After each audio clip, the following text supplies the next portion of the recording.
This is Audible. Podium Audio presents TekLords, Book 2 of the TekWar series, written by William Shatner, performed by Jeffrey Kafer. 1. Friday, May 16th, 2120, was gray and rain-filled across most of greater Los Angeles. It was not going to be an especially good day for Jake Cardigan. At a little before 10 in the morning, he landed his air car on the ground-level visitors' lot next to the Oceanside Educational Academy in the Santa Monica sector of GLA. There was a sharp wind blowing across the choppy Pacific. The academy consisted of a series of 3 huge linked plexiglass domes built on pilings out over the gray, foamy ocean. Several off-white gulls came circling down through the hard rain to settle atop the nearest dome. Jake unbuckled his safety harness, sighed, shook his head, and with hunched shoulders, stepped out into the rain-swept morning. He didn't much want to be here. He was a sandy-haired man in his late 40s, of middle height, good-looking in a weather-beaten, world-weary sort of way. He ran from his car to the entrance of the nearest dome like someone who was still in pretty good shape. The curved plexiglass door, which was tinted a pale blue, hissed open in anticipation. Jake entered the large oval foyer. "I have an appointment with—" "Halt!" advised the 7-foot-tall security robot who stood wide-legged at the far end of the room. "Keep your hands at your sides." Jake obliged. "As I was saying, I have an appointment with—" "Please state your name, sir." The big robot's voice was high-pitched, a bit squeaky. "Jake Cardigan." "Last name first."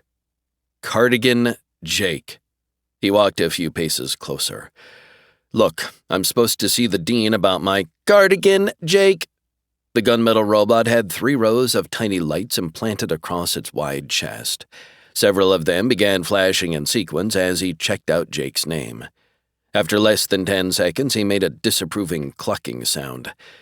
"You can't be admitted, I'm afraid. Please take your leave." Instead, Jake walked right up to the security robot. "My son Dan is a student here, and don't blame me for that. My ex-wife picked out this place for him," he explained. "The dean wanted to see her this morning to talk about some problems Dan's having. Kate, though, says she can't get time off from her new job up in San Francisco, and she asked me to come instead. Clear?" "Cardigan Jake, convicted felon sentenced to 15 years in the orbiting penal colony commonly known as the Freezer," recited the big bot.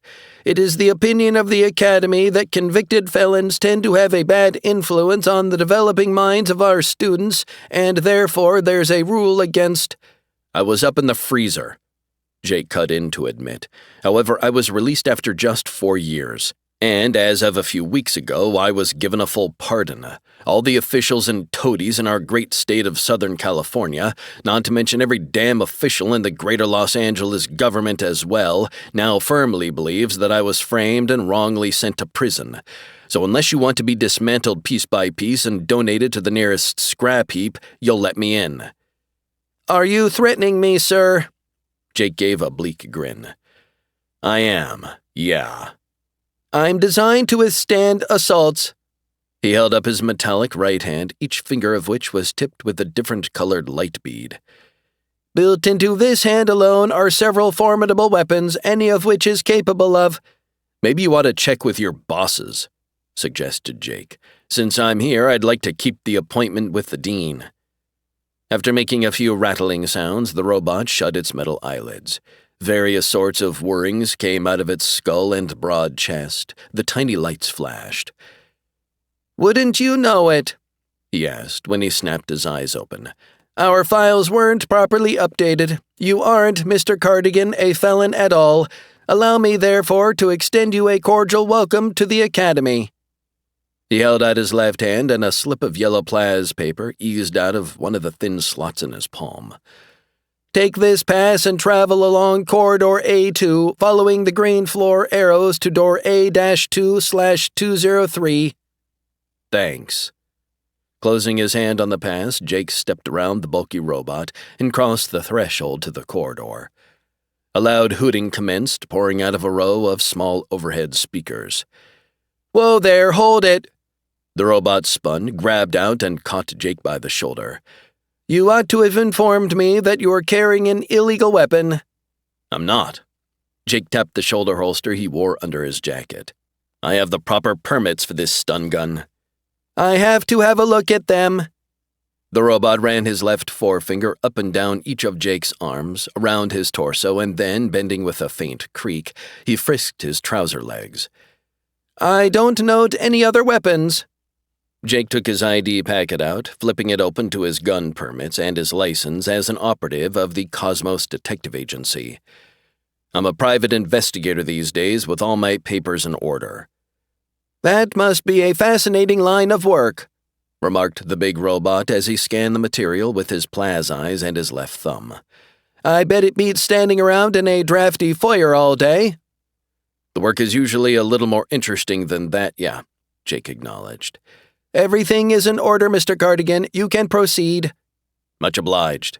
He put his IDs away and started again along the designated corridor.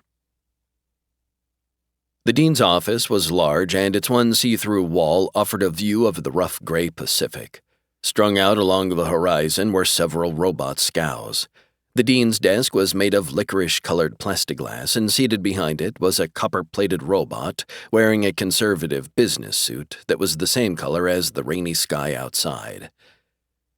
"We were expecting Mrs. Cardigan," the robot told Jake. "I was expecting the dean." Jake lingered in the doorway. "Dean Bushmill is unavoidably elsewhere. I'm the assistant dean of Oceanside," explained the dapper robot. "My name is TekLord M14 SCES-30FAB. Jake crossed the room slowly and sat down in the tin chair facing TekLord. "My former wife couldn't get the time off to come down here from Frisco," he said. "Is Dan in some sort of trouble?" "Serious trouble," replied the robot. "Can you give me some specifics?" The robot said, "Your son is currently being held in the detention wing in Dome Number 2.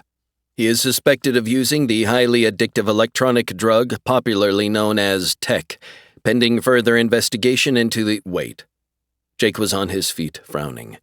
"Dan's not using Tek or any other— According to our records, Mr. Cardigan, there is a family history of addiction to the— Come on, Tek addiction can't be inherited." Jake, his anger growing, leaned and put both hands palms down on the desk. "I was a techie once, I've never denied it, but that was years ago and it has absolutely nothing to do with my son. You are also a tech dealer convicted and sent to prison. Growing up in such an environment would certainly influence a child toward— Why the hell can't you guys keep your records up to date? I was cleared of all those charges weeks ago," Jake told him, lifting one hand and turning it into a fist. "I just went through all this crap with your SecBot." "Perhaps I'm in error." The assistant dean robot reached to his right, touching a control pad built into his desktop. "If you'll turn your attention to the screen on the wall behind you." A picture blossomed on the large wall screen. A lean man of about 40 was seated cross-legged in a field of high yellow grass, lecturing a scattered crowd of several hundred people. His hair was dead white and long, tied back with a twist of crimson ribbon. He wore a two-piece suit of silky crimson fabric. Up behind him on the sunny hillside was parked a glittering silvery land van with the words Caravan College lettered on its side in glowing tubes of colored light. "They tell you Tek will hurt you," he was saying to the seated crowd. "They manufacture stories about its being addictive, about Tek's causing epileptic seizures, about its ruining lives. Lies, all lies, my dear young friends and disciples.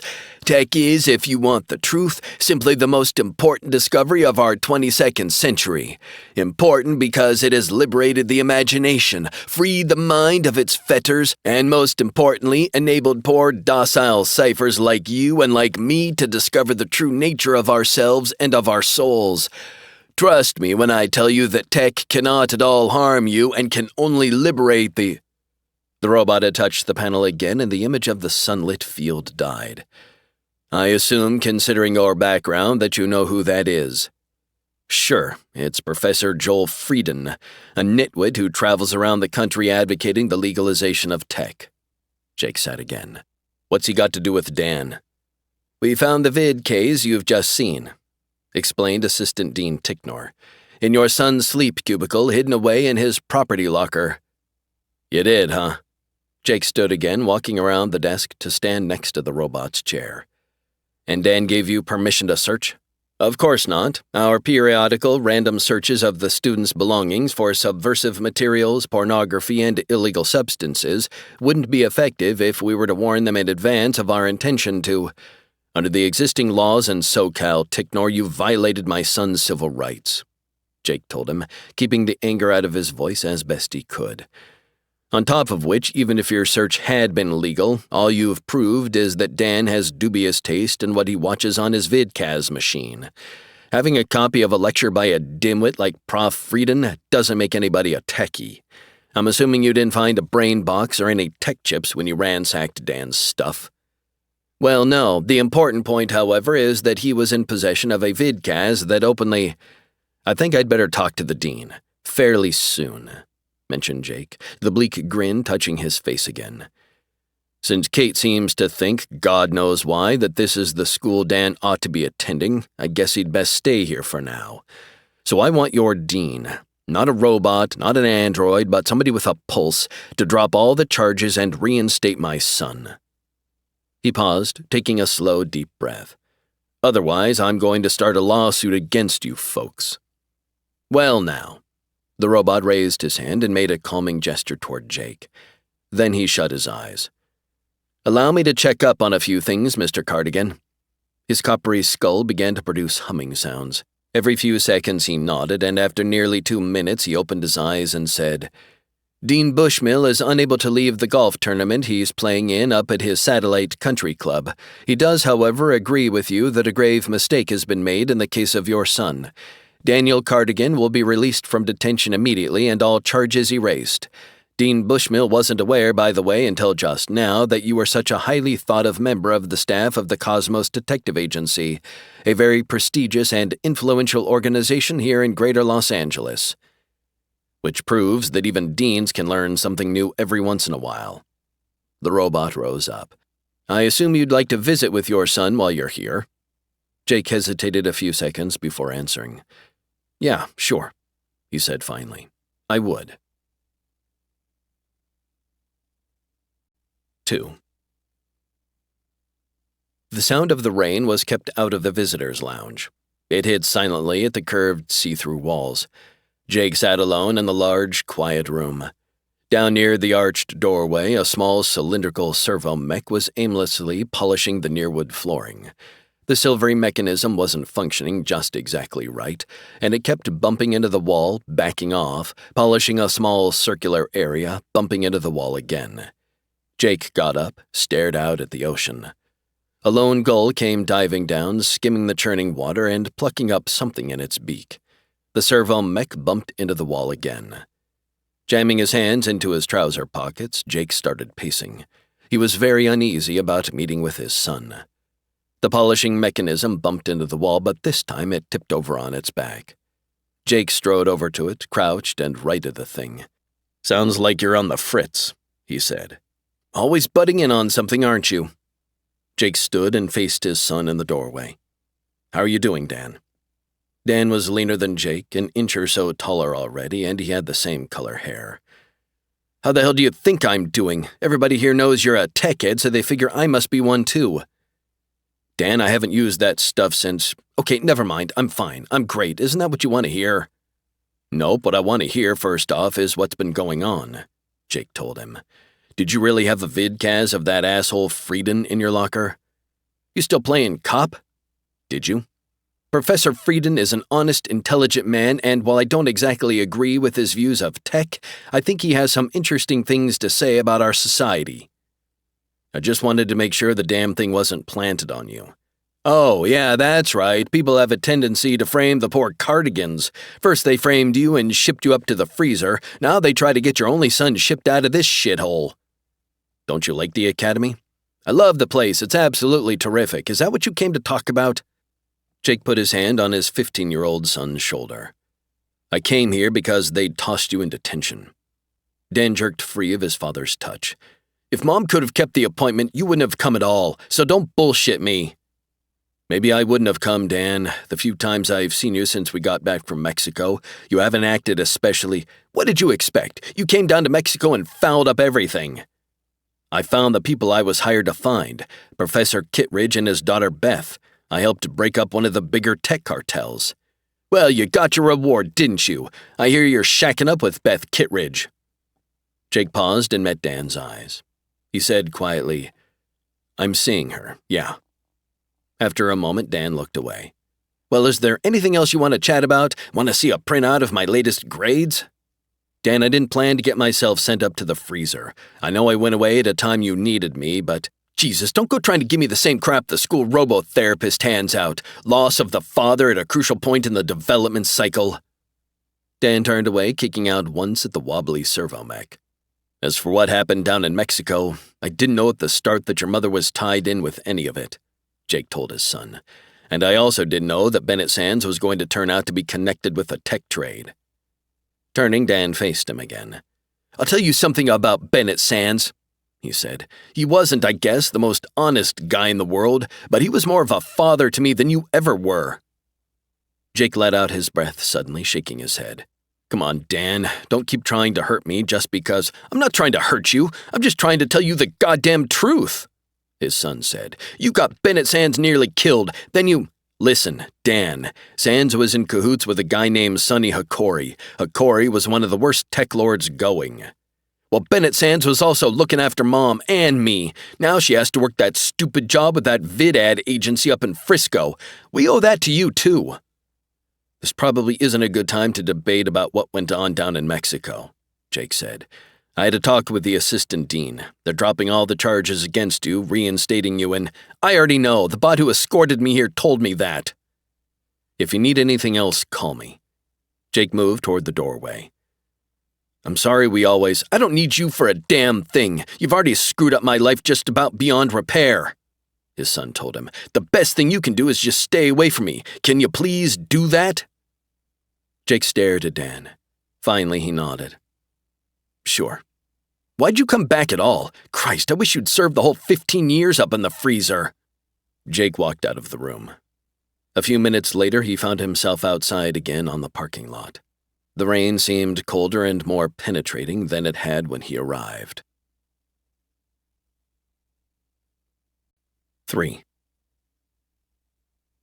The new Malibu Supermall covered nearly 5 acres.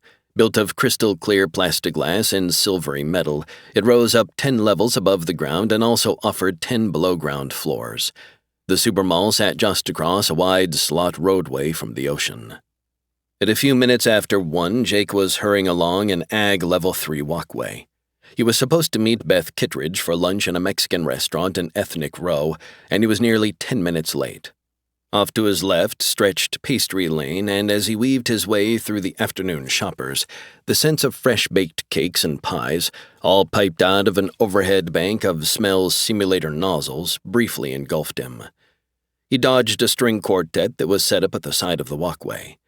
3 humans with a pretty blonde young woman android on cello were playing gentle Baroque music that the combined noises of the 3rd level nearly smothered. Next came a small parade of middle-aged female shoppers, each trailed by a wheeled robot shopping cart.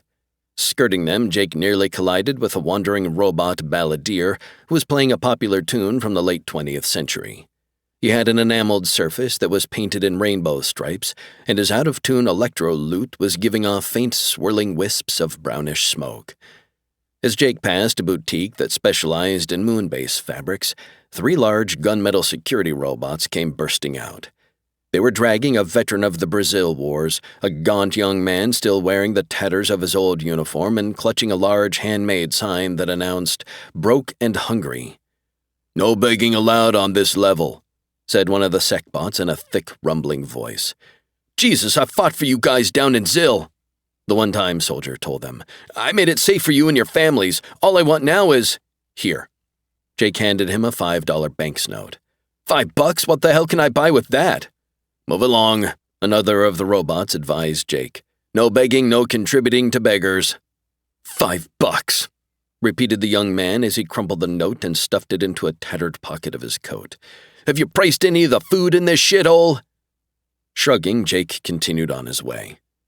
On his left now was a maternity shop, and on his right a hologram puppet theater. Gathered in front of the gilded entrance to the theater were about a dozen or more small restless children. Lecturing them was a silvery female model android in the crimson and white uniform of a supermall tour guide. "Okay," she was asking, "how many of us know what a hologram is?" "How many of us know where the darn bathrooms are?" asked a Chinese boy. Grinning, Jake started to circle the cluster of kids. That was when he became aware of the harsh muttering directly ahead of him. "No good bastard. Kill the son of a bitch. Jake Cardigan, dirty bastard. Kill—" Lurching along the walkway, shoving shoppers out of his path, came a large, well-dressed, well-groomed man in his late 40s. His eyes were wide, his gait stiff-legged and jerky. Noticing him, the android guide began shooing her charges toward the opposite side of the wide walkway. "Gang, let's scoot over in front of that shop." "Dirty bastard! Jake Cardigan! Kill him, graveyard dead!" Jake looked at the man. He'd never seen him before. Suddenly the muttering man swung out and slapped one of the scattering children. It was a small, dark-haired girl, and she began to scream and sob at the same time. Jake was caught in the swirl of panicked kids. On the crowded walkway, he was afraid to draw his stun gun, and he eyed the stranger warily as he approached. "No good son of a bitch! Kill him!" With no warning, the well-dressed, well-groomed man reached inside his coat and yanked out an electro-knife. He clicked it on, and the 10-inch black blade began to drone. Jake held his ground. "Better put that away," he advised. Instead, the man lunged violently, stabbing out with a sharp, chattering blade. Jake dodged the thrust of the knife, got in under the man's guard, and elbowed him hard in the midsection. They both went stumbling, tangled together across the walkway and through the entry of the theater. There were 3 people still inside the place, huddled up near the projection stage. One of them, a lanky teen, jumped over a row of seats and ran for a side exit. As he pushed his way out, the other 2, a married couple in their 30s, went dashing along the aisle and out the same exit. Up on the oval stage was the 3-dimensional image of a lovely blonde maiden in a flowing white gown. She was about 2 feet high. She was tied to a stake, and a ferocious emerald-green dragon was bellying toward her, snorting smoke and exhaling crackling orange flames. Rushing toward them on the back of an ebony stallion was a knight in gold armor who waved a golden sword. Jake took all this in while he delivered several sharp punches to his assailant's ribs and struggled to keep clear of the slashes of the whirring blade. "Dirty no-good bastard! Better off dead!" He broke away from Jake but tripped and fell onto the stage. He dropped through the image of the fiery dragon and stayed down, crouching on one knee. "Throw away the knife, okay?" "Son of a bitch!" The man leaped straight for Jake. Pivoting and dropping into a crouch, Jake avoided him. Before the disoriented assassin had regained his balance, Jake jumped forward and landed several hard chopping blows on his neck. The man started making gagging noises. He crashed into the front row of seats, twisted around, and fell to the floor. Jake moved forward, kicking out. His booted foot connected with the knife hand, sending the buzzing blades spinning away into the surrounding dark. Jake grabbed hold of the man by the front of his expensive coat and tugged him upright. "Now tell me what the hell is going on." The man's eyes suddenly snapped shut. He began to jerk convulsively, moaning. Yellowish froth came spilling across his lips. He jerked twice more, then ceased to breathe. Jake let go of him, took a step back. The man dropped to the floor, hitting it with both knees. He stayed that way for a swaying second or two, then fell all the way over and was dead. Up on the stage, the Golden Knight thrust his sword into the heart of the dragon. Jake found the dead man's ID packet in an inner pocket of his suit coat. His name was Edwin L. Pland. He was an executive with a hydroponics company and lived in the Oxnard sector of Greater Los Angeles. Still breathing hard, Jake sank down into a front-row seat and absently started tapping the packet on his knee. Edwin Pland. I never heard of him, he said to himself. From behind him, an authoritative voice ordered, "Please to stand up. Drop whatever it is you're holding. Raise both hands high." Getting up, Jake tossed the assortment of IDs down onto the corpse's chest. 2 big security robots were stomping down the center aisle, each pointing his forefinger at Jake. That was the finger that usually contained a laser gun, which indicated they had him figured for a fairly serious and dangerous criminal.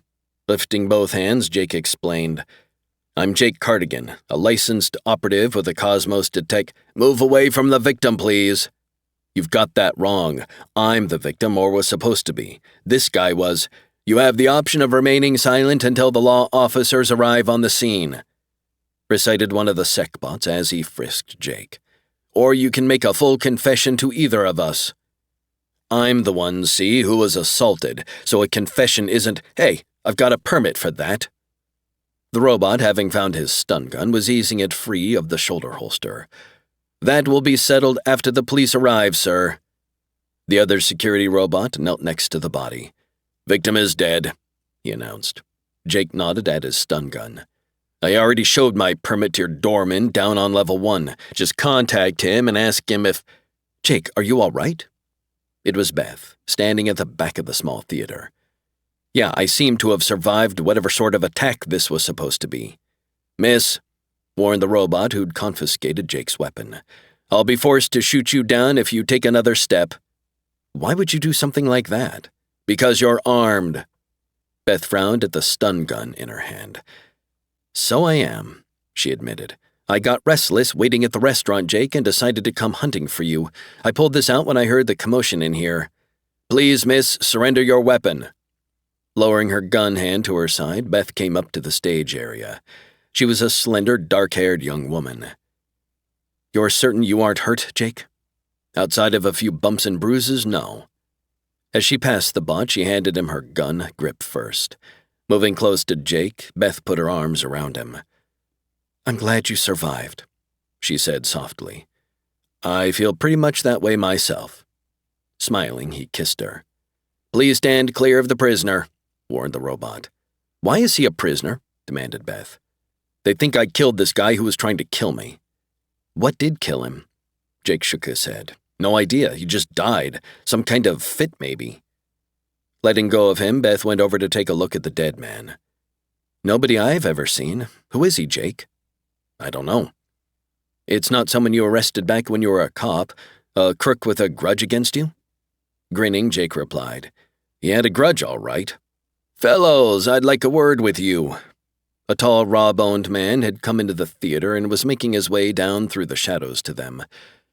"I'm Agent McQuarrie with the Federal Security Office," Beth said. "Sorry I ran too fast for you, Hobie.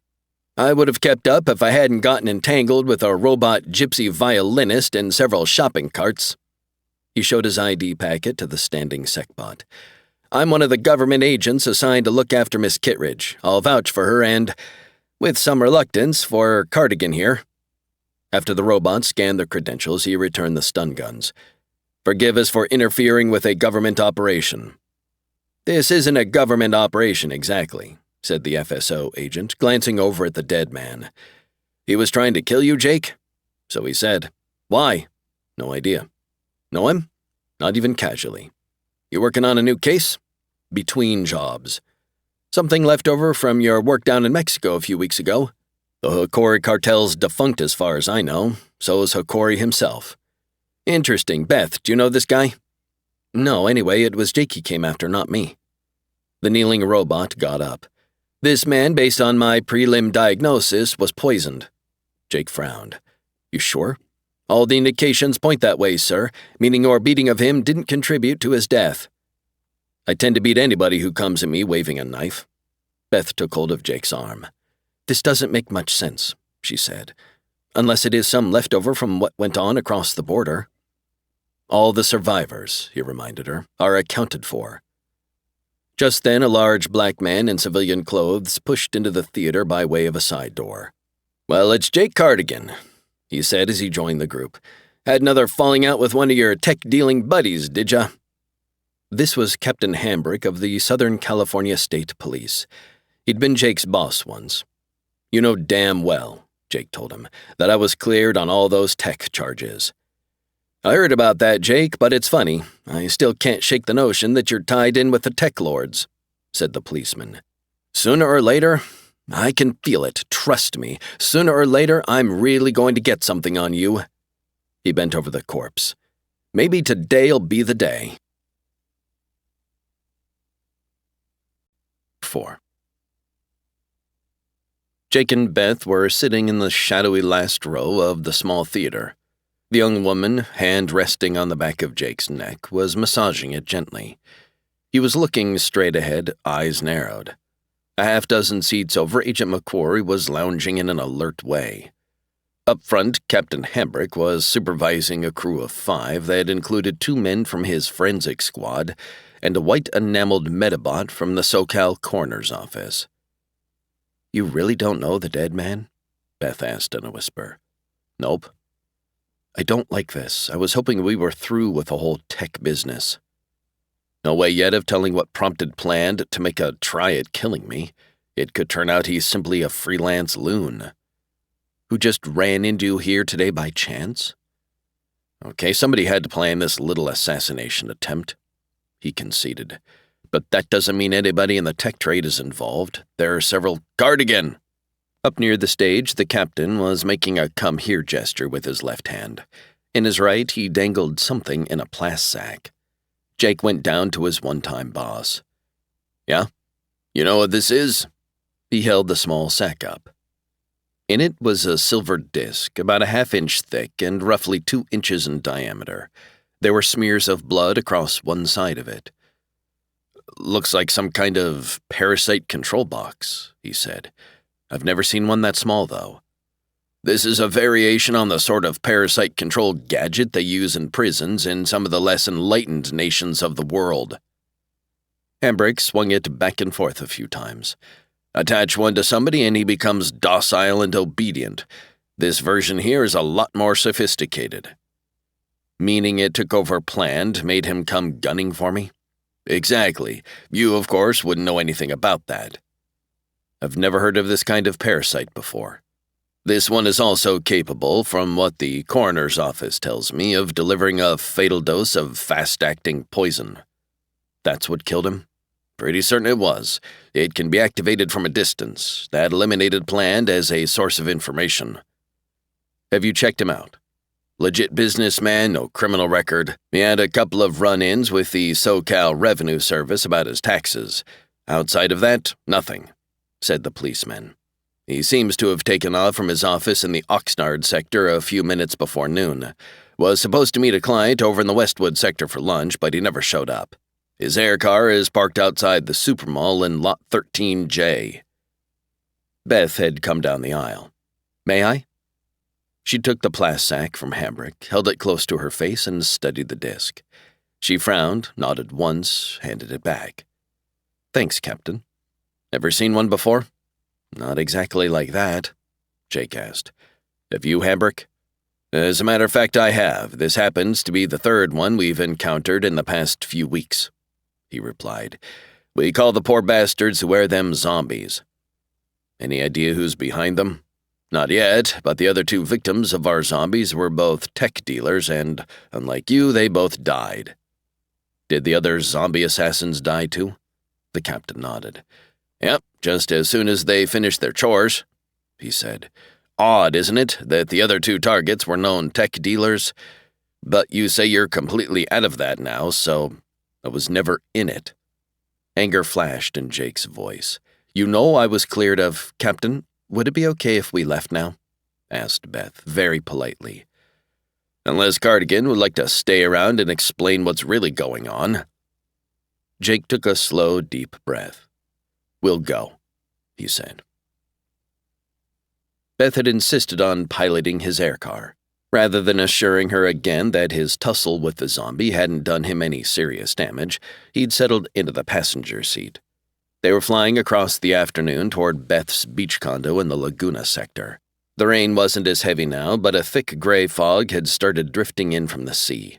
The towers of Greater Los Angeles were already shrouded, and most of the huge vid-ad billboards down below showed only as agitated blurs of color. "From what the captain told you, this has to be tied in with the TekLords somehow, the attempt to kill you," Jake said. "I got the impression you recognized that parasite gadget that was used to control Planned." She concentrated on her flying. "It reminded me of something, that's all." "Reminded you of what?" She shrugged the shoulder nearest him. Nothing important. He turned in his seat, taking a look out the rear window. McQuarrie's still on our tail. He's okay for a government agent, much better than Agent Wiener on the graveyard shift. I know they mean well, but sometimes all this surveillance really annoys me. Your father is still potentially in a position to wipe out most of the tech trade. That's why the government has to be interested in your well-being. My father, she said, bitterness in her voice. I don't have much contact with him anymore after Mexico. I'll never work with him again, I know that. Even so, you'd make the TekLords a terrific hostage. Beth sighed. Father hasn't even recovered from what he went through down there, she said. Since he got back to this country, he's been at that government rehab center in NorCal. It may be months, Jake, before he's ready to finish up the work that remains to be done in his anti-tech system. I really don't much like the idea of having all these government men lurking around for another year or more. Jake grinned. It does somewhat hamper my courtship. Is that what's been going on between us? She laughed. That's very quaint and old-fashioned. Sure, I've been courting you. Didn't I mention that? No, but I suspected as much. Jake said. That attack on me today might have been tried because the tech folks figured they'll have an easier time getting at you if I'm not around. I know that my father's convinced a slew of law officers and government agents that we were kidnapped by Sonny Hokori, Beth responded.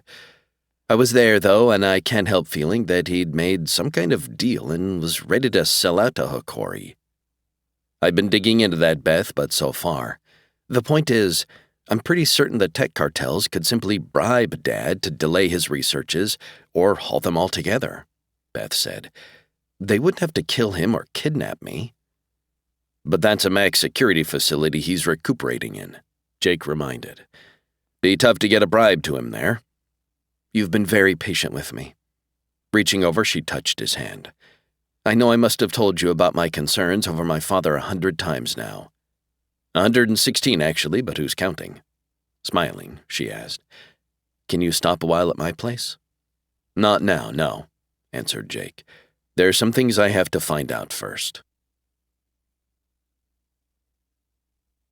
5. The computer terminal chuckled. Just kidding, it said.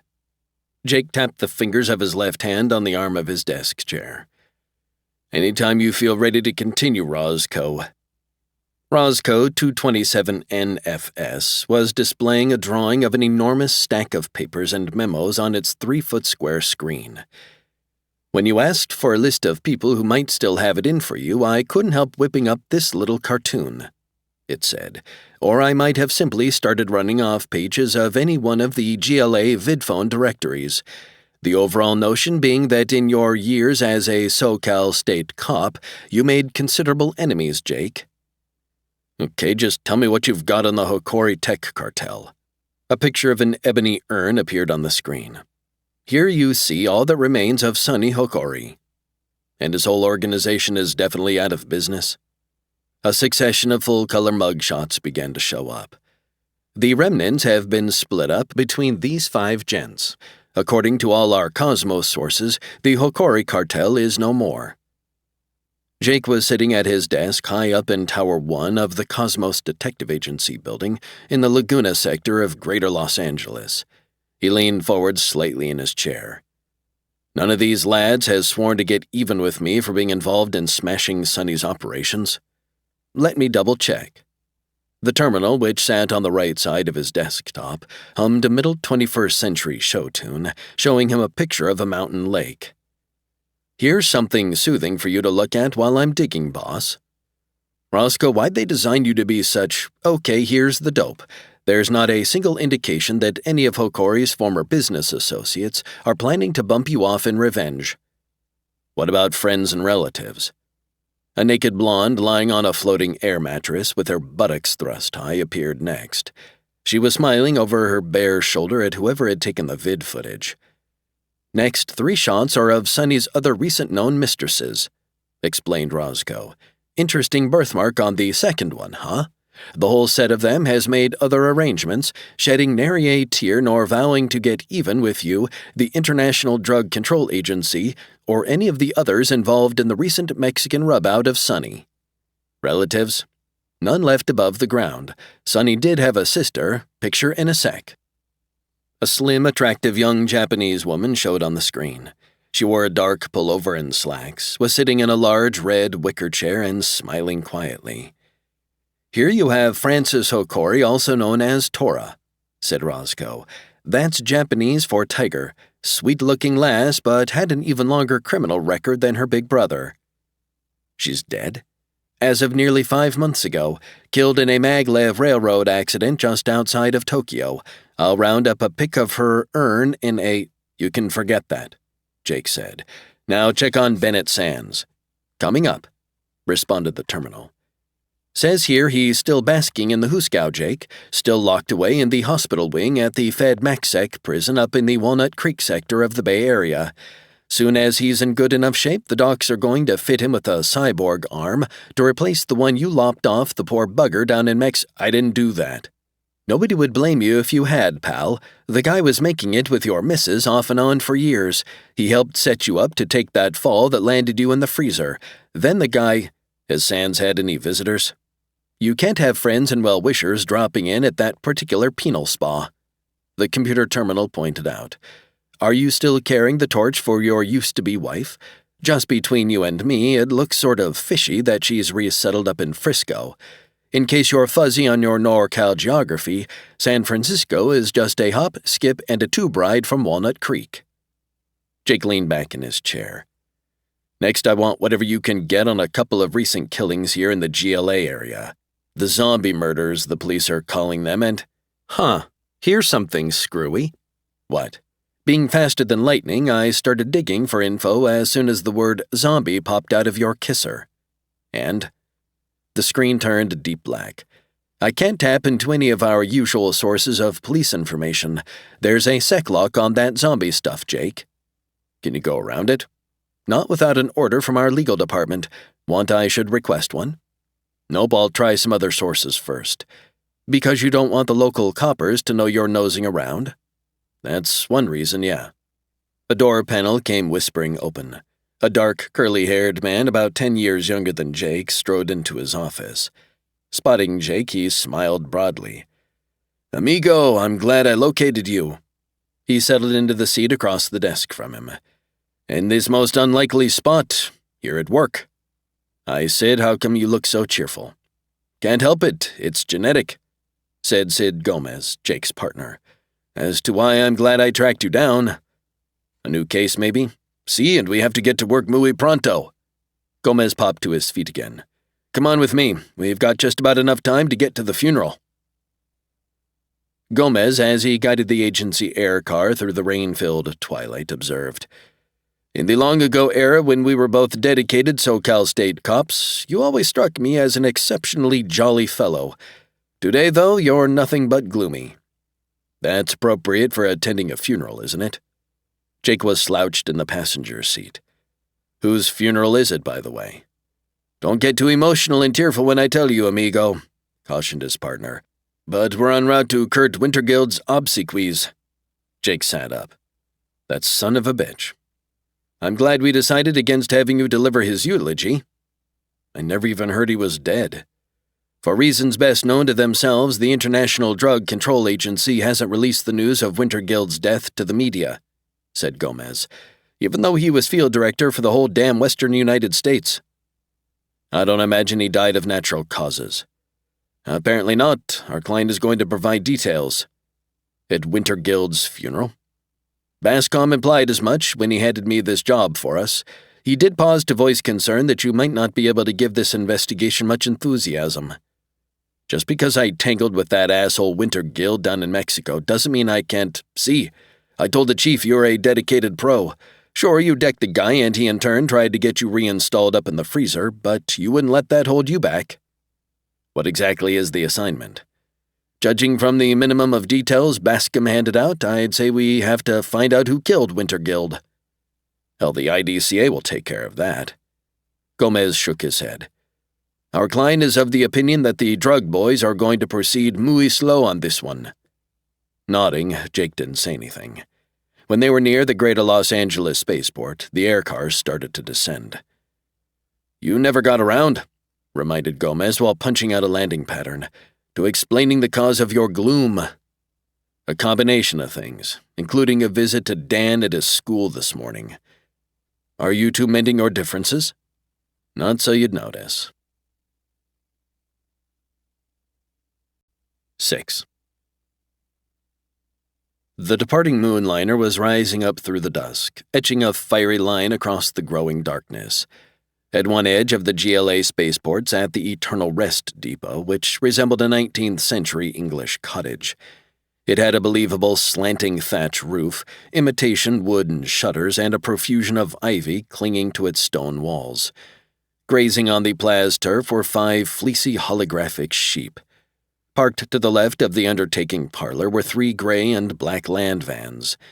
The imitation gravel on the path between the visitors' landing lot and the cottage crunched as Jake and Gomez headed for the front door. "Even though you didn't like him a lot," cautioned Gomez, "try not to laugh too much during the service." The door was opened by a grim-faced robot. "Name of the deceased?" "Wintergild." Gomez crossed the threshold. The small foyer smelled strongly of generic flowers, and mournful music was being pumped out of hidden speakers. The enameled robot was a gleaming black color. "You want Repose Suite 3, gentlemen," it sadly informed them. "To your left." The suite held 6 rows of 6 seats each. There were already 15 mourners in attendance, 13 of them rented male and female androids in somber, suitable clothes. In the front row, head slightly bowed, sat a lean black man of about 40, and in the second row was slumped a thick-set blond man in his early 30s. "Chunky guy's Nick Lefcourt," said Jake, taking a back-row seat, "with a local IDCA. Gomez settled in next to him, saying quietly, "The other guy is Gunnar Gons. He's something with the tech division of the UN's International Security Agency." Not much of a turnout. Most folks probably share your opinion of Wintergild. For a moment, the sad music swelled up. Down the aisle from the back marched 4 black enameled robots. They were carrying a sealed combustible coffin. When they halted at the front of the room, one of them opened the gilded door of a laze furnace built in the wall. The coffin was pushed into the furnace, the door shut and bolted.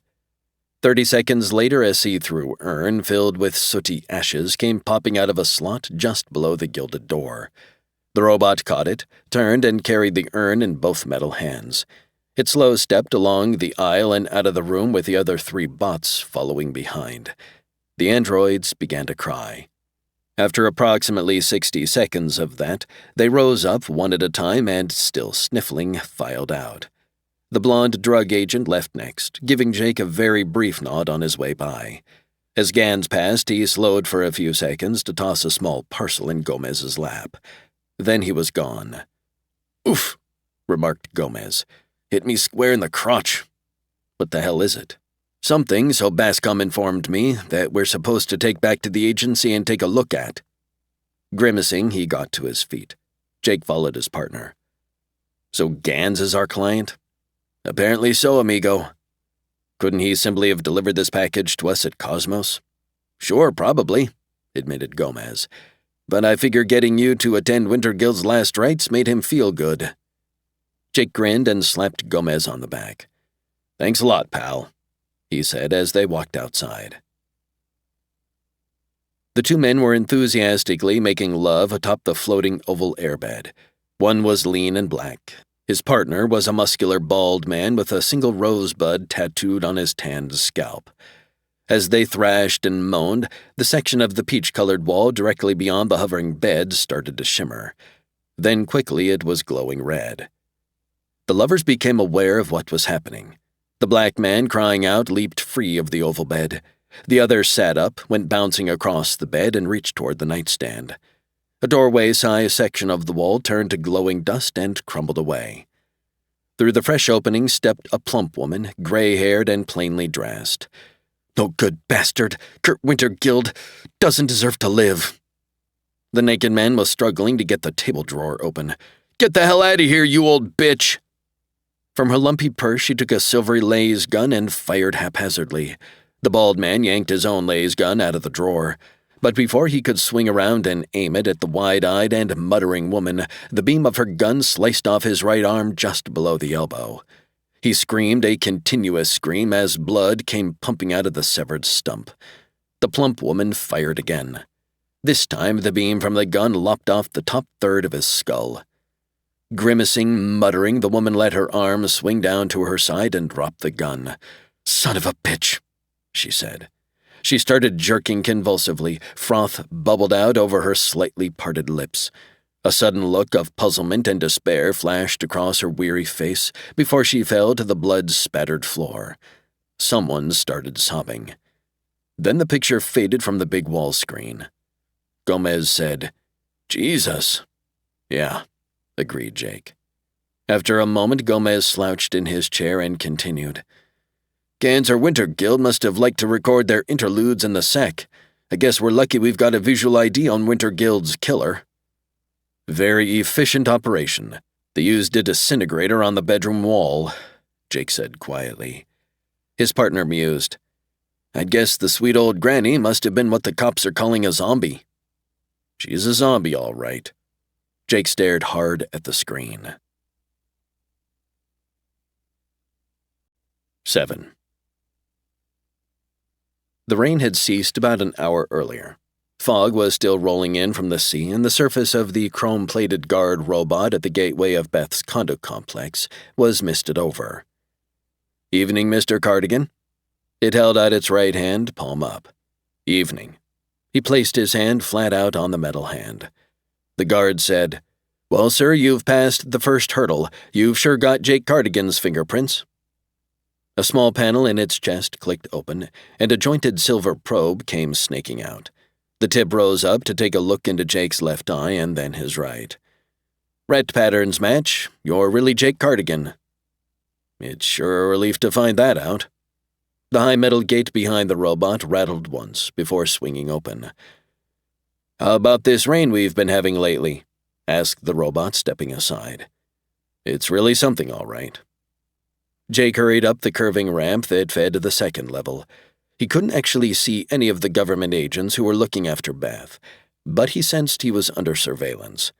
Beth, wearing a two-piece suit dress of moon-based silk, let him in. She smiled, hugged him, stepped back, smiled more broadly. He eyed her. "If I didn't know you better, I'd think you were acting smug." She shrugged, laughing. "Sit down, Jake," she invited, gesturing toward a lucite armchair near her computer desk. "Okay, you've guessed I'm excited. I'll tell you what I've been up to, or do you want to fill me in on what you found out first?" Grinning, he sat down. "I don't want to risk having you explode. You tell me first." She brushed at her dark hair and took a deep breath before perching on the edge of the sofa and facing him. "It's about these zombie murders," she began. "See, I actually had heard about those parasite control boxes before, that new smaller type. They come, as I found out this afternoon, out of Japan and have been in use around here about 3 months. Hambrick says less time than... Your old police buddy doesn't know about the other 3 killings, and the reason for that is several government agencies are keeping it all very quiet."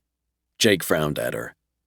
"The 3 other assassinations didn't have tech dealers as victims? Obviously, people like Kurt Wintergild aren't tech dealers, nor were... Hold it, Beth. How'd you find out about him? Gomez and I only just now learned that I have all sorts of friends in government agencies, remember? By spending an afternoon with my terminal in the vidphone, I was able to find out quite a lot," she told him. "My main reason for poking into this was... Well, I'm concerned about you. A few weeks back, I'd heard something about the zombie murders from a friend of mine. Since it looks like you're on the list of targets, I thought I'd better start asking questions."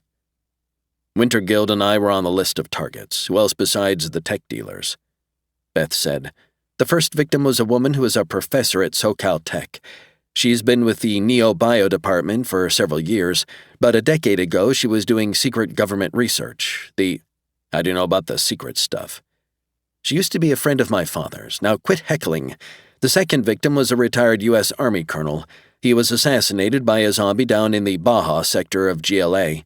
When he was active, the colonel was attached to the West Coast office of the Unconventional Weapons Agency. That's the same outfit the murdered professor worked for, and she was there during the same time he was. There could be a link between the two of them, so? The killings of the tech dealers may have been motivated by revenge or discipline. That, however, can't explain these other two. But you've got a theory. Darned right I do. She stood up, walked over to her computer desk, and rested her left hip against it. I think there are two different hit lists, two separate groups of targets. I'm anxious to find out which list you're on. One list could be a revenge list. What's the other one? She shook her head. I'm not certain yet, but it must have something to do with some project that the professor and the colonel worked on 10 years ago. It's possible that Winterguild was working on something that tied in with that too. Seems unlikely to me, said Jake, and I sure as hell am not involved with an unconventional weapon cooked up back in 2110 or thereabouts. Is there some other connection between you and Winterguild, maybe, besides what happened down in Mexico? He answered. This afternoon, Cosmos assigned Gomez and me to investigate Winterguild's death. Our client is Gunnar Gans. Know him? Her nose wrinkled slightly. Met him once or twice. Jake tapped his knee a few times. Okay, you've got the start of a nice, clever theory, maybe. It seems to me it's still pretty much on the speculative side. All theories start off that way. What you've done is stuck together some facts that may or may not be related. I still don't see the picture that you apparently— Let me tell you something else I've been brooding over. She cut in. What you're doing, Jake, you're still comparing me to the android duplicate of me you teamed up with in Mexico. That's not true, Beth. It's you that I— Love? Didn't you first fall in love with her, with an android replica of me? Come on, how can somebody fall in love with a mechanism? Leaving his chair, he crossed over to her. I did like that other Beth. We worked well together.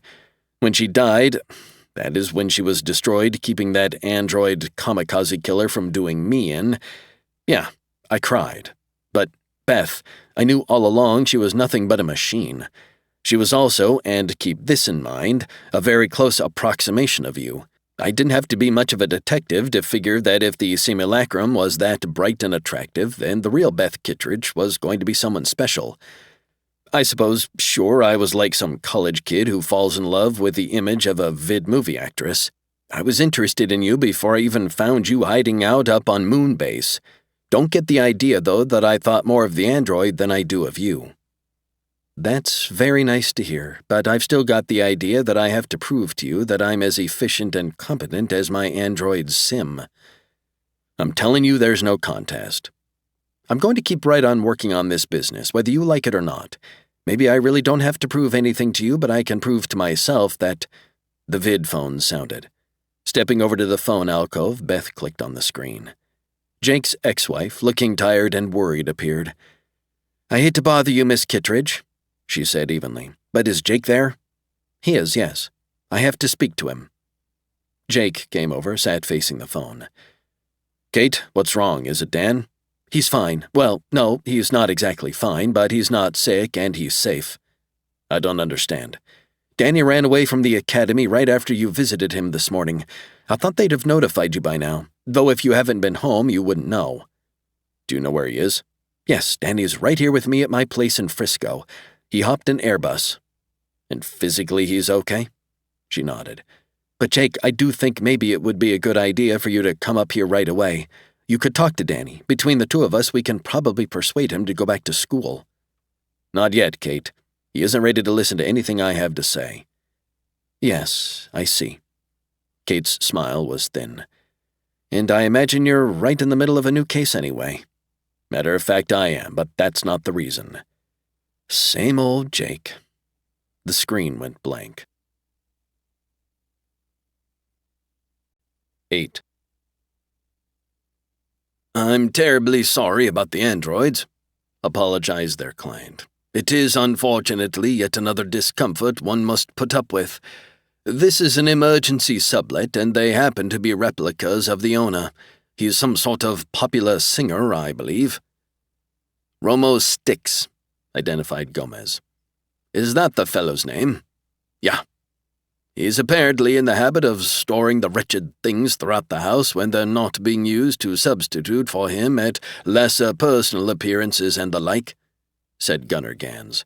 "Not an especially personable young man if one is to judge by these ungainly Sims." Jake and Gomez were meeting with Gans in the living room of his rented house in the Beverly Hills sector.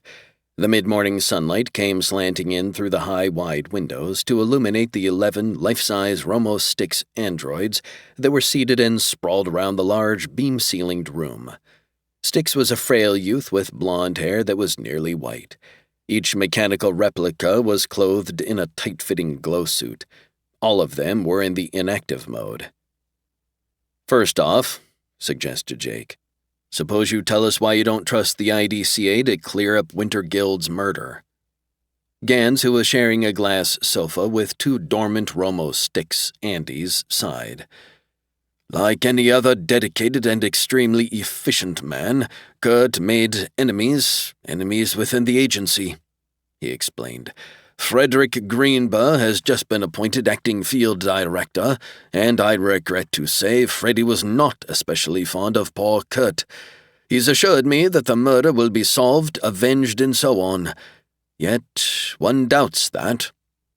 "They can't afford not to solve it," Jake pointed out. "It'd be bad for business. See, that would make the tech folks think agents can be killed with impunity." Gans massaged his cheekbone. "One senses that there may well be something else involved here, some sort of cover-up." "Why a cover-up?" "That, Mr. Cardigan, is exactly what I'm paying the Cosmos Detective Agency such an extremely large fee to find out." He glanced up at the ceiling, left eye slowly narrowing. "The wooden beams are holograms, you know. Does that one directly above the piano seem to be fading in and out slightly?" Gomez looked up. "Yeah, it does." Jake asked, "In the days just before he was killed, what was Winter Guild working on?" Gans continued to stare crossly up at the flickering beam. "Considering the enormous rent I'm paying, one would expect a house in shipshape order," he complained. "What was that you asked me, Mr. Cardigan?" "Was Winter Guild working on a specific case?" "I'm certain he was. But he and I, while we met initially because of our mutual interest in wiping out the scourge of tech, didn't talk shop much when we were together." Gans sighed again. "One wishes now that we had. That way I might have more of an idea of what contributed to his death." "Can you dredge up anything?" asked Gomez. "I know that he was increasingly uneasy in the days before he was killed. My assumption is he was on the track of something important," their client told them. "He tended to become more nervous and excited in such circumstances. Poor Kurt was very boyish in some ways." Jake turned in his chair to gaze out into the hologram foliage in the walled garden. "He mention any names, discuss any of the people involved in what he was investigating?" "I don't really—" Gans sat up so suddenly he bumped his elbow on a Romo Styx. "Wait now, he did ask me if I'd ever heard of Gordon Chesterton." "Dr. Gordon Chesterton." Jake returned his attention to the client. He used to be a well-known neobiologist with SoCal Tech, but he's been up in the freezer for 5 or 6 years. "I'd heard of Chesterton because of the notoriety when he murdered his wife," said Gans, "and because he once worked on some government projects." "Why was Winter Guild interested in him?" Gans replied. "It had something to do with what he was investigating. Chesterton's name had come up. Forgive me, but I can't recall very much else." Gomez inquired. "How about his informants?" "Keep in mind that I was very much involved with my own UN work during the same period." Gans frowned at the flickering beam. "I do have the impression that Kurt was looking forward to a meeting with someone who was going to provide him with important new information." "Did he ever have that meeting?" "No, that awful woman burst in and—" He let the sentence fade, putting one hand up to rub at his forehead. Jake asked him, "Can you maybe give us the name of at least one of his sources of information?" The frown on Gans's forehead deepened. "The name of one of them came up in conversation, a nickname, actually. Could there be a person named Subway? Bingo, remarked Gomez. Gans blinked at him. That means something to you? Jake answered. Subway is a guy who sells information to people, usually hangs out on the fringes of the Skid Row sector. Have you yourself had dealings with the man? Nope. Since he's also a pimp, I prefer not to use him. You can locate him, though, and interrogate him. Nodding, Jake said, Sure, I'll have a chat with him. What about the TekLords? Asked Gomez. Had there been any new threats from them? One's always in potential danger from them in our line of work, answered Gans. But I'm relatively certain Kurt hadn't heard of any new plans for revenge against him. No intended retribution for his wiping out the Hokori cartel, if that's what you mean. After a few silent seconds, Jake asked, Why'd you pick the Cosmos Agency for this job? Because you're an operative with them. You wanted me specifically. Why? Kurt loathed you as a person. One assumes you are aware of that, said their client. But he'd come to believe that you were, despite your stay in the freezer, a fairly honest man and a first-rate investigator. You seemed to me, therefore, the logical person for the job of finding out who killed poor Kurt and why. Winter Guild recommended me. Grinning, shaking his head, Jake stood. Okay, we'll give it a try. Anything else you can tell us? I'm afraid there isn't. Gans rose too, scowling down at the two androids sprawled on the sofa. Perhaps I can have these dreadful things stored in the basement during my stay. What's his name again? Romo Styx, said Gomez. 9. The chrome-plated robot waiter pointed a forefinger at Gomez's glass. Cold beer came gushing out of the metal fingertip. Give the table your order when you're ready for lunch, gents, he said as he started away. Enjoy. Jake and his partner were up on the third tier of Chez Techno, a new restaurant in the Westwood sector. The interior of the place was a blend of chromed metal catwalks and multicolor opaque plexiglass floors, walls, and ceilings. There were less than 10 other patrons scattered across this level. Joint hasn't caught on yet. Gomez sipped his beer. I brought my current wife here for dinner the other night, though, and the food is terrific. Their chef was built in Paris. French robots make the best cooks.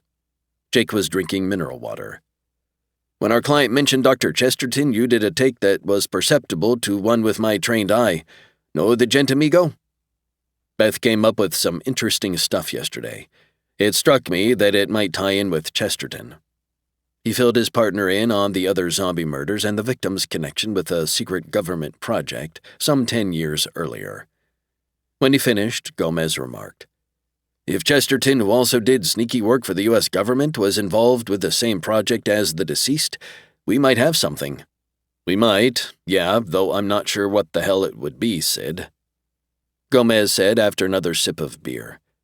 Gringo beer can never quite match cerveza. Are you going to dig into the Dr. Chesterton angle, or shall I? I'll handle it, since Beth may know something about him already. Jake rested his elbows on the small plexiglass tabletop. Before that, though, I want to hunt up Subway. You think Winter Guild would have been buying info from a crumbum like Sub? Winter Guild, meaning no offense to the dead, was a crumbum himself. Es verdad, agreed Gomez. Suppose I check with my contacts who know what's going on in tech circles. Maybe I can approach the Winter Guild killing from another direction, find out if the TekLords rigged that sweet granny to slice him up. We can meet back at the office around 6 tonight. Gomez touched the button that illuminated the menu screen on his side of the table. You and Beth are still getting along well? As far as I know, why? Nada, said his partner. Well, no, actually. Lately you've seemed mite uneasy whenever you've talked about the lady. You are perceptive. It's genetic again. The Gomez clan has been eagle-eyed for untold generations. You folks having trouble?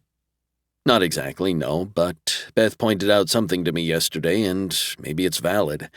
She thinks I'm still in mourning over the loss of the Beth android down in Mexico. I can't go into anything that profound this early in the day. It sounds plausible, though. But that Beth was an android. I know the difference between a machine and...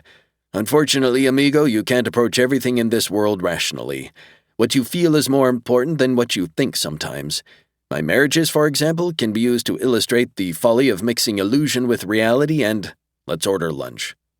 Gomez finished his beer. Anything new on Dan? Haven't heard from Kate since last night.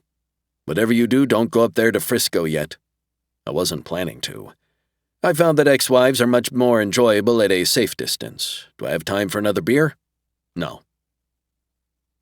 Jake, alone now, climbed up the defunct escalator steps to the second floor of a rundown office building that sat on the edge of the Skid Row sector. On ascending parts of the dingy wall, interspersed with the scrawled slurs and obscenities, were neatly lettered advertisements for the man Jake was calling on. He's at home in the future. Doc Nevers. If it's written in the stars, he can read it. Doc Nevers. No problem too great for Doc Nevers. The narrow wooden door of the consulting room creaked open in anticipation of Jake, and a rusty voice croaked, "Enter and prepare to unburden yourself of all your troubles."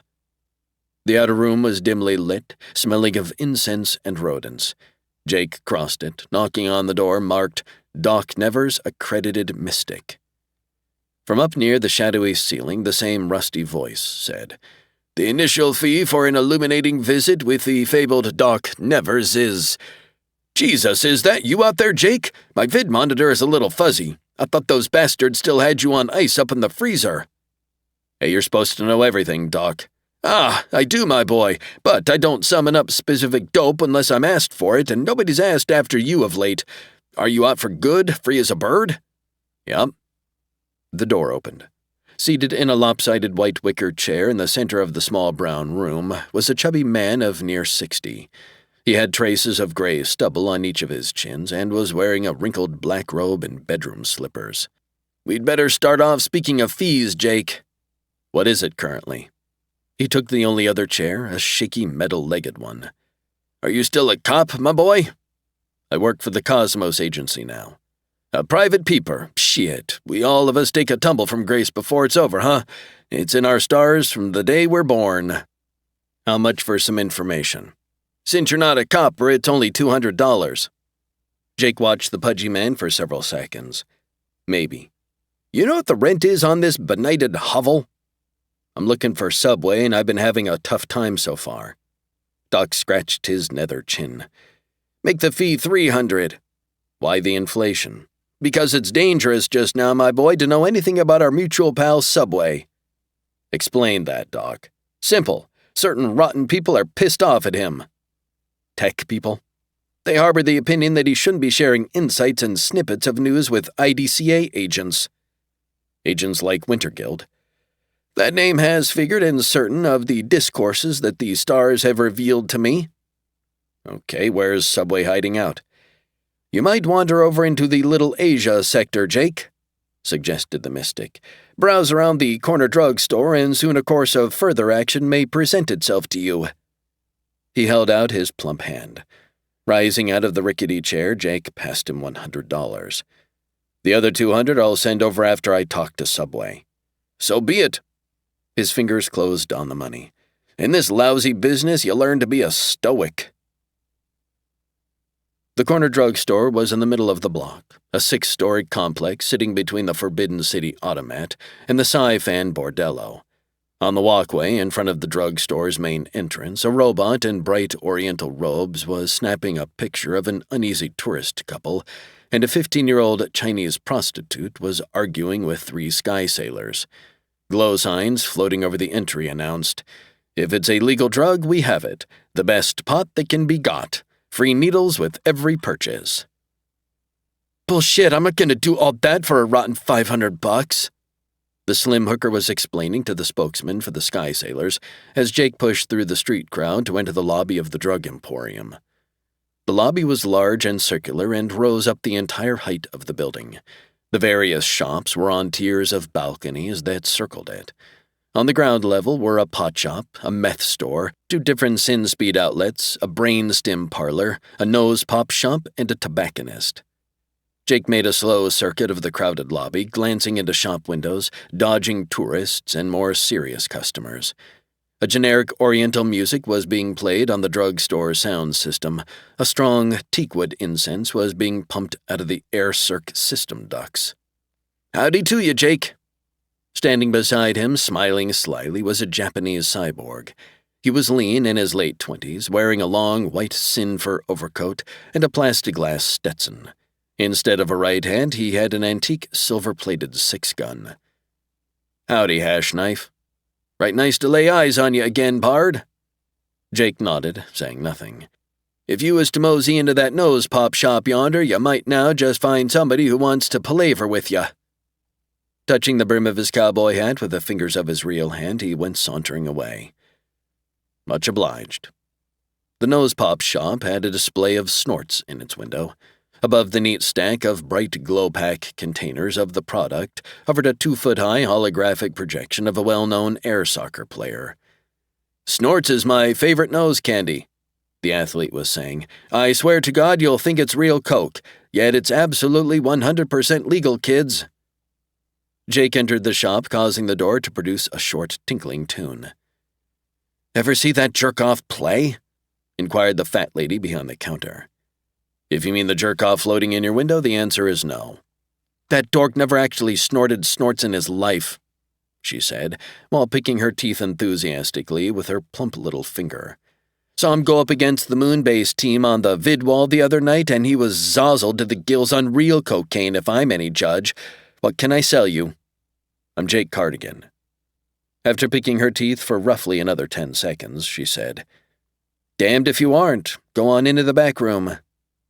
Jake went through the door and shut it behind him. The storeroom was large, and along one wall were stacked plas cartons of snorts, nosegay, stuff, and similar products. There was one small high oval window and a red side door that probably led to an alley outside. There was also a glass rocking chair. Sitting in the chair at the center of the room was a plump, smiling Chinese in a white suit. He waved cordially at Jake. "Good to see you again." Jake took a few more steps into the room, edging to the left and near the red door. The man in the glass rocker stopped smiling. "What's the matter, Jake? Don't you recognize me? It's Singapore Sammy, your old pal and one of your favorite informants." "Doc never set me up, huh?" "What are you talking about? I've got some news for you about Subway." Jake reached the door and stood with his back against it. "I only happened to find this out by chance," he said, "and I imagine your people don't know yet since the cops have been keeping it quiet. Singapore's Sammy was killed down in the Baja sector over the weekend." "That's a lot of crap. I'm obviously alive and well." He left the chair and it kept rocking. "Nope, I figure you for a kamikaze android loaded with explosives." Jake turned, hit the door hard with his shoulder. It went flapping open and he dived out into the alley behind the corner drugstore. He landed on the ground, rolled, and stood up. He started to run for the alley mouth. Then he noticed his escape was blocked by 3 black-clad cyborgs. 10. They started trotting down the alley in Jake's direction. 3 of them, large, wide cyborgs dressed in black and wearing pullover face masks that had narrow eye slits. The one in the lead had a black laser gun in place of his right hand. Jake judged that the front runner was still about 200 yards from him. He glanced around, but saw only blank walls on either side of the alley. He didn't want to go back into the storeroom where the explosive android waited. Almost directly opposite him was a GLA sanitation department robot who was casually sweeping up litter and stray garbage. It was a tall, tank-chested mechanism painted white. Easing sideways, Jake yanked out his stun gun. "Clear off, fellows," he warned the approaching trio. The one with a black laser gun for a hand fired at him. Anticipating the assailant's move, Jack dove to the ground, firing his stun gun while he was in midair. The buzzing beam hit the first masked assassin square in the chest. He yelped, flapped both arms, went stumbling sideways. Meantime, Jake scrambled to his feet and ran toward the sanitation robot. Both the other cyborgs had electro knives for left hands, gray laser pistols for right hands. The one Jake had shot slammed into an alley wall. Groaning once, he fell to the ground and stayed there. Paying him no mind, the mechanical sweeper continued to scoop up scraps and deposit them in its open chest. Jake fired again but missed the dodging cyborg he'd been aiming at. The third cyborg fired his laser pistol hand. The beam missed Jake by about 2 feet, but succeeded in cutting off the cylindrical head of the cleanup bot. The head, spewing circuitry, colored wires, and shards of plastiglass, fell down into the robot's open chest. "We're going to get you," called one of the black-clad assassins. "Soon now." A smooth purring sound grew audible directly above. Jake was concentrating on the 2 men who were stalking him and didn't look up.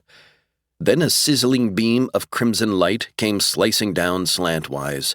It hit the cyborg who'd taunted Jake, cutting him neatly in half at the waist. When the remaining assassin saw the 2 chunks of his associate slap to the ground, splashing blood and innards, he yelled, "Holy shit!" Spinning on his heel, shaking violently, he started to run. Going by on the street beyond the alley mouth was one of the hourly dragons and fireworks parades that the Little Asia Chamber of Commerce staged for visitors. A long, scarlet, black and gold robot dragon was writhing and lurching past, breathing out long, sparkling streamers of fire.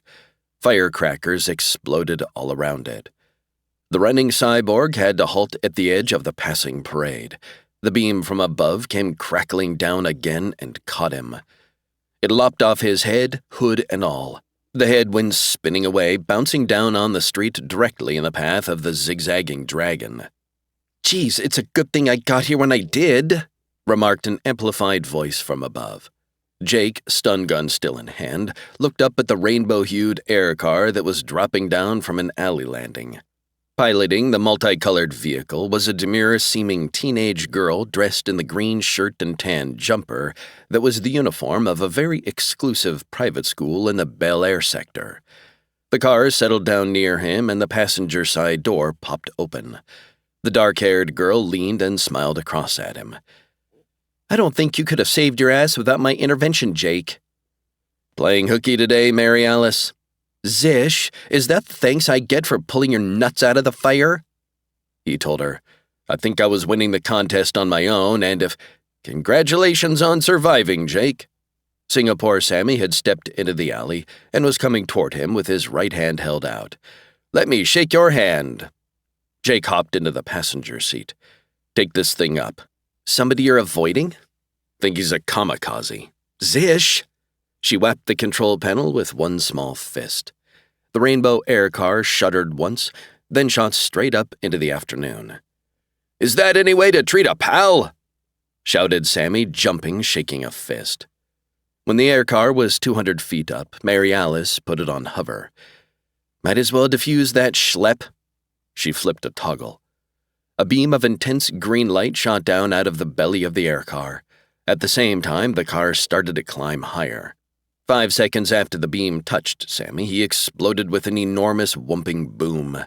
He was scattered all across the alley, the white suit shredded into thousands of pieces of flickering cloth confetti, his wiring, circuitry, and tubes spinning in several directions and then slamming into the alley walls. Smoke, dark and thick, came climbing up from the spot where he'd been standing. "Your hunch about him was right," said the girl, giggling. "That sure was a kamikaze, Jake." "You blew a big chunk out of the back wall of the drugstore." "Serves them right, doesn't it, for sicking the bastard on you?" Jake said, "I guess it does at that. What were you doing hereabouts?" "I didn't come of my own free will, and I don't much like rescuing doddering old cops." She punched out a flight pattern. "I'm a doddering old private detective these days, child." "That's right, I forgot.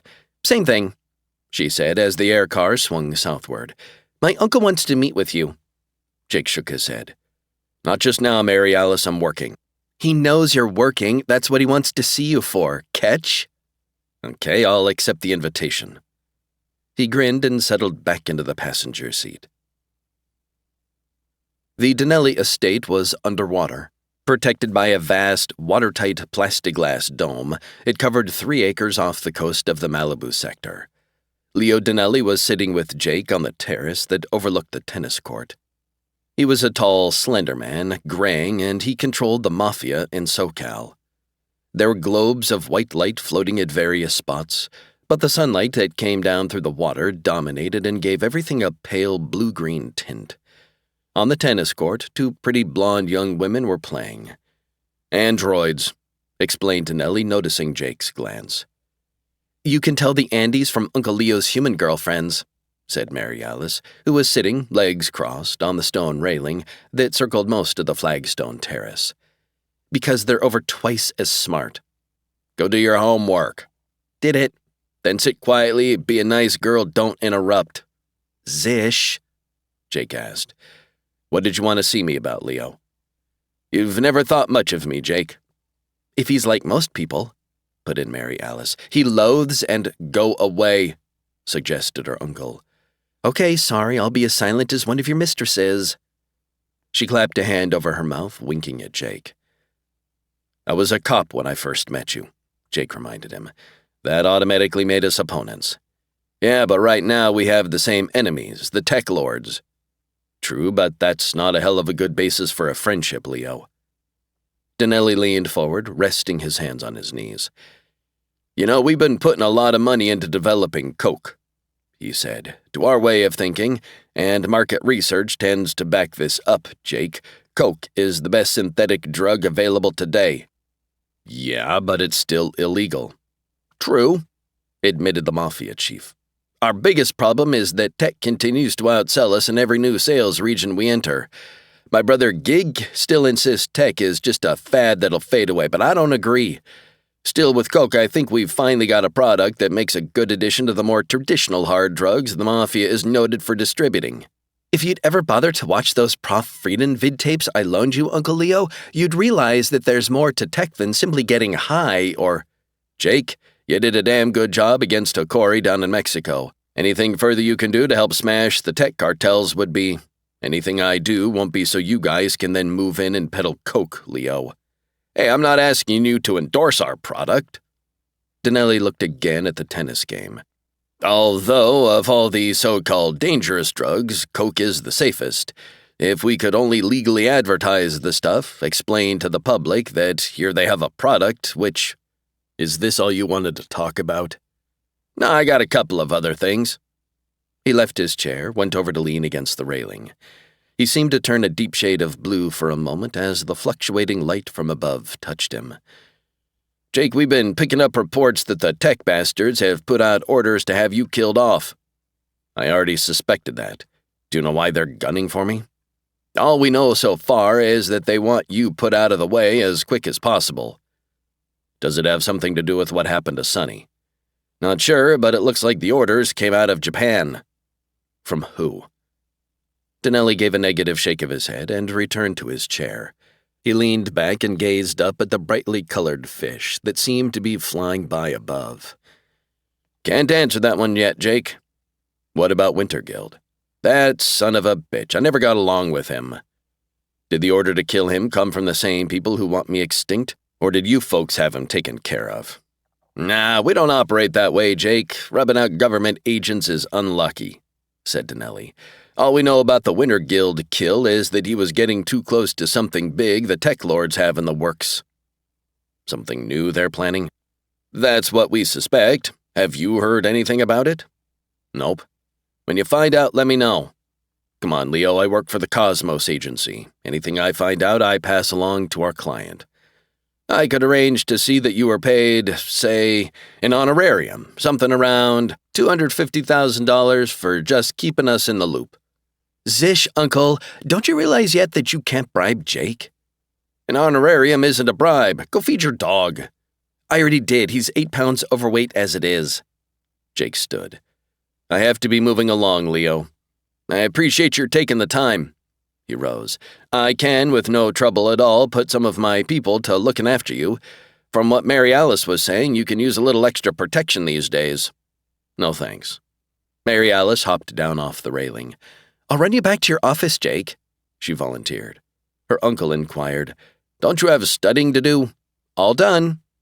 "Okay, but don't go insulting Jake, and absolutely no stunt flying." He held out his hand. Jake hesitated a few seconds, then shook it. 11.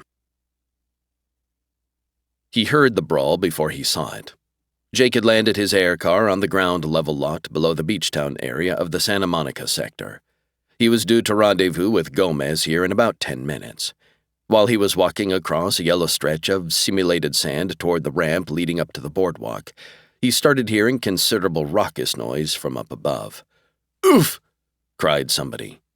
Next came the sound that an electro piano might make falling over, followed by gasps and groans and the noise of various breakable building materials being smashed and shattered. Operating on the hunch that this could have something to do with his partner, Jake went running up the ramp. The curving plexiglass boardwalk paralleled the curve of the beach, and as Jake reached it, something that was probably the detached left arm of a chrome-plated robot came flying straight at him. He ducked to avoid it and ran along the boardwalk in the direction of the commotion. On his right stretched the quiet Pacific Ocean, on his left a collection of Beachtown business enterprises: Torture Garden Motel, Keen Teen Canteen, No Hooker Over 16, International Lottery Parlor, Committee to Legalize Tech Headquarters, the Body Electric Bordello, Best Android Hookers in GLA, Ma Dreams Saloon. The saloon, which was where Gomez was going to meet him, was the point of origin for the brawl. Part of the fracas had spilled out onto the boardwalk. A one-armed robot, who was probably the bouncer, lay sprawled at the bottom of an agitated heap that included another TekWar robot, 3 burly sky sailors in full uniform, and a snarling robot dog painted a bright green. Skirting the pile of struggling men and mechanisms, Jake eased around the remains of a white electro piano that had collapsed right on the threshold and pushed through the yellow plaswood swinging doors. The brawl was continuing on the inside. The place was built to resemble an early 20th century saloon. It had a long ebony bar with a glittering brass rail, dark wood booths, and a substantial free lunch counter. At the moment, the android piano player, his authentic derby pulled far down over his plastic ears, was stretched out beneath a long lunch table, not functioning, and garnished profusely with salad and condiments. 6 or 7 husky human patrons were enthusiastically pummeling and booting each other all around the sprawled Andy. A green robot dog, much like the one on the stack outside, was biting the fat ankle of an obese blonde woman who Jake was fairly certain must be Ma Dream herself. At one of the booths, Gomez was disentangling himself from a table, wiping his skinned knuckles gingerly across his chin and shaking his head forlornly. A sky sailor was slumped unconscious on the far side of the lopsided booth. Noticing his partner, Gomez smiled and waved. He made his way over to Jake. "I assure you, amigo," he told Jake, "that I had nothing to do with precipitating this shindig." "Well, it was probably good exercise for you." "So help me, I was about to pay a call on my final informant of the day, who happens to reside in the bowels of this rowdy bistro, when a disagreement arose among some sky sailors as to the relative merits of a pair of gaudy robo-dogs. I've always favored robo-cats myself. Can we— Oops." A husky sky sailor had come lunging over to try to take a poke at Jake. Jake avoided the flung punch, caught the big man's arm, and used it as a lever to toss him across the room. The sky sailor smacked squarely into Ma Dream and the growling green dog, knocking them apart. "As I was saying, Sid, can we both call on your contact?" "Por supuesto, sure." Blowing at his knuckles and wincing, Gomez nodded. "It's Joe Waterloo. You know him, don't you?" "Better even than I want to, yeah." "There's a hidden entrance back near the gents." Gomez led the way. "Vamos." They made their way along a chill, twisting underground corridor. Off somewhere unseen, water was dripping loudly. "I sure hope," mentioned Gomez, that sound isn't the vast Pacific getting ready to bust into this tunnel." Jake grinned. "What have you been finding out?" "Before I answer that," said his partner, "tell me what you've been indulging in. Even in this dim light, I can see that you've been in some sort of fracas yourself." "Matter of fact, I was." Jake gave him a quick account of his day up to that point. At the corridor's end was a narrow arched doorway, partially covered with a screen of dangling beads. "Joe?"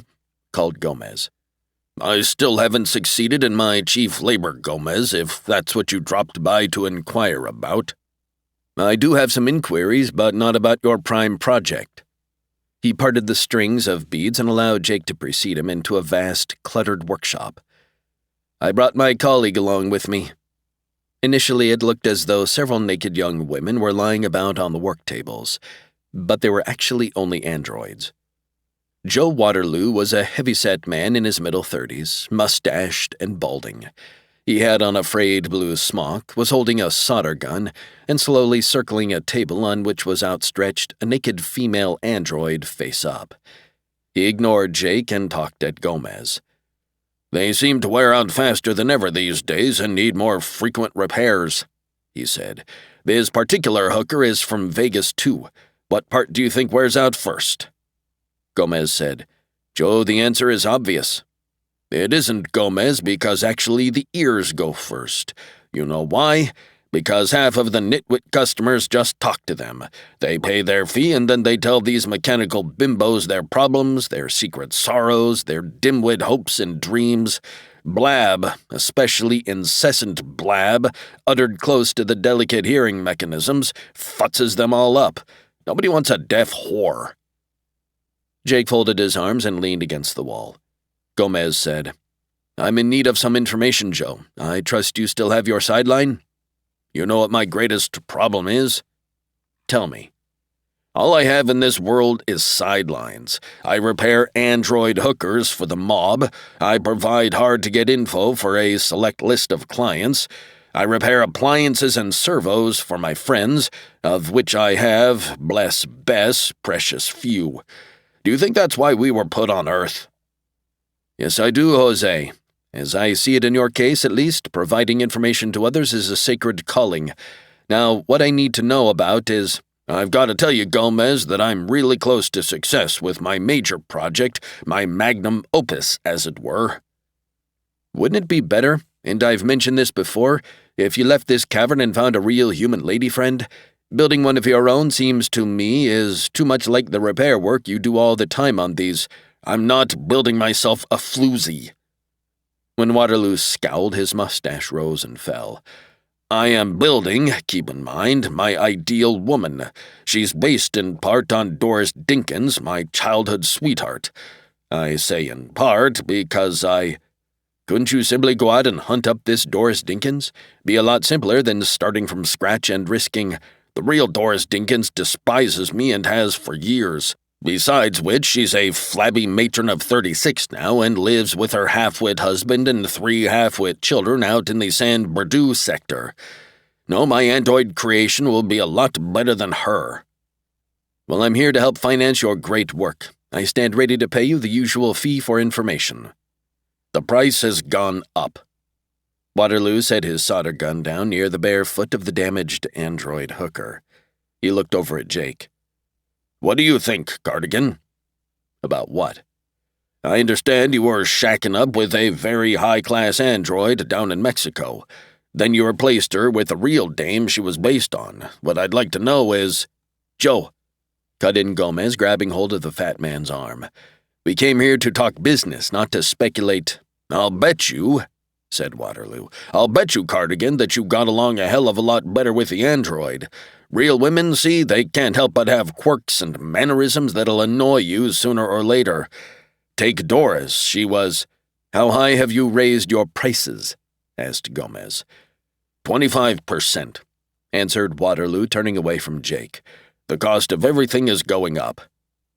Pushing the long legs of the blonde android slightly to one side, Gomez perched on the edge of the work table.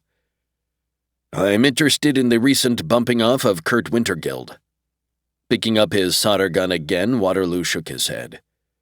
"You better go carefully on this one." "Okay, what have you heard?" "Bits and pieces. I'll have to charge you $200. "A deal. Habla." Waterloo said, "A consortium of TekLords has got something new and big in the works. Wintergild was engaged in trying to gather details." "What are they planning?" "That part I don't know." "Can you find out?" "Nope. No, sir, no. Not if I wish to remain among the living." "Is that why Wintergild was knocked off?" "Not exactly, Gomez. It's more complicated as I understand the setup. Wintergild was working to find out what they're planning, But the guy was also trying to run down somebody they didn't want him ever to get near. Jake asked, "Would that somebody have any connection with Dr. Gordon Chesterton?" "I don't know," answered Waterloo, still looking at Gomez.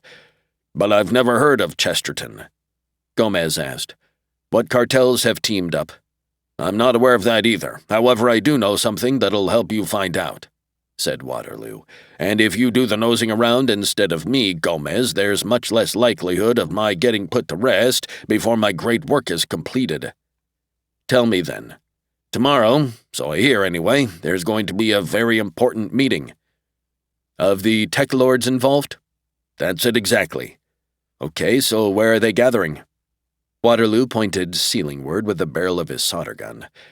"You know where the casino is, don't you?" "See.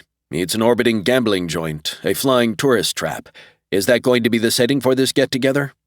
Waterloo nodded. "I'll throw in some free advice," he said. "If you do go up there, Gomez, be goddamn careful." "Be goddamn careful happens to be one of my family mottos," Gomez assured him. Jake asked, "Any of the Japanese cartels tied in with this meet?" "Don't know." Waterloo gave an impatient cough. "I got 2 more of these floozies to patch up before I can even go to lunch, Gomez. I don't have anything more to tell you." Gomez handed him some folded banknotes. "Gracias, then, Joe." Jake went into the corridor first, his partner following. Gomez whistled a few bars of a Mexican folk song as they walked. Then he said, "His queries about Beth look like they upset you, amigo." After a few seconds, Jake replied, "I guess they did." 12. Walt Bascom's office in Tower 2 of the Cosmos Detective Agency building was large and cluttered. The agency chief himself was small, compact, and rumpled. He was sitting now, one leg dangling, on the edge of his wide lucite desk. He was staring up at the ceiling and scratching at his close-cropped gray hair. "The Winter Guild bump-off," he said, "starts to look suspiciously like part of something bigger." Jake was in a canvas chair near the hologram projection screen. Gomez was sharing an aluminum armchair with several fat bundles of fax memos. Gomez said, "It's almost certain the major tech cartels have something afoot, boss." "As yet, we don't have sufficient details," observed the agency chief. "Es verdad." Bascom quit contemplating the distant ceiling and frowned at his 2 operatives. "If what the TekLords are up to is of sufficient importance, we ought to be able to earn considerable government gratitude if we come up with some answers ahead of them," he said thoughtfully. "Cosmos can always use more gratitude, and I can usually parlay that into lucrative assignments. There might even be the possibility of financial rewards on the side." "So we keep working on the tech angle," said Jake, "as well as Winter Guild's murder?" "Sure, because that's not going to hurt our client, and it's bound to do us some good," answered Bascom. "One of you lads should keep digging here in the GLA while the other gets his ass up to the casino. You can catch a shuttle out tonight, in fact, and arrive there ahead of the scheduled tech meeting." Gomez glanced over at his partner. "Since I'm fonder of games of chance, amigo, I volunteered to make the jaunt. I'd rather stay here just now, and this way I can concentrate on tracking down Doc Nevers." "I take it," said Bascom, "that our mystic Stooley has vacated his usual place of business, right after he sent me over to meet that kamikaze. It will be illuminating when you find out who paid him for that little task." Gomez said, "Kamikazes, zombies, these louts are sparing no expense when it comes to wiping you out, Jake." "It's flattering," the agency chief said. "We also have to find out more about this Dr. Chesterton and those 2 scientists who recently went on to glory." "I'll take care of that," said Jake. "We got in a case this morning, Sid, that you can probably use as a cover." Bascom searched his desktop clutter for a while, then gave up. "I'll get you the paperwork before you take off tonight. You've heard of Victoria Dorado, haven't you?" "The madcap heirs to the vast soy foods fortune." "The same. Victoria's 20, blonde at the moment. Seems she's run off with yet another undesirable fortune hunter. Her guardian has hired us to find her and persuade her to come back home. Vicky is, as I recall from browsing through her dossier once, fond of gambling." Nodding, Bascom said, That means the casino is a likely place to search for her. You can go up there openly as a Cosmos op, Sid. Tell the goons who operate the place that you're working on the Dorado case. Matter of fact, you might as well see if the nitwit is holed up there. Okay if I depart now? Gomez stretched up out of his chair. I'd like to see my current wife at least briefly before I blast off for that gambling hell. Anything else you have to bring up, Jake? Nothing, no. He stood too. All right, good luck, gents, and try not to get killed, said Bascom. If you do get knocked off, try to see that it doesn't cost the agency anything. Jake followed Beth into her kitchen.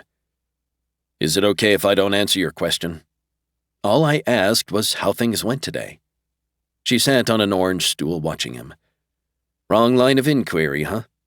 Grinning, he replied. Okay, I may as well tell you. I think I can guess. They tried to kill you again, didn't they? He took a chair at the bright yellow table. Well, yes, with a kamikaze android this time. Jake. She came over, stood behind him, and put her hands on his shoulders. Please tell me about it, all the details. Reaching up, he put his hand over hers. He then recounted what had happened over in Little Asia. As yet, nobody seems to know why, he finished. But it's pretty definitely the TekLords who are behind it. It must tie in with the other killings. Ever hear of Gordon Chesterton? Of course. She took her hands from his shoulders and went around to sit opposite him at the round table. Chesterton worked on the same project with Dr. Mildred Rhodey. She's the woman I told you was murdered by one of the zombies. Colonel Robert Keesby, the other victim, was also involved with that project. What were they working on? My father was quite upset about it at the time, so we discussed it quite a lot, she answered. Chesterton's a neobiologist, same as Dr. Rhodey. He'd persuaded some important people in the government to allow him to work on a new synthetic plague virus, an extremely efficient and virulent one from what my father was able to learn. As you know, Jake, the United States has fluctuated over the past decade on whether or not to allow this sort of research to be undertaken at all. Technically, biological weapons of the sort Chesterton was developing haven't been legal since all the trouble over their use in the last Brazil War. But the official policy at that time, 10 or so years ago, wasn't exactly crystal clear, so he was able to get a go-ahead. That's why my father, who still seemed to have some moral sense back then, became so upset. He protested to several government officials, formed committees, agitated to get Chesterton's project halted. That do any good? I was never certain, she answered. There was a great deal of circumlocution. Everything just dragged. Then Chesterton killed his wife, and while his trial was going on, the project was, very quietly, shut down. Far as I know, it's currently against even clandestine U.S. policy to work on a biological weapon of that sort. Chesterton had several years to work on his plague virus. Did he perfect it before the project was shelved? I don't think so, but I can try to find out for sure. Yeah, you'd better do that. Beth leaned back in her chair. You remember the murder case, don't you? Yeah, I was still with the SoCal State Police then. It happened not too long before I was sent up to the freezer. I'm sorry, Jake. I know you don't like to talk about that. I shouldn't have mentioned it. Eventually I'm going to have to discuss it. Being in suspended animation for 4 years, stuck away in a cell the size and shape of a coffin, that makes an impression on you. He laughed quietly, stood up to walk over to the window. The night was starting to close in outside. Chesterton's doing 50 years. They say you're not supposed to feel anything while you're in that state, that it's no worse than a short nap, but the worst part must be waking up, coming back home after 50 years. You haven't aged at all, but everyone else you know, wife, children, friends, they've gone on without you. They're older now, much, much older, or dead and gone. Even being shut away for only 4 years can be damn unsettling. Only 4 years? That can be a very long time, too. She reached across the table to take hold of his hand. It was for me, yeah. Things changed a lot, and the worst part of it is that I wasn't around when Dan needed me. Jake turned his hand in hers, squeezed. I just can't get him to realize that I didn't have any choice. You'd think a cop's son would understand. When they arrest you, try you, and sentence you, you don't have any say. You just go serve your sentence. Beth slowly let go of his hand. Standing, she came around to his side of the table. "There's something else I want to talk about." He took hold of her around the waist. "Seems like all we do when we're together is talk. When I was angry at you, I said some things about you and the android. Could be you're right." He very gently pulled her down onto his lap. "What I never got around to saying was the most important thing," she told him. "We came to know each other in a pretty odd and unusual way, a special way.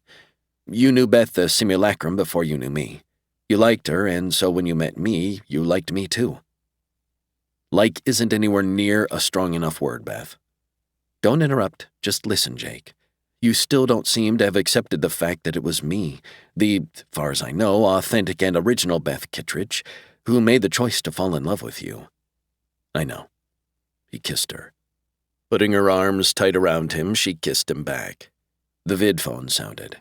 It sounded again. Reluctantly, Beth rose and crossed to the kitchen phone alcove. "Yes?" "Is my father there?" It was Dan on the phone screen, looking unhappy and concerned. Jake hurried over to take the call. "Is something wrong, Dan?"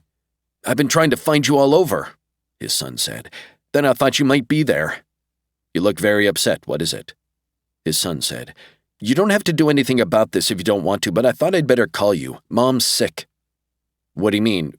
Is she with you now?" "No, she's very ill. She's in the hospital. It's serious, real serious, and I don't know, Dad. She's maybe going to die." "What is it? What's wrong with her?" "Nobody's sure yet. The doctors think maybe a virus. It came on very sudden. Started this afternoon, and within a couple of hours. I figured I should phone you, even though you aren't actually married any longer, but—" "I'll be up there as soon as I can tonight. Where is she?" "The Marina Hospital here in Frisco, Dad. I'm calling from there now. They've got her in the isolation wing, but I'm out in the reception area because they won't let you inside. That's where I'll be. You can't see her up close, but—" "That's all right. I can be with you, and that's important too," Jake said. "I'll be there within 2 or 3 hours." "If you're too busy, 2 or 3 hours, Dan, you try to take it easy." He hung up. Beth said, "A virus? Just a coincidence," he said. "Okay, I'll call Bascom and tell him I'm going to take a day off from the Winter Guild case." "I'll come along with you to San Francisco." "Good. I'd like to have you with me," she asked. "You're not doing this just for Kate, are you?" "My relationship with her was actually over and done before I went up to the freezer," said Jake, standing. "Thing is, I didn't know it then. Didn't know it until I got out." "You're mostly doing this so you can be with your son. Maybe I can help him get through this. Maybe I can still salvage something." 13. Gomez decided to ignore the stripper. She was a foot-high blonde holographic projection doing her act in the exact center of his table in the shuttle cocktail lounge. There was a control panel at the edge of the small square black table. Gomez had touched the no entertainment key twice, but the blonde wouldn't go away. He'd also tried the string quartet and the dirty wrestling keys, but the stripper remained and continued to shed her clothes. "On the fritz," he concluded, picking up his glass of beer and glancing casually around. There were about 40 tables in this particular lounge, which was one of 3 on board the casino-bound ship. There were about 70 patrons crowded into the room, and at least half of the tables had the stripper stripping. Behind the silver-plated bar roamed 2 large gold-plated robot bartenders, and circulating through the dim-lit lounge were 3 beautiful blonde barmaids. They were androids, identical in looks and sparse costumes. Gomez recognized a few professional gamblers in the crowd and one well-known pimp. But he didn't spot anyone he'd ever encountered in the line of duty or whose picture he'd come across. That might mean that nobody had spotted him either.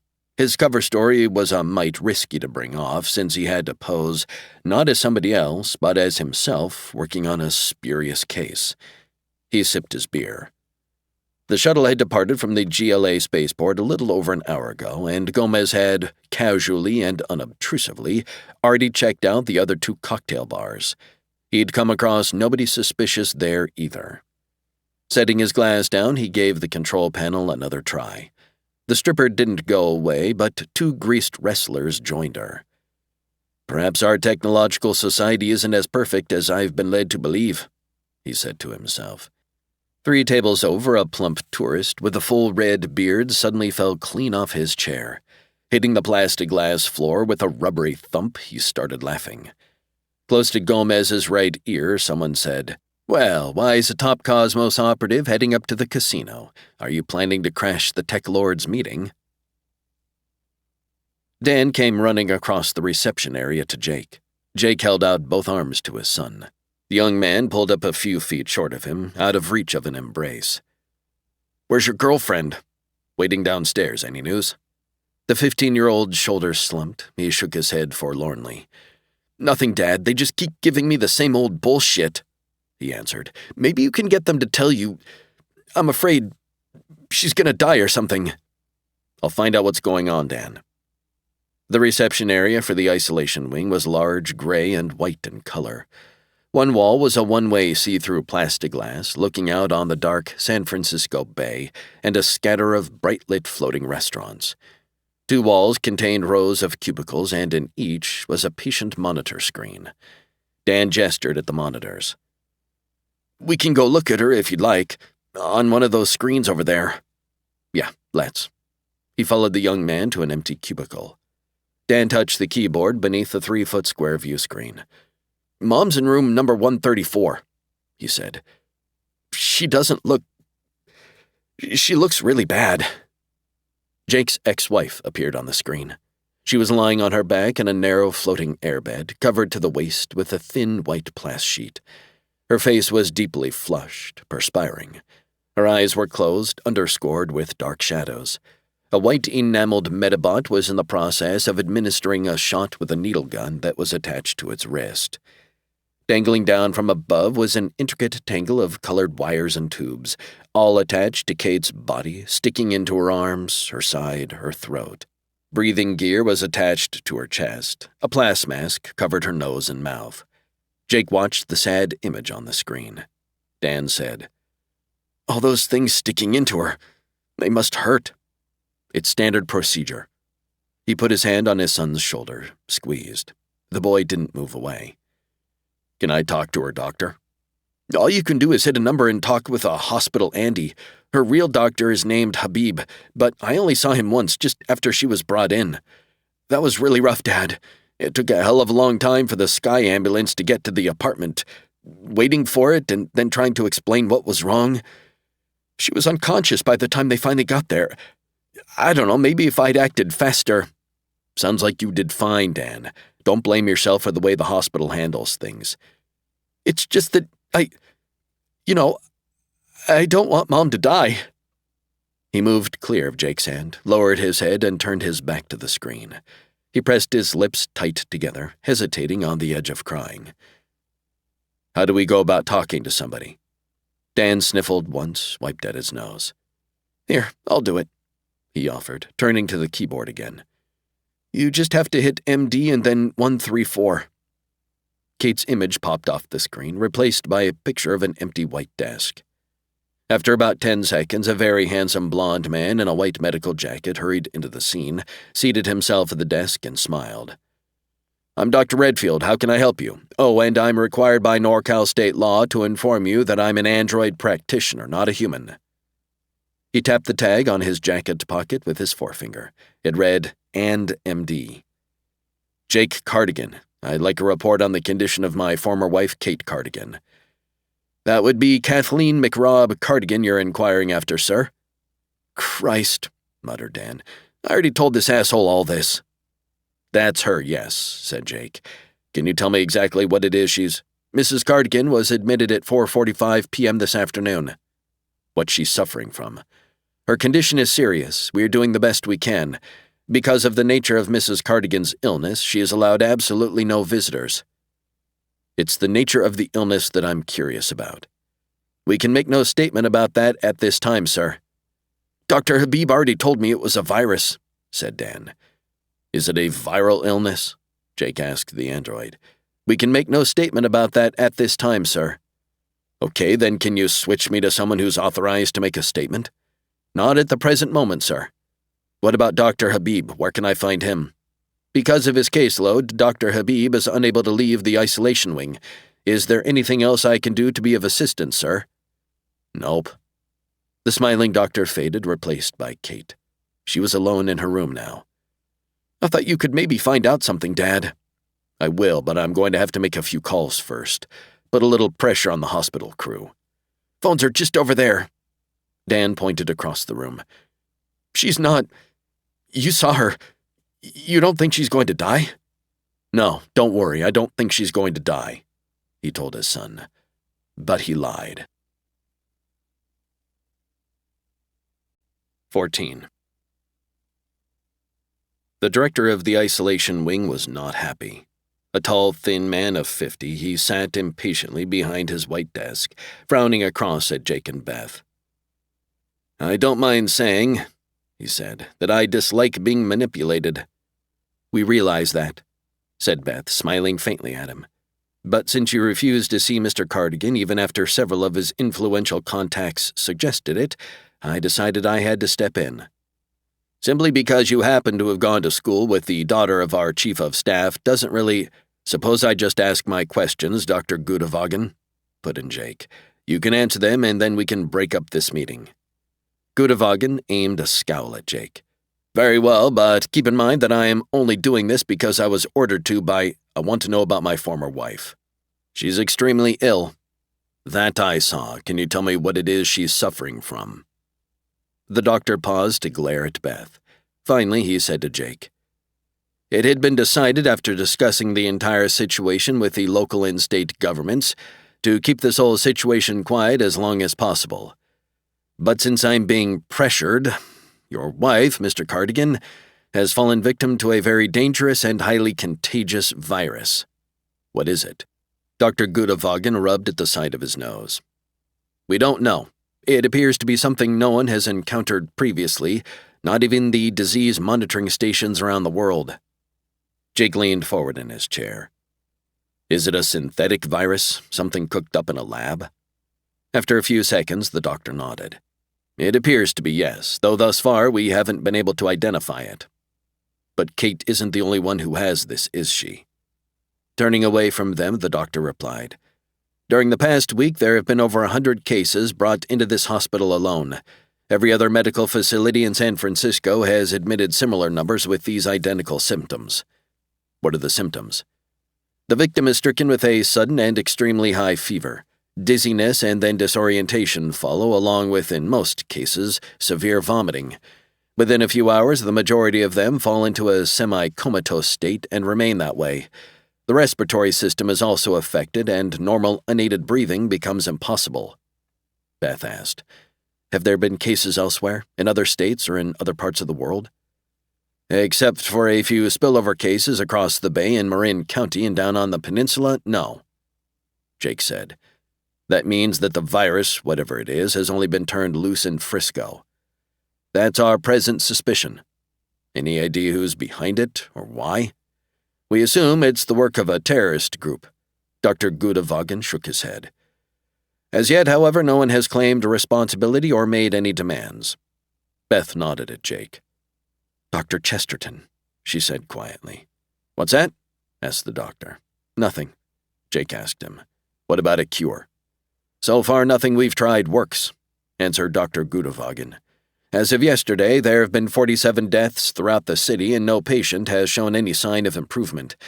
If we can identify the virus, we suspect it may be something that was originally developed in a government lab somewhere, then we may be able to determine the antidote. We naturally have queries out to various government agencies asking for help. Otherwise, can't you develop a cure on your own?"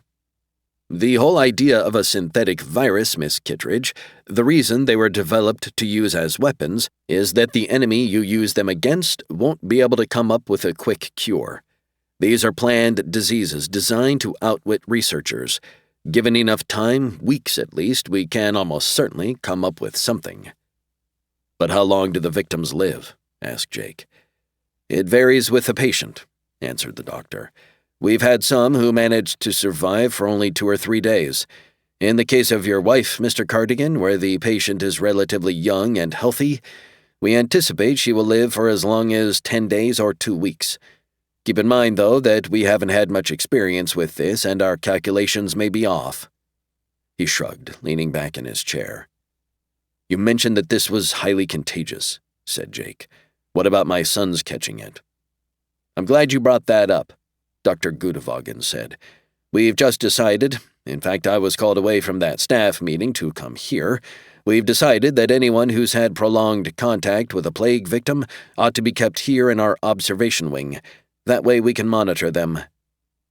"You used the word plague," said Beth. "Is that what this is?" "An epidemic, a plague, I'd say so. The number of victims has kept increasing. In a few more days, perhaps sooner, we won't be able to keep this a secret and panic will be added to the other problems. The media are already starting to ask questions." "You'd like my son to stay here, then?" "We can't legally require that, not at this stage of the situation, but I think it would be best." "Yeah, so do I. I'll talk to Dan." Jake stood up. "And maybe I can find the antidote to this plague. What we need, Mr. Cardigan, is qualified medical experts, not impetuous private detectives." Beth said. "I'd bet on Jake if I were you, Doctor." The redhead reached across the narrow table, touching the control pad. The stripper vanished just as she was removing her final bit of clothing. "I can tell you how it ends," said the red-haired young woman as she sat, uninvited, across from Gomez. Gomez said nothing. The red-haired intruder continued. "If you know me, which you most certainly do, Gomez, you're aware I'm no stickler for ceremony. Still and all, however, I don't believe I'm straying out of line to any great degree, which every single person I deal with in the course of an average busy day might not agree with, when I suggest to you that a cordial greeting wouldn't be out of order under the present circumstances. Here we are, after all, thrown together by fate, as it were, far from our native planet, hurtling through the vast void of—" "Aye, Natalie, old chum," said Gomez, frowning at her. "Go away." Smiling, Natalie Dent placed both sharp elbows on the tabletop and stared intently at him. "I've always harbored the suspicion, ever since I first encountered you, back when you were a hard-bitten SoCal State cop, and I was a sweet and innocent, well, anyway, sweet young rube reporter working the police beat on the greater Los Angeles Fax Times, that you didn't exactly approve of me, which was okay by me since my innate shyness does often get mistaken for aloofness and cause certain sorts of men, especially those who fancy themselves womanizers, don't approve." "Vamos," suggested Gomez, making a go-away motion with one hand. "Depart, Nat. Take your leave, fold your tent, hit the road." "Gee, a bilingual brush-off. That's very interesting, Gomez, because it indicates to me, and I think that I'm perfectly capable of being objective when the occasion arises to—" "Natalie, really now, scram," he urged in a lowered voice. "A reporter for News Inc., that god-awful 24-hour vidwall news service, ought not to be noticed blabbing away in public with a noted private investigator, especially not while aboard a shuttle speeding toward a dive like the casino." "Oh, there's no need at all to worry about that, since I happen to have a perfect cover story for why I'm making this little jaunt," Natalie told him. "See, I'm supposed to be investigating a reliable rumor that Victoria Dorado, the madcap heiress who's run off once again, is up at the casino throwing away another chunk of money from her seemingly bottomless coffers. So if anyone, for example, that husky, bushy-browed thug slumped over at the bar and glowering at us with suspicion in his beady little eyes, does recognize me, why, I'm ready with a perfectly winning and convincing excuse for my actions, and so no one will suspect, not even for a fleeting moment, that I'm heading there for exactly and precisely the same reason you are." Gomez, resisting the impulse to turn and scan the bushy-browed thug, said, "Well, now, Chiquita, talk about coincidences. It so happens the Cosmos Agency has been retained to locate Miss Dorado, and we, too, have had a tip that she's frequenting the casino. Well, now that we both know what's afoot, adios." The redhead sucked in one cheek and eyed him. "Isn't that something? Why, Gomez, you still think of me as the naive little hick from the Fresno sector, and so easy to fool as I was back at the age of 19 when we first met. Well, listen, I'm 26 now and quite capable of spotting the truth behind a lot of—" "Nat, are you capable of getting the hell away from me? You may well have turned into a deft, savvy reporter, but I don't want you hovering around me." I hope you don't think I'm displaying some sort of seedy sexual attraction toward you, Gomez, because as far as I'm concerned, you're a type of curly-haired, egocentric wise-off who falsely thinks he is fatally attractive to any and all women is precisely the sort of man I want nothing to do with, at least in any romantic kind of way. So don't flatter yourself. Great, I'll abandon all my foolish notions about your yearning for me. Gomez popped to his feet. Farewell now, Natalie, and por favor don't tag along with me for the remainder of this flight or after we hit the casino. You have my solemn word that soon as I spot the Dorado lass, I'll give you a holler. Standing, Natalie came around to take hold of his arm. We can go to my cabin and talk things over. I've already debugged the place. We have nothing, absolutely nada, to chat about, dear lady. Sure we do, so quit being obtuse, she advised. For all you know, I already have a lot more information than you do on this upcoming TekLord meeting. Gomez reflected on that. Okay, we'll go talk. I told you we would. 15. Fog was rolling in across the dark bay. Dan stood near the see-through wall, hands deep in his trouser pockets and shoulders hunched, watching the mist swallow up the lights of the floating restaurants and the water-edge buildings. What do you mean, that you can't do anything to help her? He asked his father without looking at him. No, that's not it. I'm pretty sure I know what's behind the plague, Jake told him. I'm sorry, Dad, but it just sounds to me like you don't really have much of an idea about why she's dying. I'm going to find out who's behind this. But how long is that going to take you? A week? A month? Mom's going to be dead in a few days unless somebody can do something. Dan turned to face him. I've been talking to some of the other visitors, and nobody who has this lasts very long. He gestured toward the monitor screens. One kid about my age? Jesus, his father died while he was watching him on one of these damn screens. His father died and the screen just went blank. I don't want that to happen to... It won't. He reached out to take his son's hand. The boy jerked back from him. Hey, watch it. You don't want to touch me. You might get contaminated and they'll lock you up here, too. Nobody's locking you up, but being here under observation is safer than... In this way, you won't have to take the responsibility of looking after me yourself. Look, now, Dan, I love you and I'm concerned about you. But nobody, not even the doctors, knows what this virus is yet. By staying right here, you'll be, that's okay, Dad, I've got no place else to go anyway. And this is better than school. Anytime you want to contact me, just call the agency number in GLA. They'll know where I am. I don't know if I'll need to contact you unless Mom gets worse. Whenever you want to talk to me, for whatever reason, start with the Cosmos Detective Agency, Jake said, taking a step back from him. This isn't the place to do it, Dan, but sometime soon, probably, we're going to talk about what really happened down across the border in Mexico. I know all about that, about Bennett's getting hurt, and there are, though, a lot of things you don't know. Dan looked again out into the foggy night. Maybe your side of the story is different. Maybe it's true, he said, but I can't handle hearing it right now, Dad. Okay, sorry. Jake patted him on the shoulder. I'll come see you again soon as I can. If you want to. His son went walking away from him. The hotel was built out over the water on the Berkeley side of the bay. Their rooms were high up in one of the towers. There's nothing to see out there but fog, mentioned Beth.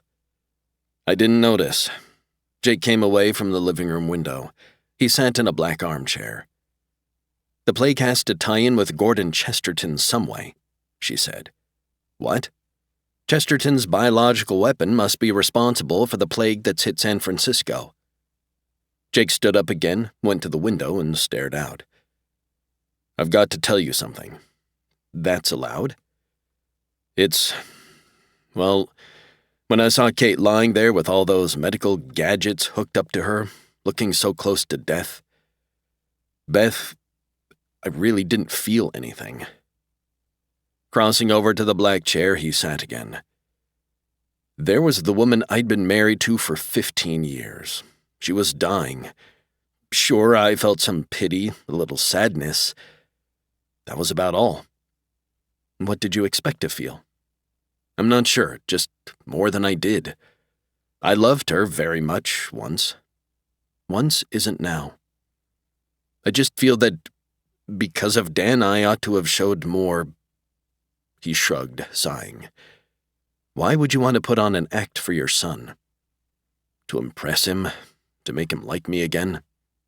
Beth said, "Dan doesn't know what you know, Jake, and maybe he never will.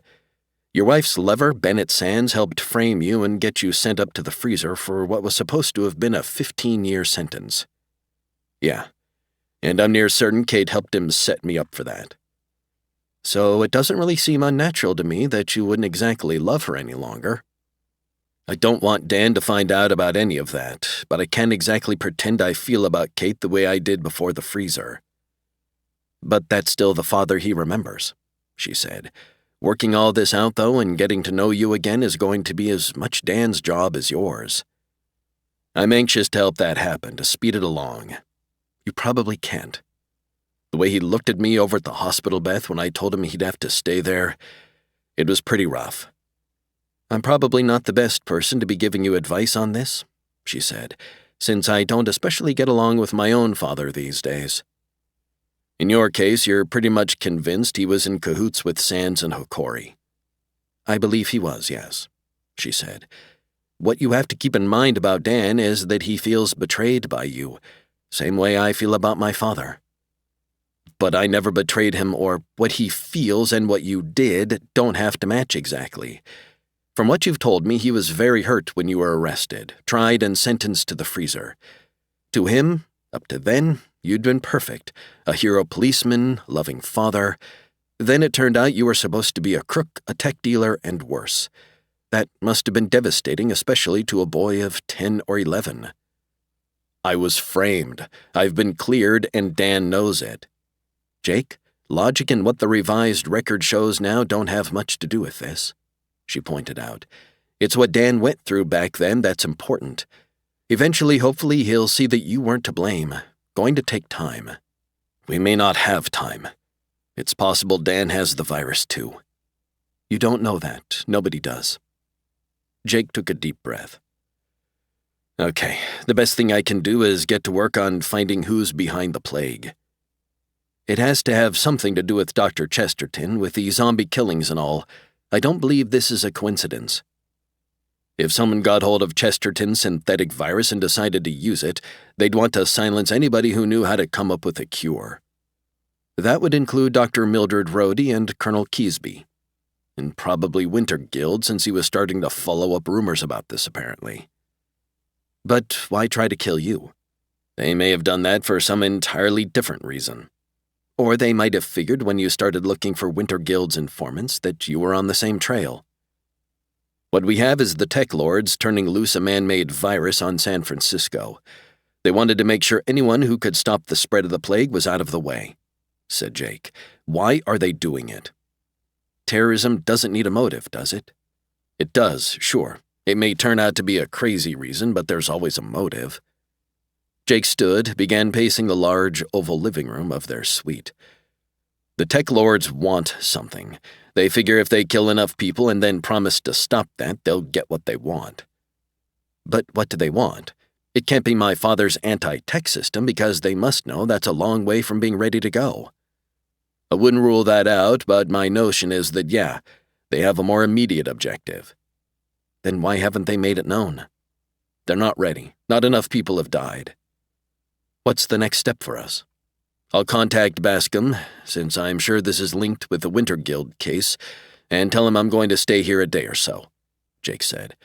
"Then I'm going to look up some of my contacts and informants in Frisco. San Francisco is going to be a very dangerous city from now on." Jake grinned. "Greater Los Angeles hasn't been all that safe for me lately either," he said. 16. Jake was, he realized, alone in bed. According to the floating ball clock up near the ceiling, it was a few minutes past 7 in the morning. Yawning once, scratching at his ribs, he sat up. "Beth?" he called as he swung off the hovering airfloat bed. "In here." He followed her voice into the living room of their hotel suite. "Something?" he asked. She was fully dressed now, sitting in the vidphone alcove. "I thought of someone who might have some pertinent information, and it turns out he does."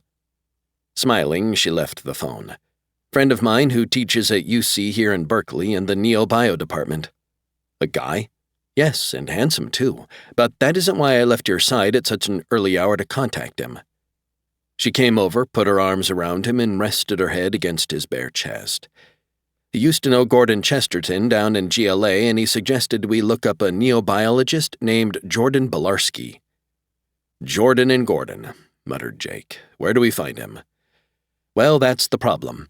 Belarski was teaching at UC until about 2 years ago, when he had some kind of breakdown. My friend called it a crisis of conscience, but he likes to use phrases like that. Beth moved back from Jake. Belarski, when last heard from, was living a nomadic street life over in Frisco. I'll see if I can run the guy down. Would his crisis have anything to do with the biological weapons Chesterton was developing? My friend says Belarski worked closely with Chesterton, although I don't recall ever having heard of the man before, she said. I'm going up to UC later to have lunch with him and see what else I can find out, if that's okay with you. Sure. I don't want you coming along to Frisco because I know the city isn't safe for someone as fragile as I am. Exactly, he said, grinning. At a vidphone booth and a transit station deep under the bay, Jake, alone now, put through a call to the Marina Hospital. He reached the same smiling blonde android doctor he'd spoken to the night before.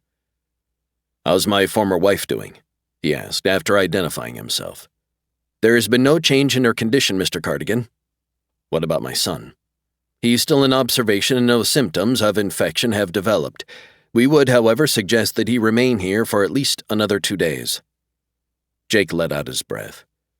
Yeah, that's fine, he said. Can I talk to him? Hold on, please, I'll transfer you. The screen went blank.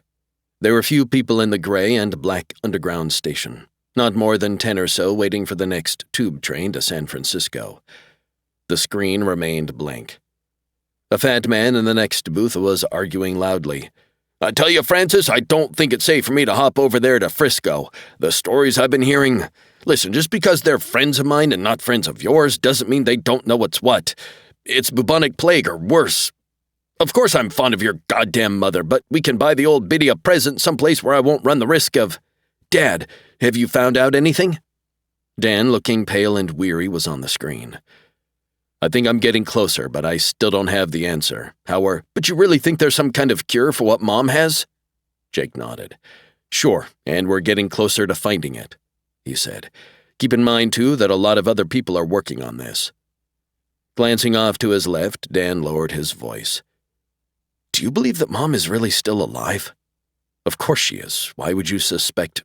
I don't know. They give you so much bullshit around here, his son said. And they mostly treat me like I was still a little kid. What did they tell you about Mom? That there's no change in her condition. No change, echoed Dan sadly. Yeah, that's what they keep telling me. It means she's not getting any worse, Dan. But no better either, he shook his head. I don't know what to believe.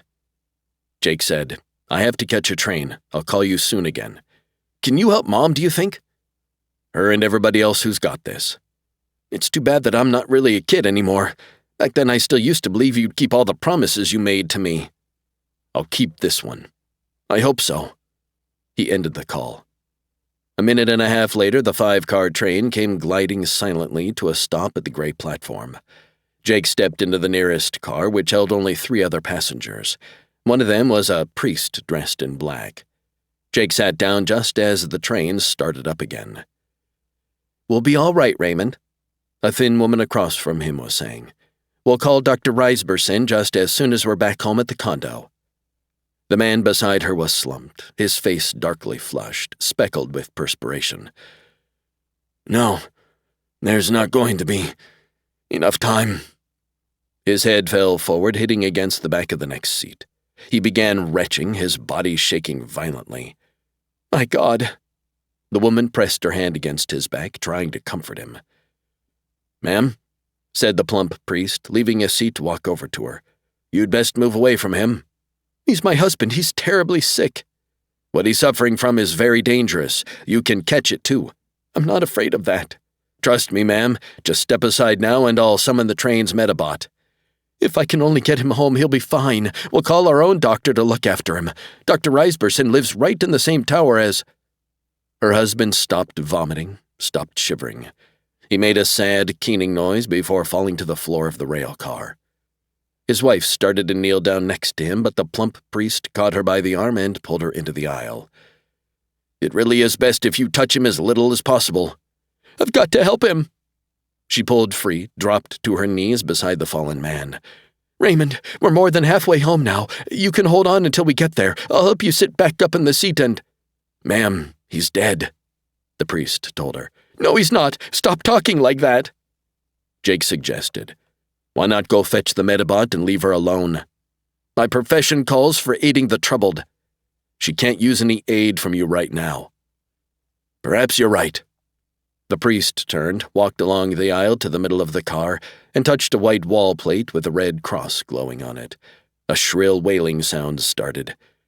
"He's not dead," insisted the kneeling woman. At a few minutes before noon, Jake was walking down through Chinatown Park. The day was clear and bright. A mild wind rattled the leaves of the imitation trees. "Good to see you again after so long, Jake." A slim, dapper Chinese of about 40 was sitting on an orange bench, smiling at the approaching Jake. "You're looking very— what's the word I need, Vince? Elegant? You're looking elegant, though maybe that isn't the right word for describing a San Francisco cop." Vincent Mock left the bench, brushing at his trousers. "You mentioned on the phone that you had some questions for me. I appreciate your taking the time," Jake said as they started walking along a curving path in the small block-square park. "I'm interested in a guy named Jordan Belarski. He used to be a fairly successful neobiologist over at UC, but he had a breakdown. Supposedly, he ended up on the streets here in Frisco. Since you're in charge of the street life division of the SF Police, Vince, I'm hoping you can—" "Belarski, sure," Mock nodded. "Yeah, I know the professor. He likes to lecture people about the meaning of life and what morality is. Not surprisingly, most people don't want to hear about any of that, and Belarski gets beaten up every now and then." He slowed, grew thoughtful, studied Jake. "What sort of case are you working on for Cosmos?" "Started as a simple investigation into the causes of Kurt Wintergild's death, but he was a putz." "True," agreed Jake. "The point is, Vince, this is starting to look as though it's tied in with your plague." "I just heard your wife has it. I'm sorry about ex-wife." "Really? I didn't know. When did that happen?" "While I was away. Any idea where I can find the professor?" A sky ambulance went roaring by low overhead, siren howling. "Must be another plague victim." Mock pointed at the flying ambulance with his thumb. "Any idea what's behind the plague?" "It's man-made, but what the motive for turning it loose on us is, I don't know. And so far, nobody's popped up to take credit," said the policeman. "Before Belarski went totally bonkers and became a sidewalk philosopher, he was working on biological weapons, wasn't he?" "Yup, as an associate of Dr. Gordon Chesterton." "Ah, the noted wife killer. Well, at least we don't have to worry about Chesterton, since he's safely on ice up in the freezer and won't be out again until we're all old and gray." Mock paused. "The professor wanders around a lot, but in the past few weeks he's been living over in the ruins." "The ruins?" "Happened while you weren't around, I guess, an after effect of the big quake of 2117. Most of the Tenderloin area just toppled over," explained Mock. "What with one thing and another having to do with budget and insurance problems, the city fathers and mothers haven't gotten around to rebuilding. It's possible nobody will get around to it for years to come. Meantime, large quantities of homeless drifters, small-time crooks, louts, and loons have taken to squatting there." "Do you police them?" "A little, though mostly we simply try to make sure they don't come charging out of there to annoy our decent citizens. At last count, by the way, we had something around 26 decent citizens left in our fair city. You figure Belarski is tangled up with this plague in some way?" "I sure want to talk to him about that possibility. Let me know what the guy has to say, providing any of it comes out coherent." "Come along with me if you want. I could use a guide." "No, when the denizens of the ruins spot me, it usually inspires them to fling brickbats and assorted other samples of architecture. Despite my elegant appearance and winning ways, I'm not especially popular over there." "Hard to believe," Mock asked. "You have a kid, don't you?" "One, yes." Boy or girl? Boy, 15. Where is he? Right now, he's at the Marina Hospital, too, in observation. There's a possibility he may develop what Kate's got. That's not good, he said, shaking his head. How do you two get along? After a few seconds, Jake answered, Just great. 17. The ruins stretched across 10 square blocks. Jake entered the tumble-down area just as the day was starting to fade, making his way along what had once been Mason Street. There was now only a narrow, twisty path zigzagging through enormous mounds of rubble. Piles that mingled bricks, shattered timbers, twists of metal rods, jagged fragments of plexiglass rose up all around. Here and there, portions of walls still stood, with a few windows and doors still in place. The twilight brought a chill wind with it. Wisps and tatters of fog were beginning to drift across the ruins. Jake saw a scatter of lights, portable electro-lamps mostly, and a few cook fires. In the gaping doorway of what was left of a liquor shop, two thin women in ragged dresses were struggling with each other, punching and cursing. Sprawled at their feet was a dead man in a tattered raincoat. "I saw him first," insisted one of the women as she jabbed the other hard in the ribs. "Bullshit, honey, I did. He's mine. Whatever he's got on him is mine.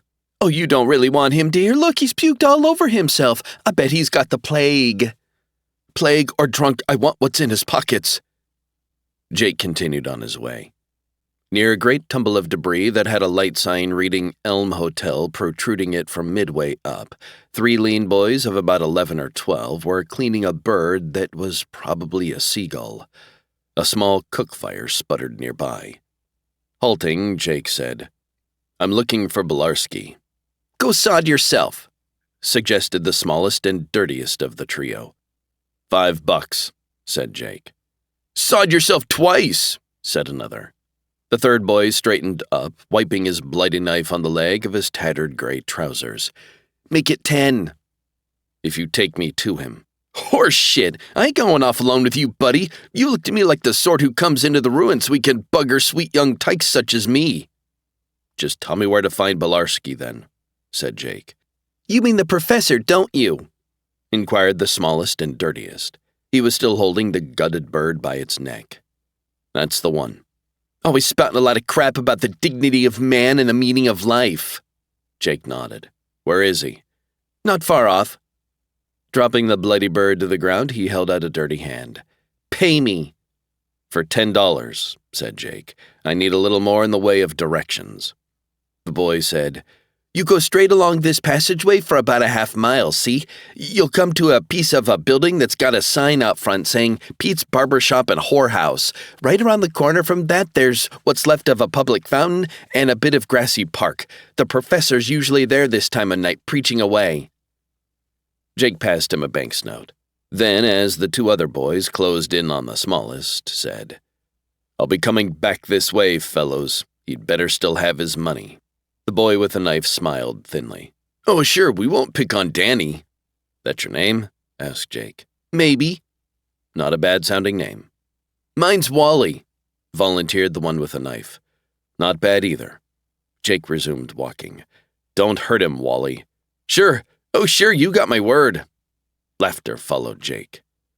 The fog was rolling in thicker, pouring down over the dark piles of rubble and the jagged fragments of walls, filling up the narrow passway. Off somewhere, unseen, a cat suddenly cried out in pain. "Stick him again! He ain't dead! Shit, he scratched me! Hold him still! Hold the bugger still or we'll miss dinner!" Off to Jake's right, something went scurrying through a tumbled building. After a few minutes, he heard a voice. "Are we put on this earth? You've asked yourselves that often. I know I have.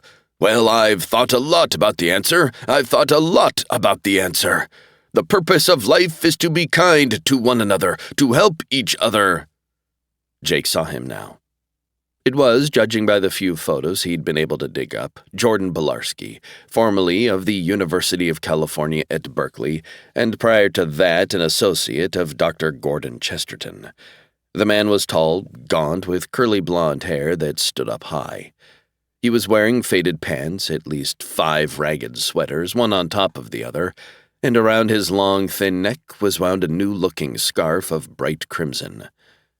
Belarski was mounted up on a low pile of bricks near a patch of dry grass. He was shaking his fist as he spoke, staring intently into the mist as though there were an audience surrounding him, but there was no one at all attending his lecture. "Yes, I know what it is to betray your purpose, to spoil your life by compromising what it is that you—" "Professor Belarski?" Jake had stopped a few feet from him. "Save your questions until after my talk. I want to ask you about Gordon Chesterton."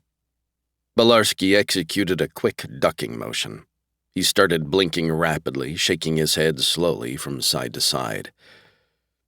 "As I was saying," he went on, looking away from Jake and concentrating on another section of his invisible audience, "the essential truth, the only truth of life is betrayal. First, we betray.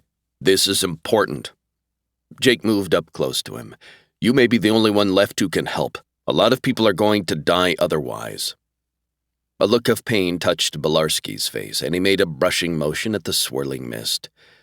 "They're already dead. Yes, it's much too late to stop that now. Oh, by preaching to the crowds, I can sometimes—" "We've got to talk about Chesterton." "Chesterton?" He shivered, his whole body rattling. Then he reached up and unwound the crimson scarf. "Perhaps you're the one," he said in a quieter voice. "The one you can confide in?" "Yes.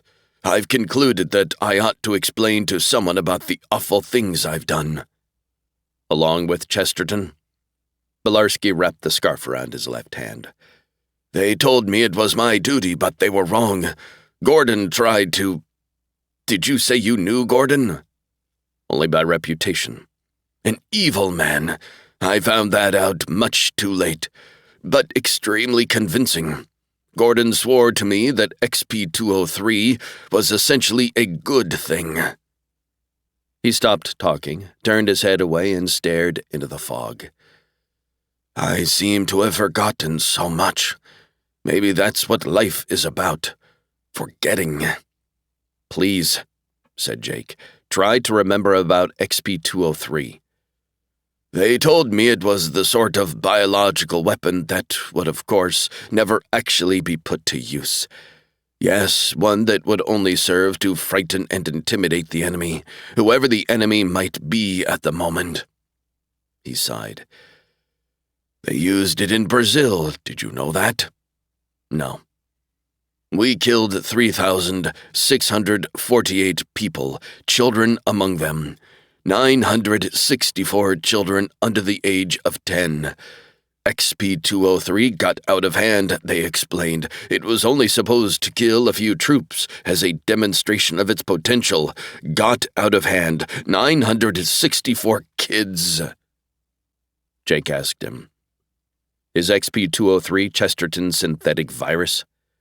"Chesterton's and mine." "You perfected the stuff. It worked?" 964 kids. Yes, it worked." "But XP-203 was supposed to have been destroyed years ago, wasn't it?" "So they told us." "Could any of it have survived? Could someone have access to a supply or manufacture new?" "Have you ever wondered what we are placed on Earth for? Do you think it could be so that we can kill 964 children, none over the age of 10? Jake took hold of Belarski's arm. "Did you and Chesterton also develop an antidote?" "There's no antidote for the awful things I've done." "An antidote for XP-203? "The United States government never accepts a new lethal virus unless you provide a— But that's of no importance now. My mission now is to preach to the multitudes." Tightening his grip, Jake said, "I'm near certain your XP-203 is what's being used here in Frisco. You know how to stop it." "Do I?" He pressed the wadded-up crimson scarf to his chest. "I wasn't aware that the government had any further use for my services. How many children do they want killed this time?" You'll have to come with me to explain to— You don't understand. My mission now is to preach. Belarski died then. The beam of a laser gun came darting out of the thick surrounding fog. It touched his chest, just above where he held the scarf, and swiftly sliced through his torso. Jake had dived, hit the ground, and rolled. The beam came looking for him. 18. Jake got to his feet, went running into the fog. The beam of the laser gun hissed again, slashed across a pile of rubble 3 feet to his left. He tripped on something unseen, fell, his head cracking into a fragment of wall. Jake scrambled around the wall, getting it between whoever it was out there in the misty night and himself.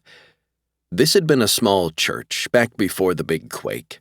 There were still 5 rows of pews lined up on flooring that was strewn with chunks of mortar and thick with dust. The sole surviving stained glass window showed a handsome white-robed angel with his wings unfurled. The angel suddenly separated at the waist, his torso exploding into jagged chunks of glass and slamming down to the dusty floor. The laser gun beam that had sliced the window in half came probing in at the new opening. Jake, ducked low, ran along a row of seats and out through a great jagged gap in what was left of the opposite wall. Beyond the collapsed church rose a high mound of debris that had once been a building. Beyond that, there seemed to be nothing but chill, dead-white fog. Jake made his way around the pile, crouched behind it, and drew out his stun gun. He still hadn't seen who'd killed Belarski and was now stalking him. He didn't know how many of them were out there in the thick mist. All at once, a fat gray rat, frightened by something, ran out of the fog, brushed Jake's ankle, and was gone. Jake narrowed his eyes, watching the swirling mist. He spotted a dark blur that was moving very slowly closer. He aimed his stun gun and fired. The humming beam of his weapon hit the shadowy shape.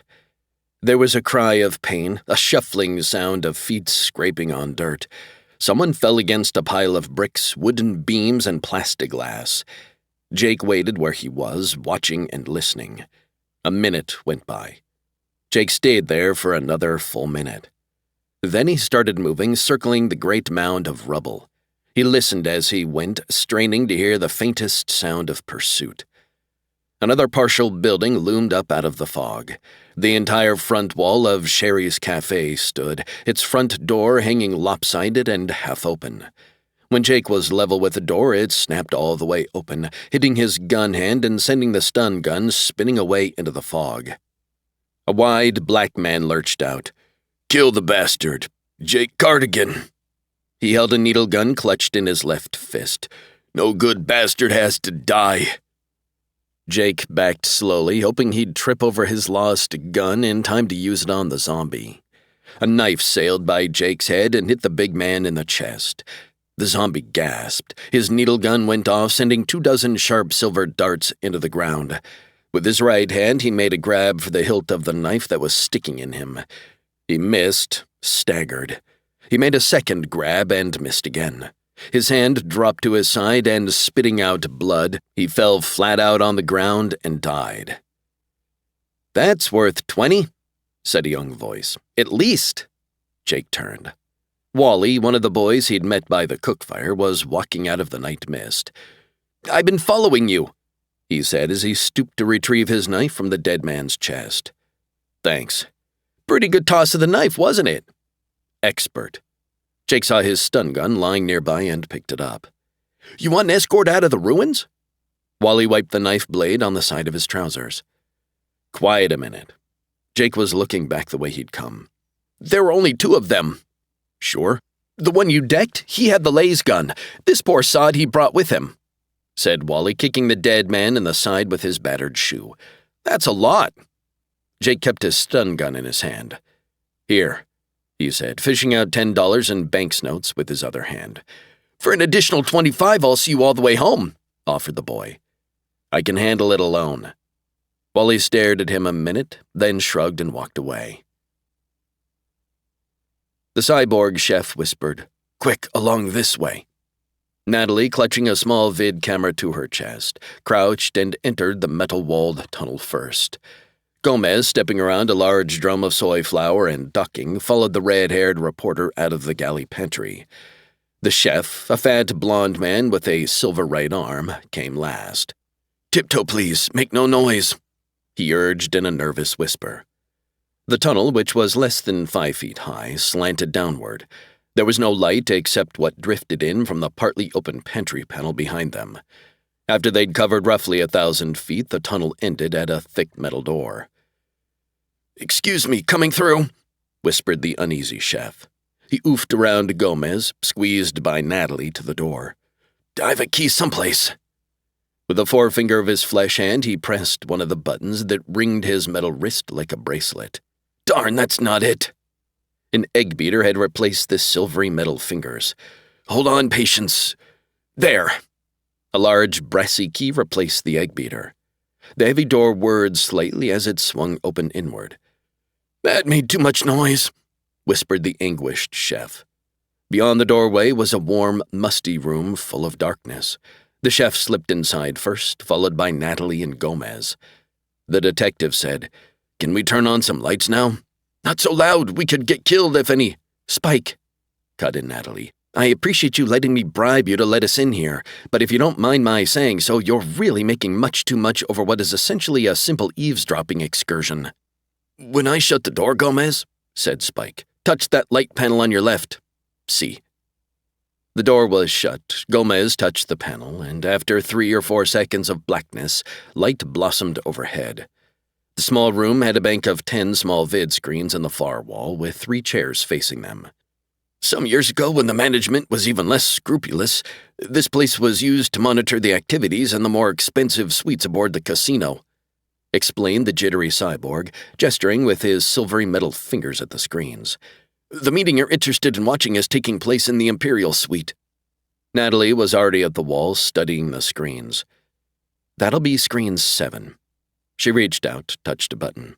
"Terrible friggin' booze considering what we're paying for this. Turn it down." The chef leaped, slapping at the control panel. "If anyone hears us, we're finished." "Has it ever been pointed out to you, Spike," inquired Gomez, "that your manner doesn't inspire confidence?" "Come take a look," said Natalie, who was watching screen 7. "The guy who's complaining is Sig Schraub." "Yeah, the head man of the biggest tech cartel in United Germany." "You've got exactly 1 hour by the clock," whispered Spike. "I'll be back for you then." He let himself quietly out of the monitoring room. The screen provided a long shot of a large living room. There were 2 black sofas and a half-dozen plastiglass armchairs. At the moment, there were 6 men in the room. Natalie aimed her camera at the screen. "The man under the animated painting of the ballerina is Leopold Boreg, who controls tech distribution in Israel.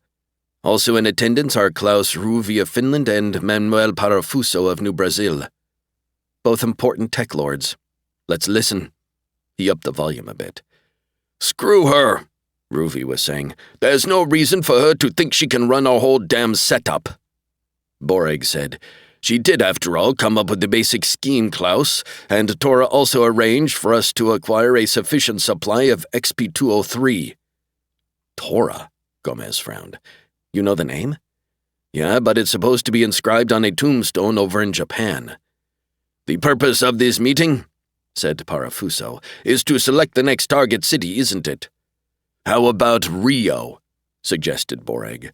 "That's not especially funny, Leopold." "We don't have to pick another city yet. They may give in after Frisco." Schraub was scowling at the glass in his big hand. "What's the latest report from San Francisco?" 3,400 cases as of this morning," answered Ruvi. The German shook his head. "Far from enough. We've only just started. Keep in mind that the way this stuff works, the number of cases will keep multiplying.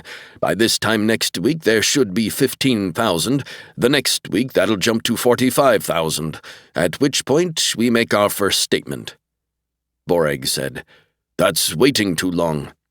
"It has to be that way, Leopold," insisted Ruvi. "With only 3,000 some cases, we haven't got them sufficiently scared.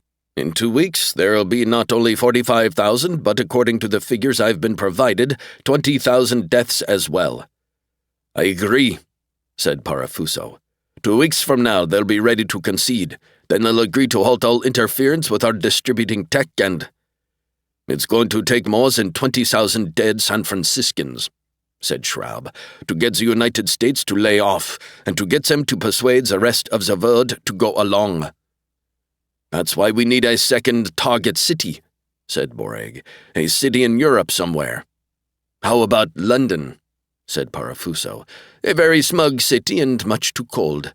If we use XP203 there and produce, say, an additional 15,000 or so deaths, that ought to convince everyone. Schraub sipped his drink, made a pained face. The more time that passes, the more likely it is that they'll come up with an antidote. They won't. They can't, said Ruby. XP203 was specifically designed to outwit any and all. I believe it can be done, said the German, especially if organizations like the Worldwide Health Agency become involved. You may recall that when this scheme of Torres was first suggested, I told you all that I doubted we would have unlimited time. You persist in missing the essential fact about the virus, Ruby told him. XP203 can be modified as we go along. That's one of the beauties of it, Sig. Were they to find a cure for strain 1, fine. We come back at them with strain 2, and they have to start hunting for an antidote all over again. When they finally capitulate to us and make all the concessions we want, including the surrender of all notes and models on the Kittredge anti-tech system, then we hand over the cure. But, should the bastards try to back down once they've got it, then we hit them with strain 3 or strain 4. We can't lose. On his side of the wall, Gomez said, I wonder if XP203 is something that Dr. Gordon Chesterton had a hand in a few years back. Hush, I want to hear this. Across the room, the door started to open. Why is Spike coming back so soon? Asked Gomez, turning around. The door opened fully. It wasn't Spike. 19. On the vidphone screen, the same blonde android medic was telling Jake just about what he'd told him the last time he'd checked with the Marina Hospital. Mrs. Cardigan's condition remains virtually unchanged, he said from behind his neat white desk. She isn't any worse, though. Nor is she any better. At this point, there's no cause for either undue optimism or pessimism. And my son? He continues in good health with no symptoms. That's great. How long before you'll consider he's out of danger? Another day or so. Is that all, Mr. Cardigan? Yeah, thanks. The screen went blank. Jake leaned back in the alcove chair. Closing his eyes, he rubbed at his forehead with his fingertips. The door to the hotel suite opened. Jake jumped up, spun, and reached into his jacket for his stun gun. Oh, he said, grinning and dropping his hand. Nice reflexes. Beth shut the door behind her. Any news? Kate's no better. Dan still isn't showing any signs of the plague. Did you talk to him? Jake shook his head. I skipped that this time, he answered. I don't want Dan to think I'm forcing myself on. He doesn't think that, she said. And he's coming around. Eventually, he's even going to forgive you. Forgive me? For what? Being dumb enough to let Bennett Sands and Sonny Hikori frame me? Beth glanced up at a floating ball clock. I can allow you about 2 more minutes of self-pity, Jake, she said. Then I really would like to tell you what I found out from my friend at UC. Jake said, Okay, I'll cut my sulking short. What? She sat on the sofa, crossed her legs. His name is Ralph Jimgren, by the way. That's pretty illuminating right there. Ralph knew both Chesterton and Belarski. He has been studying the San Francisco plague. He has friends at the National Disease Control Agency, so he was able to get reports from all the hospitals that are treating victims. Based on what Belarski told him back when he was beginning to crack up, Ralph is fairly certain that the Chesterton synthetic virus is what's being used. XP203. Jake started to pace. What about supplies of the virus? All supposedly destroyed years ago. Then how can somebody be using it in Frisco? They're obviously able to manufacture it again. Does Jimgren have any notion how they could do that? Was Chesterton's research preserved, stored somewhere? All destroyed, too, as far as Ralph's been able to learn. Could Belarski have passed along the knowledge needed to whip up new supplies of the virus?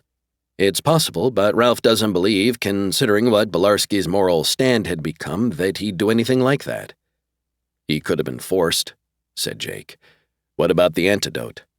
I'm afraid that was destroyed, too, along with all of Chesterton's notes on it, said Beth. Sounds like what we've hit is a dead end. No, said Jake, because Chesterton knows how to produce the antidote.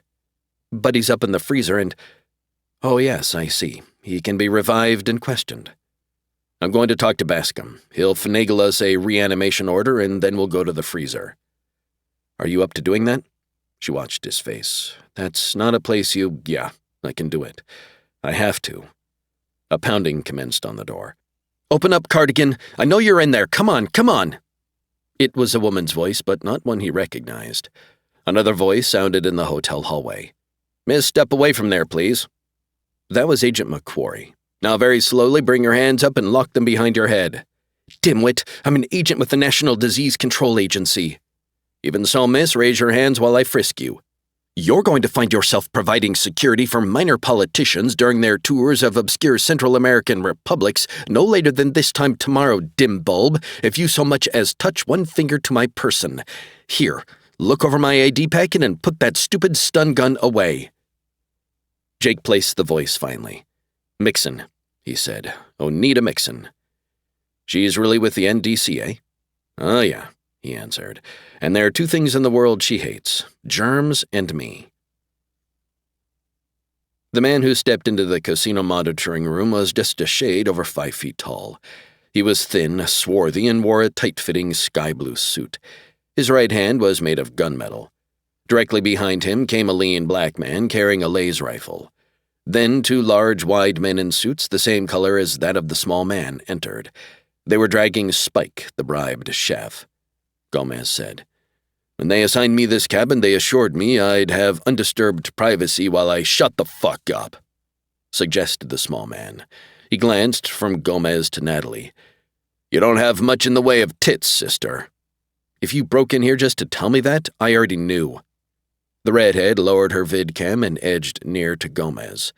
The small man made a sniggering sound. A couple of wise asses, he observed, nodding at the tall black man. We got us a couple of wise asses, Leon.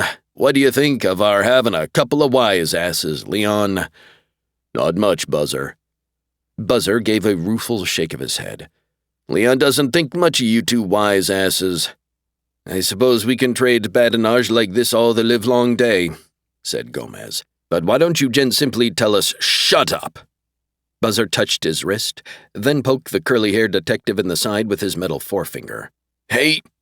A fairly strong electric shock went knifing into Gomez's ribs, making him shake involuntarily. Natalie said, There's no need to— You can shut up, too.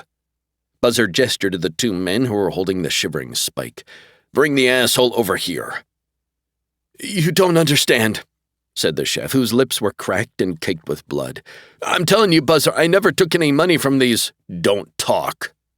Leon slapped him hard across the mouth. Blood started running again, spilling down across his chin. I'm trying to tell you guys that they forced me to— Don't tell us. Leon hit him again. Buzzer smiled at Gomez. Which anti-tech agency are you with? I'm an operative with the Cosmos Detective Agency in Greater Los Angeles, Gomez told him. The tip we had was that we could get a look into the suite of a lady who might be Victoria Dorado with this monitoring setup. Oh, and you picked up on the meeting by mistake, huh?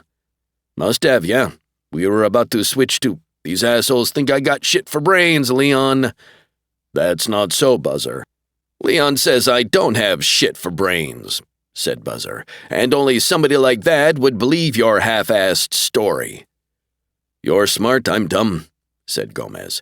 We got a bad tip and walked into something. Not a good idea, said the black man. You hear that? Leon says it's not a good idea to kid with me, said Buzzer. Pay attention now. I'm going to stash you away for about an hour. By then, this meeting you've been eavesdropping on will be finished. Then a couple of the participants will want to talk with you. You'd be smart to forget about being wise asses and get ready to tell the truth. I can tell you that right now. Buzzer smiled, made a dismissive gesture with his flesh hand. Let me give you a demonstration." "Good idea," said Leon. "Spike, tell these two assholes how good I am at getting answers." "I told you all I know already. I never— Ow! Oh, Jesus!" Buzzard grabbed him suddenly in the crotch with his metal hand. The gunmetal fingers made crackling sounds as Spike screamed. One of the men holding him laughed. Buzzard decided to stay behind in the monitoring room with Spike, who was sprawled unconscious now on the floor. "I think I better ask him a few more questions. Is that a good idea, do you think, Leon?" "Damn good, Buzzer. I'll stay too." The long black man pointed at Gomez and Natalie and then at the door. "Take them away, boys." The pair of thugs escorted their prisoners back along the tunnel, through the pantry and the robot kitchen, and into a long gray corridor. At a metal door marked Storeroom 6, they halted. One of the heavy-set men said, "Inside, assholes." He inserted an electro key in the slot. The door hissed open. Taking Natalie's arm, Gomez escorted her across the threshold. They were in a large, metal-walled room with a fretted ceiling. Stacked neatly all around were about 50 deactivated female androids still in costume. There were showgirls, waitresses, maids, and even some lady wrestlers. As the door shut on them, Gomez observed, "This Chiquita offers possibilities." 20. The morning fog hung heavy around the Oakland spaceport. Jake, fingers of his right hand drumming slowly on the arm of his plexiglass chair, was looking out through the window of the small waiting room next to the boarding ramp for the prison-bound shuttle. Beth was sitting beside him. "You okay?" "Tip-top. You've been looking somewhat downhearted." "I almost always look that way," he told her, grinning. "You just never noticed before." "You told me once that the freezer, the first time you saw it, reminded you of something. But you never got around to— When I was a kid, actually about the same age Dan is now, I was sent to a school they called the Sky Academy. I've heard of that. A very strict military sort of place for boys with problems. I fit into that category, or so my father thought." "And your mother?" Jake returned to watching the fog. "It didn't much matter what she thought. My father was a professional military man. He ran the show." "I know. Guess I've told you most of this already." He fell silent. Finally, Beth asked, "How long were you up at that orbiting school?" "Nearly 2 years. My mother got sick while I was at Sky Academy, and she died while I was up there." He shook his head. "Once I got clear of the place, I promised myself I'd never go near a setup like that again, that I'd never send my kids to one." "So why is Dan at Oceanside?" "Kate chose it," he said. "It doesn't actually orbit the planet, but it sure looks and smells like Sky Academy. Sending your son off to a school like that isn't—" "Good morning, Cardigan." Oneida Mixon, a slim black woman, had come striding into the reception room. 2 large silver-plated robots in white tunics trailed behind. Jake rose. "Morning, Nita." The National Disease Control Agency agent asked him, "You feeling any remorse yet?" "Over what? The fact I've known you for almost 10 years?" 10 minus the 4 you were up there." She pointed her forefinger at the ceiling. "No, Cardigan, I meant remorse over the fact you were willing to let thousands of people in Frisco die while you and the other crooks at Cosmos got hold of the cure first. That way you could peddle it to the—" "Nita, you're going along to the freezer," he reminded her. "There's no need to lecture me on the ethics of the Cosmos Agency or—" "If it hadn't been for Jake?" put in Beth, standing, angry. "Nobody would yet know the probable cause of this damn plague. As soon as he talked to Chesterton, he was going to pass on whatever he found out." Agent McQuarrie had been standing across the room. Looking a little uneasy, he moved closer to the group. Oneida nodded to herself. "You're the one he's replacing with his wife with, aren't you? It figures you aren't going to tumble to Cardigan's real motives. None of you people from NDCA, not one, even suspected that Chesterton's virus might be what was—" "We did, though, and that's exactly what I've been digging into for almost 2 days, along with a lot of other possibilities," said the agent. "That's how I learned that Cosmos and that opportunistic Bascom had Jake hunting the antidote. I figure Cosmos would have sold it for as much as you could get." "Oneida, when you burst in on us last night, I agreed to cooperate," said Jake. "But our deal doesn't include my having to listen to your lectures." "That's right, you must be uneasy about this trip this morning," she said, smiling. "From what I hear, you're damn lucky they didn't ship you straight back to the freezer when you got home from Mexico." Beth smiled, too. "Agent Mixon," she said, "Jake has a policy of not hitting women, but I don't. Go away now, please." The agent studied Beth for a few seconds. "You do a pretty good job of covering for him." Shrugging, she walked over to where her robot associates were standing. Agent McQuarrie had backed off, too. Beth said, "I was about ready to slug her." I think she noticed. From an overhead speaker, a voice announced, "All prisoners have now been safely loaded aboard Shuttle Flight 21 for the Penal Colony. There is no danger to passengers, and they may start boarding." The desk recognized him. "Prisoner number 19,587, said the half-circle gunmetal desk after the recog camera that was mounted on its top scanned Jake. He was sitting in the steel visitor's chair in the center of the oval room. Everything here was gray. "I'm Jake Cardigan now," he corrected, spreading the various forms and permits he'd brought with him out on the desk. "I've got a temporary resurrect order for prisoner number 18,977, Chesterton Gordon. You've already been notified of that. Forgive me, yes. For just a moment there, I thought you were coming back to stay with us again, Mr. Cardigan." "You should let me handle this." Oneida Mixon was standing near the doorway of the administration office. "Your jailbird record is getting in the way of an efficient operation." "Quit heckling," advised Beth, fists clenching at her sides. Agent McQuarrie tapped her on the shoulder, shaking his head. "We don't want an incident, Miss Kittredge." The desk camera dipped on its coiled metal neck, scanning the forms Jake had spread out. "Everything appears in order," the Voxbox said. "You'll be escorted to a processing room in the Resurrection Wing, Mr. Cardigan. You'll have to go alone since we can't allow more than one person to be with a prisoner at a time." "Hold on," said the NDCA agent. "He's sure not going to have first crack at this." "After Chesterton's revived," Jake said, "he can be brought to an interview room. I won't ask him any questions until then." "Who knows what he's liable to confide in you when he first wakes up?" "When he first wakes up," Jake assured her. "He is not likely to be in any shape for confiding." A gray panel in the gray wall slid silently open. A gray robot stepped 2 paces into the room. "I've come to escort Mr. Cardigan." "Don't get too tricky," warned Anita as Jake stepped through the wall. "I'll try not to."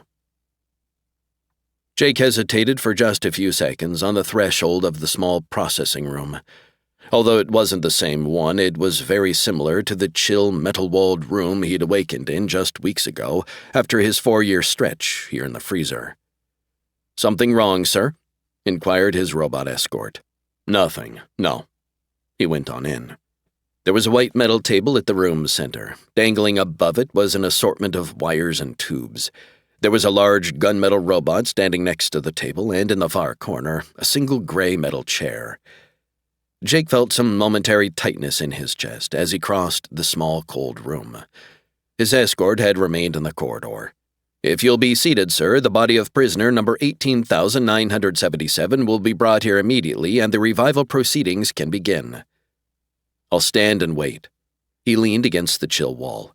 The robot nodded and left. A minute passed. The big robot next to the white table didn't move. 2 more minutes went by. The big robot turned its head toward the open doorway. Another 3 minutes passed. Jake walked over to the doorway, took a long look at the corridor. There was no sign of anyone. He went back and leaned against the wall. A full 9 minutes later, a chrome-plated robot in a gray suit came in. "Would you mind coming with me, Mr. Cardigan? I'm supposed to be waiting here for Dr. Chesterton's arrival. We've experienced a slight snag." "What sort of snag?" "If you'll accompany me, an explanation will be provided." "Okay." He moved to the door. "Nice meeting you," he said to the big robot beside the white table. 21. Gomez, pacing slowly, made a second circuit of the storeroom he and the red-haired reporter were imprisoned in.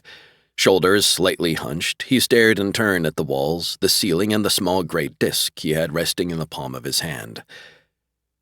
"Our dungeon isn't bugged," he announced, as he dropped the disc into a coat pocket. "Good thing those louds didn't deprive me of this handy gadget. Now we can have, I suppose, a confidential conversation." Natalie was standing, arms folded, next to a stack of blonde showgirl androids.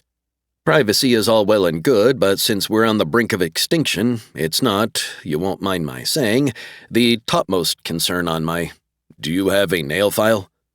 "I do, yes, as a matter of fact.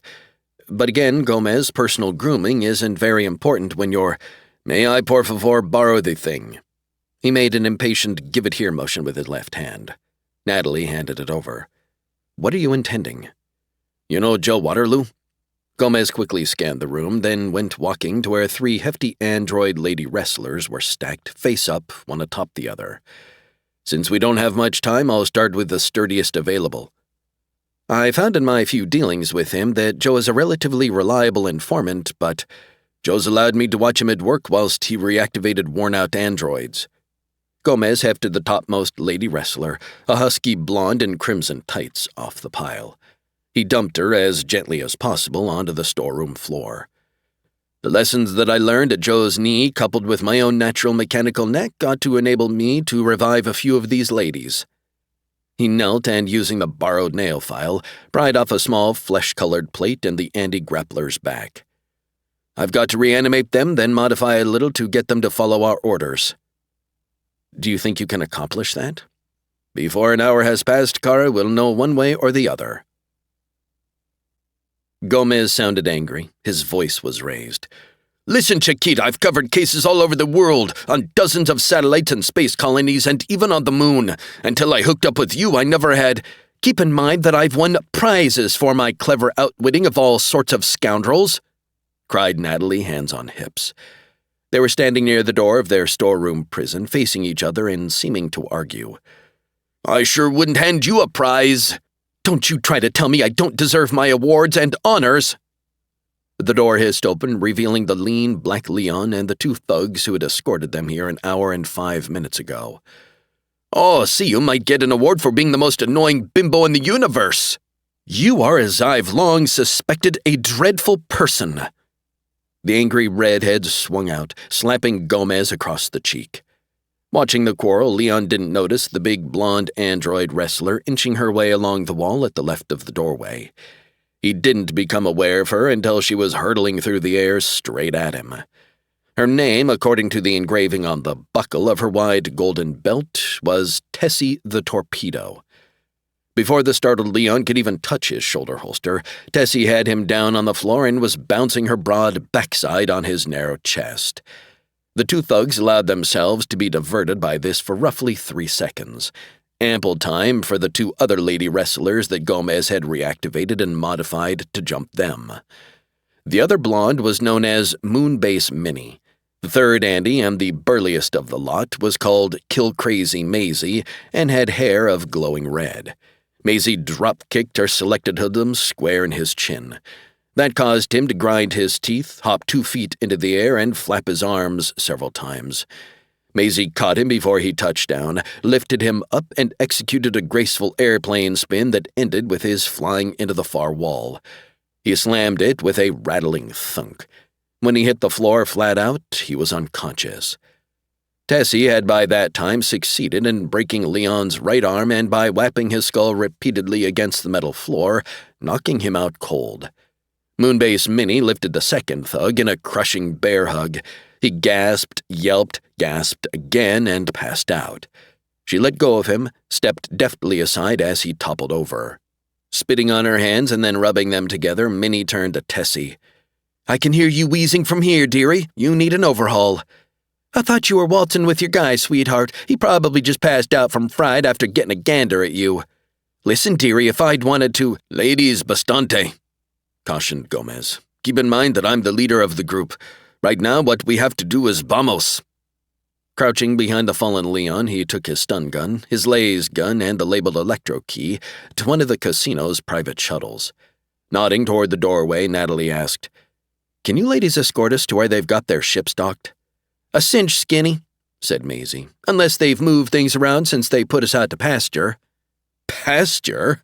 laughed Tessie. "The junk heap is where they tossed you, lovey." "Ladies." Gomez opened the door to take a careful look out into the corridor. "We're operating on a very tight schedule today.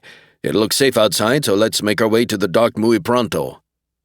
Maisie gave Natalie a cordial nudge in the side. "How's this gink doing the sack, hun?" "I don't have anything but hearsay information on that." "He's sorta cute," observed Tessie. "Except for that hair," said Minnie. "To the docking area." Gomez stepped into the corridor and beckoned them to follow. 22. 2 androids, 3 robots, and a human were standing around something on the floor of the large gray room. The human, a fat man with short-cropped blonde hair and a bright pink face, stepped clear of the group to frown at Jake as he was escorted in. "What do you know about this, Cardigan?" A dark-haired female Andy and a chrome-plated robot moved aside so that Jake could get a look at what they'd been circling. It turned out to be an opaque plastiglass coffin, the lid off and leaning against it. The coffin was empty. Jake rubbed his thumb-knuckle across his chin. "Is this where Chesterton was supposed to be reposing?" "It is," said the fat man. "Would you have any idea where he is?" Grinning, Jake replied. "Seems to me you folks are in a better position to answer that than I am." "I'm Deputy Warden Silverman," the fat man said. "I was here while you were serving your sentence, Cardigan." "We didn't meet at the time." He tapped the empty coffin with the toe of his boot. "I came up here to the freezer, not a favorite spot of mine, specifically to talk to Chesterton. If I'd known in advance he was missing, I'd have spared myself the trip." "He's not necessarily missing," said the deputy warden. "It's possible," suggested the dark-haired female android, "that he simply misfiled." "How often has that happened?" "Never, but it remains a possibility." Jack eyed the fat warden. "I've never heard of anybody escaping from up here." "That would be impossible since all of our prisoners are kept in a state of suspended animation," said Silverman. "We also have a very efficient security system. No one could have broken in from outside and sprung him." Jake nodded at the empty box. "How often do you check the coffins?" "We prefer to call them resting cells." "How often?" The dark-haired android answered. "Every cell is constantly monitored electronically, Mr. Cardigan." "But do you ever actually look inside them?" "In the case of long-term prisoners such as Dr. Chesterton, we do that once every 6 months." "When was the last check made?" 4.5 months ago." "And he was there then?" "If he hadn't been, the inspector for that tier of the penal colony would have reported it." Jake kicked at the coffin again. "Why didn't your monitoring gear notice he wasn't inside here?" "We're investigating that," said Silverman. "Tampering," said one of the robots. "How's that?" asked the deputy warden. "A report's just coming in." The robot tapped his temple.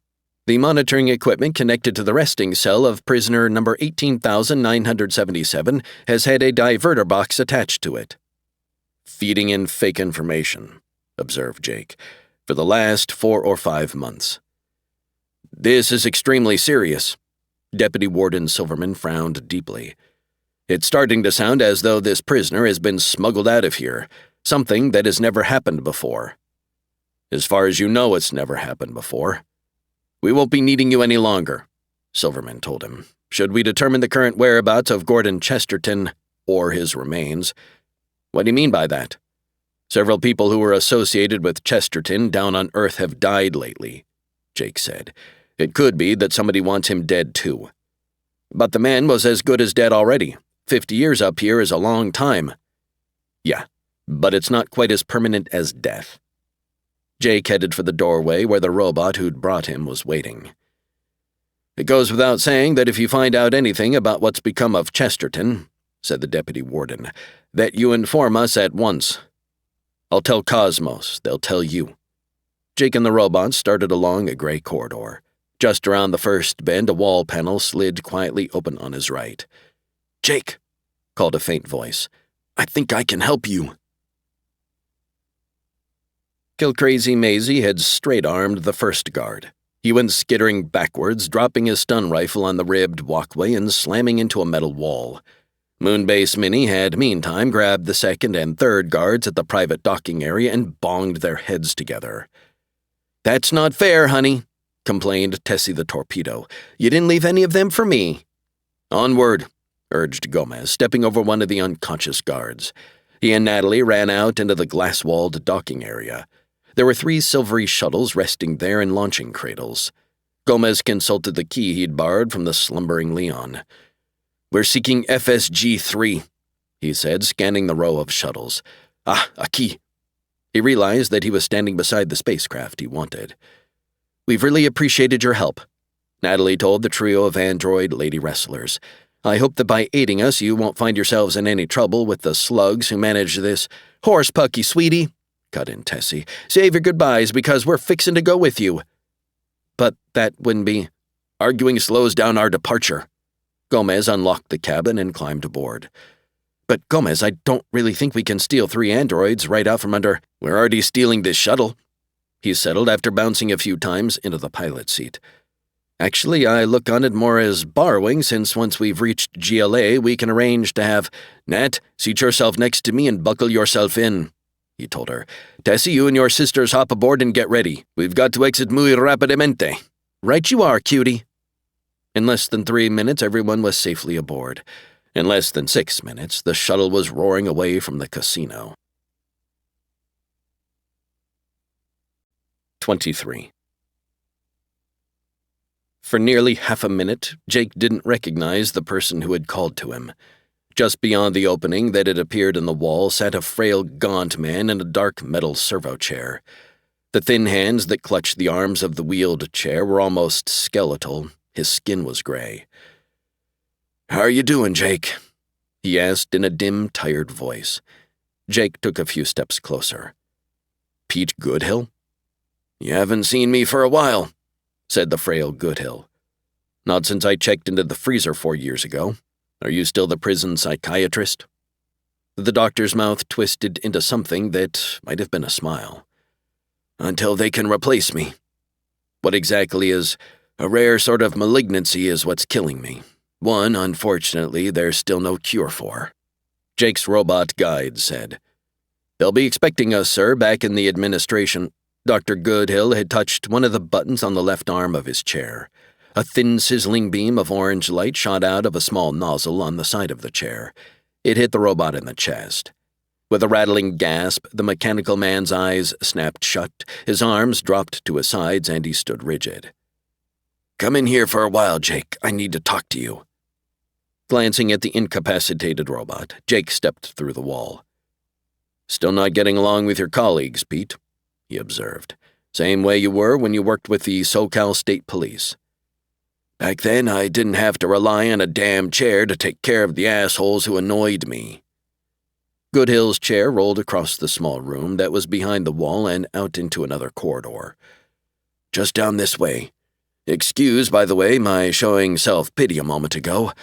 Bad thing for a psychiatrist to do, not a good example for his patients. Dying, though, can really depress the hell out of you when you get to thinking about it.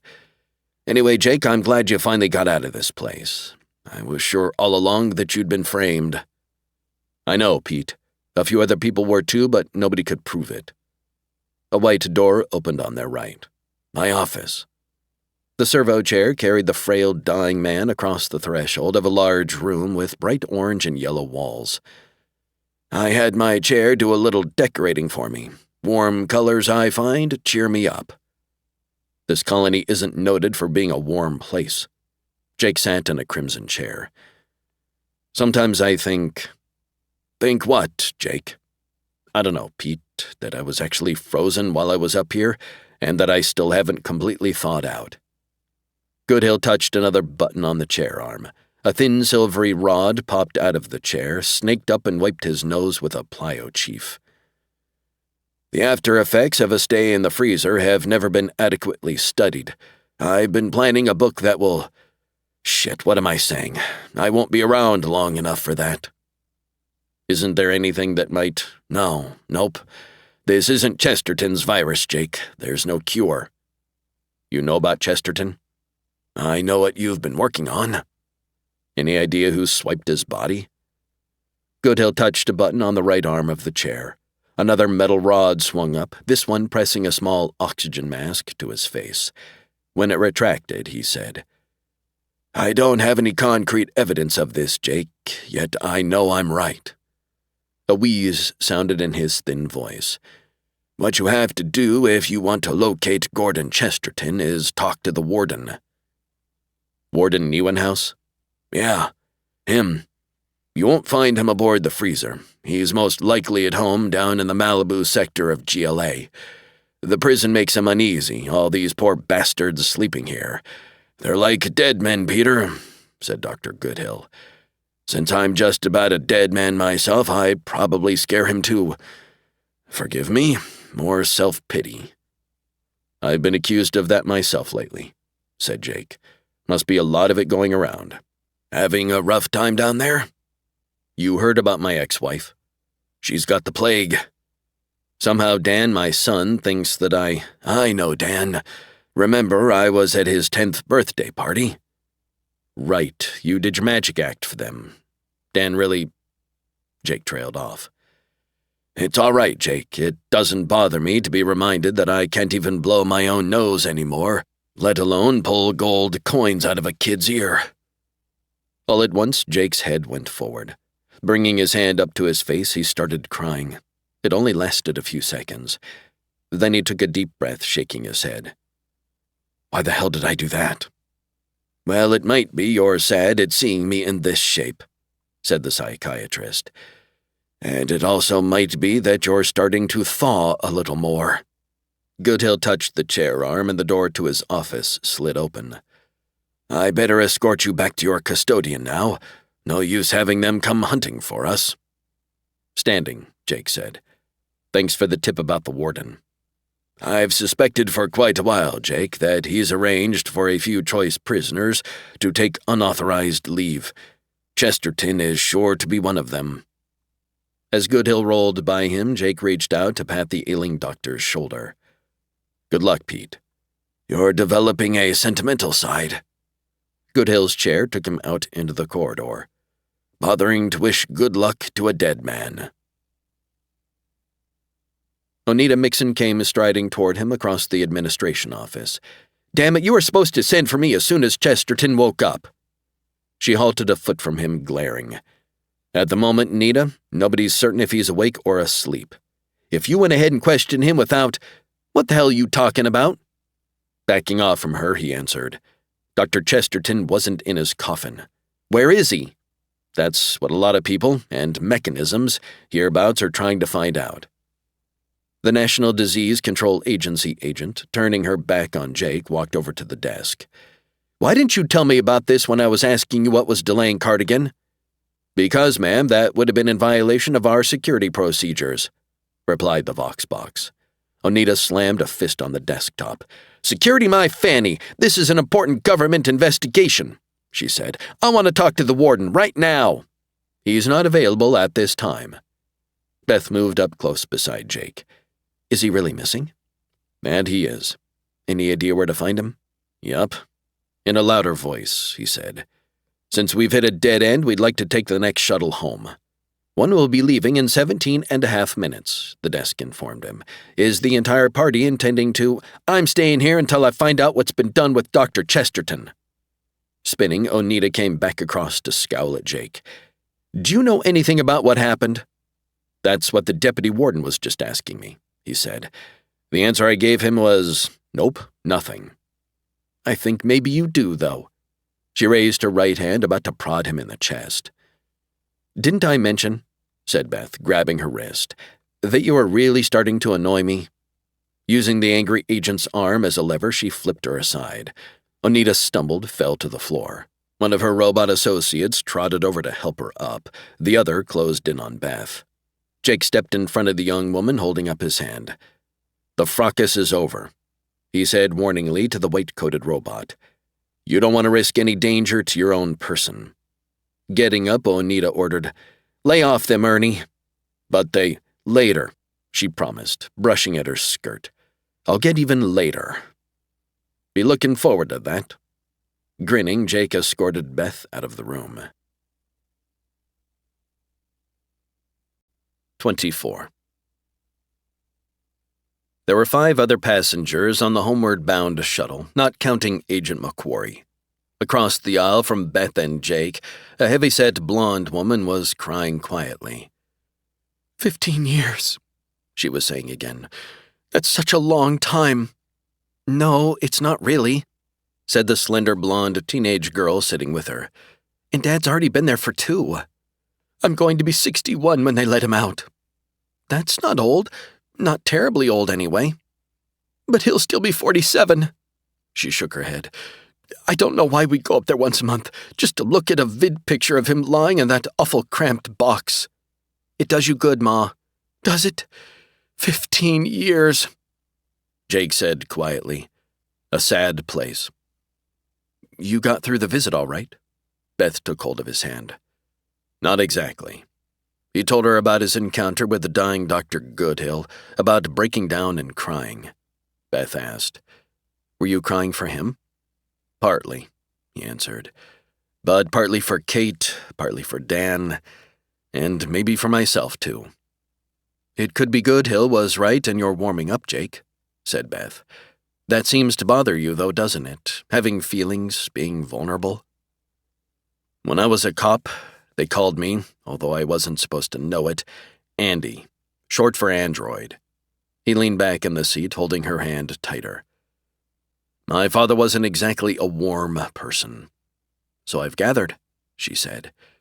Do you think Warden Nevenhouse is really involved in whatever happened to Chesterton? Pete Goodhill thinks so. Were you close friends when you were both with the state police? Not exactly. It was more like we were eventually going to get around to being friends, but never quite did. I trust him, though. The heavy-set woman across the aisle was asking him something. I didn't catch that, said Jake. I was wondering if you'd been visiting someone on the freezer, she said, wiping her eyes. In a way, yes. Who? A relative? Me, answered Jake.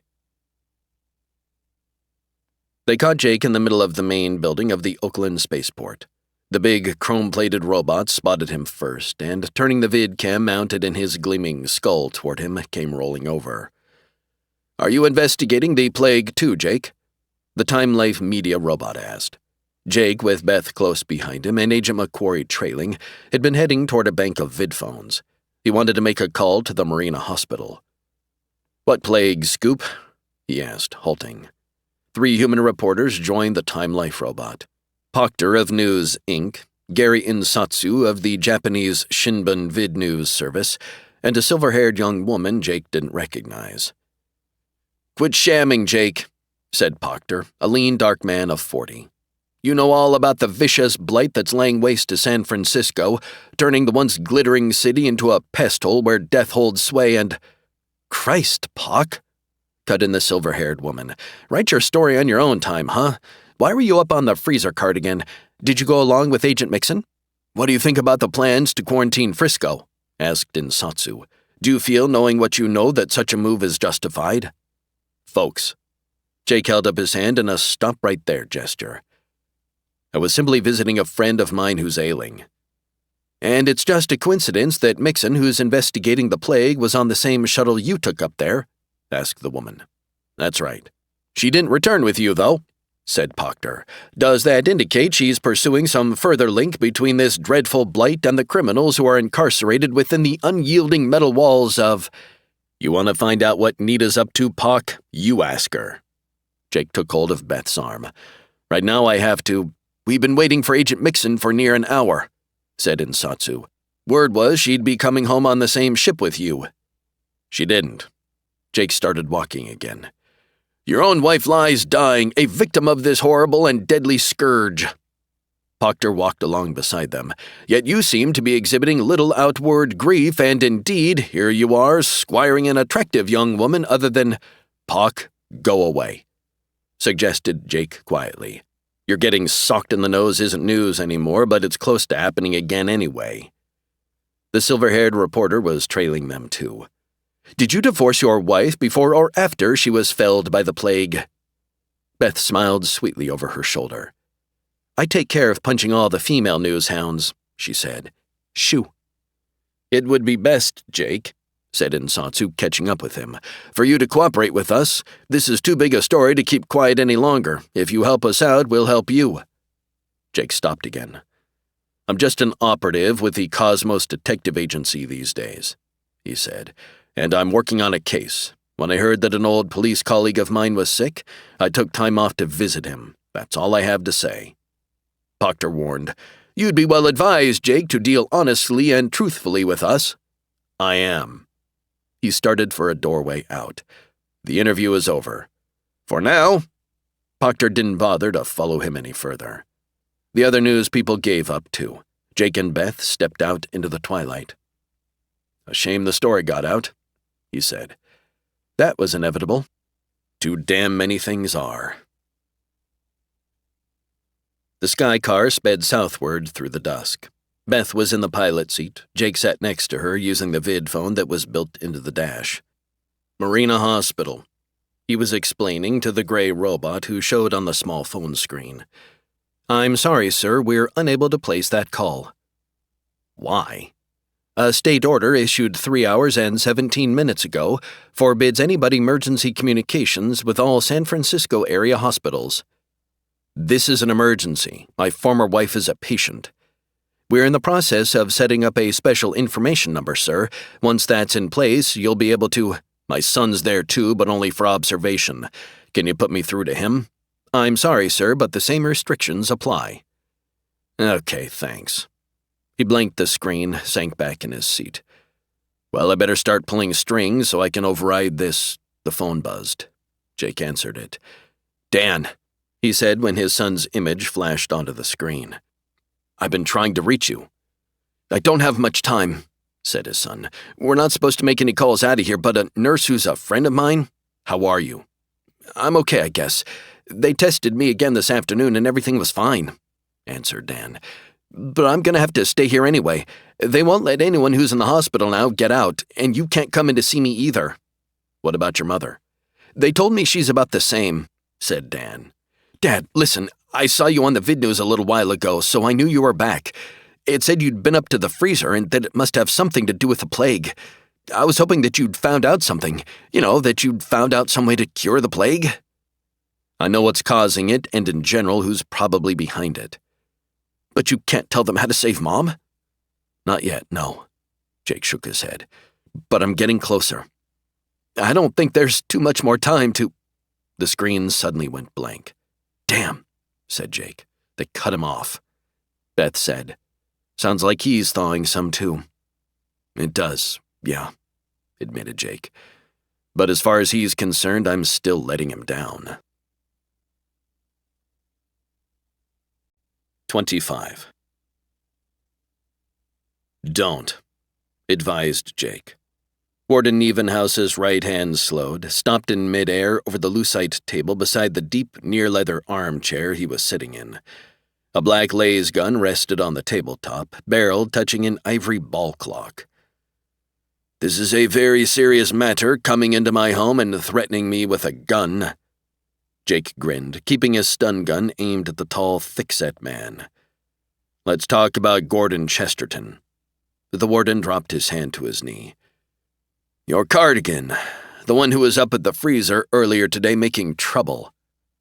He glanced around his large study, his frown deepening. A large, single plexiglass window filled the far wall, giving a wide view of the moonlit Pacific directly below. The house was built on stilts out over the ocean, and bordering the window was a narrow deck. Jake asked, "Where's Chesterton?" "I don't know how you sneaked by my security robots, but they'll be coming in here soon, Cardigan. Damn soon to haul you off. Then I'm afraid it'll be another stretch in the freezer for you. Your security bots, all 3 of them, are incapacitated." Jake sat on the arm of a low white sofa. "Something I learned how to do in my police days. Now I might as well warn you that I have a very efficient electronic alarm system. As soon as you walked in, I incapacitated that too. Then I've got no security here at all." He started to stand. "It's not safe to stay in, keep in the chair. You damned idiot, now they can get in too. Somebody the TekLords are sending around. I have absolutely no connection with—" Nobody was supposed to find out that Chesterton wasn't still up there. A 50-year sentence with no possibility of parole. Who'd miss him? Jake settled down on the sofa. The efficient thing for the TekLords to do now is to knock you off, so you can't tell anybody where Chesterton went. Cardigan, I don't intend to discuss. One way or the other, you're going to tell me where he is, Warden. The warden sagged, running his tongue over his upper lip. They pressured me into doing it, you understand, made threats against me and my family. They also paid you $2 million. How did you... You weren't as careful in banking the dough as you should have been. Who paid you? Warden Evenhouse leaned forward, his hands pressing his knees. Can you help me to get clear of here? To someplace safe? He asked. I've been fearful all day ever since I learned that Chesterton's disappearance had been discovered. Nodding, Jake told him. The Cosmos Detective Agency is good at hiding people. I've never done anything like this before. It's the first time I ever betrayed my trust or compromised my... Save that, Warden. I've been over your secret bank accounts for the past 5 years. All right, he said wearily. All right. Who? I never dealt with them directly. I was contacted, rather, by the representative, a man who arranges things for them. The same arranger you dealt with previously. They've used him once or twice in the past. They being the TekLords? Warden Evenhouse nodded slowly. That's been my assumption. Who's your contact? His name is Frank Holtz. Holtz. Jake eyed the nervous man. Frank Holtz is a second-rate porn movie producer out in the Palm Springs sector. Apparently there are some things you don't know after all, Cardigan, said the warden. Holtz works for them. Where did he arrange to have Chesterton sent? I don't know. Make a guess. I really have no guess anyway. Possibly Japan? Why Japan? I've heard that certain people associated with the Hokori cartel had an interest in Dr. Chesterton. Any names? No. He shook his head negatively several times in a quick, jerky way. Have you figured out what they're using Chesterton for? What happens after a prisoner leaves the freezer isn't any concern of the plague. The one that's killing people up in San Francisco is his invention. I don't believe that at all. I certainly wouldn't have been a party to this had I known that... Come on, for $2 million you'd be a party to anything. How long ago was Chesterton smuggled out of the freezer? It's been approximately 3 months. Then Sonny Hokori was still alive when the deal was set up. Yes, and you were still one of my guests in the freezer. I wish you still were. Yeah, I imagine you do, said Jake. Now suppose you tell me... Just then the entire view window shattered, and hundreds of guttering fragments of jagged glass exploded into the room. Gomez whistled as he flew. He was piloting an agency sky car through the night, heading for the Malibu sector of Greater Los Angeles. Fresh back from his excursion to the casino and no longer encumbered with a red-haired reporter or mechanical wrestlers, he was aiming to catch up with Jake. When Bascom at the Cosmos Agency told him where his partner was heading, Gomez decided Jake might be in need of some backup help tonight. On the small vid screen mounted on the dash, a wavy-haired android newscaster was droning. Just in from San Francisco, as the number of plague cases grows at an alarming rate in the city by the Bay, state and national officials continue to deny that the virus ravaging the city is a spillover from a secret military experiment gone wrong. NorCal Governor Vetterleen alleged earlier in the day at a hastily called news conference in the State House in Alameda that the man-made plague is the work of terrorists. He could not, however, when pressed for details by reporters, name the specific terrorist group responsible. Meantime, all public and private schools in San Francisco were ordered closed until... Muy malo, commented Gomez as he turned off the screen. The Malibu sector coastline, outlined by scatters of lights, was coming up below him. How close are we to the warden's casa? He asked the control panel. 2 miles, replied the Vox box. We'll be over it in a few secs. Dropping down 1,000 feet, Gomez put the sky car into a slow circling pattern. He passed fairly close to a speeding pizza delivery sky van. The startled driver threw him the finger. Gomez merely smiled. Nevenhouse, placed directly below, announced the Vox box, turning on the vid screen to show him a night cam picture of the stilt house. It's the one where those 3 masked figures are climbing up out of the sea and onto the deck. Caramba! remarked Gomez. As he watched, the third and last of the intruders reach the deck of the prison official's house. Seconds later, the view window exploded and the three dark figures went diving into the house in the wake of the flying fragments of shattered plexiglass. "Shit, if Jake's paying a social call in there," said Gomez, dropping close to the besieged waterside house. "He's liable to get sliced up." Out of the gap, a dark figure came sailing. It was one of the raiders, and judging by the way he flipped over the deck railing and dropped into the sea, he was out cold. Next came Jake, executing a neat dive and hitting the water with a foamy splash. Swooping lower, Gomez instructed the sky car. "Stun gun anybody else who pops out of that joint down there." "Right you are." His air car skimmed the water, started hovering near the spot where Jake had gone in. "Bingo," said the Vox box. "We got one." "Bueno."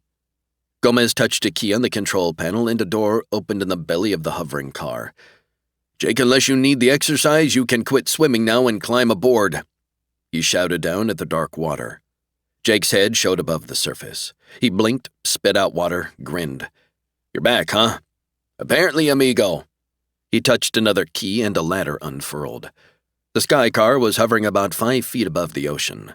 Using the dangling ladder, Jake climbed up inside the air car. Dripping and soggy, he crossed and slumped into a seat. "Thanks, Sid. Por nada, all part of our friendly service." He set the car to climbing away from there. "Was the warden at home?"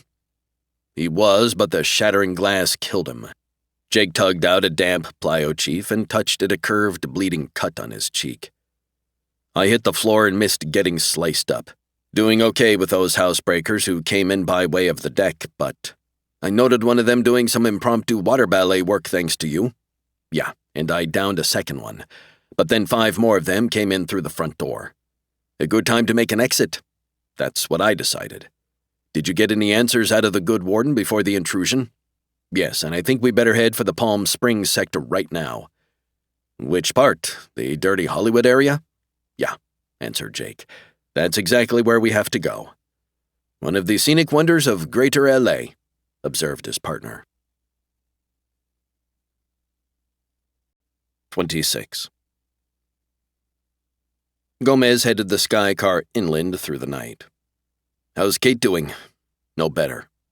Jake had taken off his wet jacket, shirt, and trousers and had them spread out on the cabin floor next to an air circ outlet to dry. He was crouched on the floor near the clothes. "Dan is fine, though. He doesn't have it, but they're keeping him in the hospital." Nodding, his partner said, "Bascom filled me in on what you dug up on Chesterton. Did the warden really arrange for his premature departure from the freezer?" "Yeah. Chesterton was turned over to Frank Holtz." "Ah, the porn entrepreneur. I always figured Frank was tied in with the tech bunch."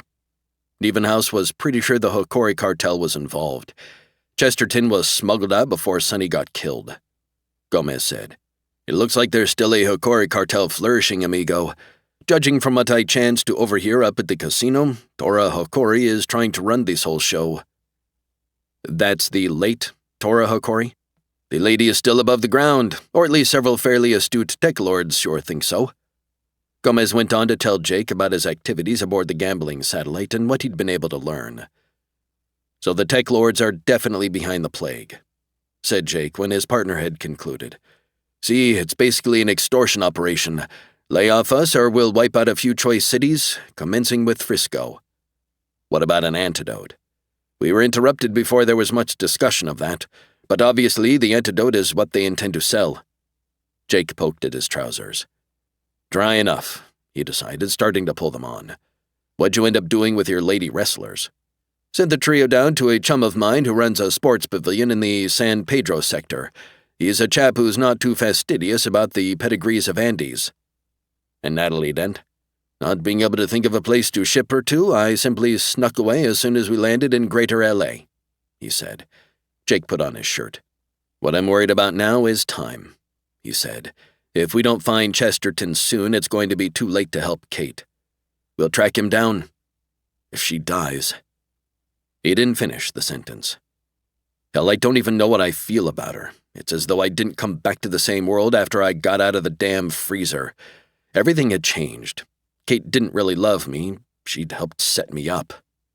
Could be, Jake, the world didn't change that much in your absence. You just started seeing it a mite more clearly. Jake got into his jacket. But Sid, I should have seen what was going on before I ever let them frame me. You didn't, and that's all over and done, said Gomez. Keep in mind, however, that I have remained consistent, a tower of strength in the midst of turmoil, a beacon blazing steadfastly in the stormy sea of change, a refuge in the dark night of the soul, as well as a prime example of modesty.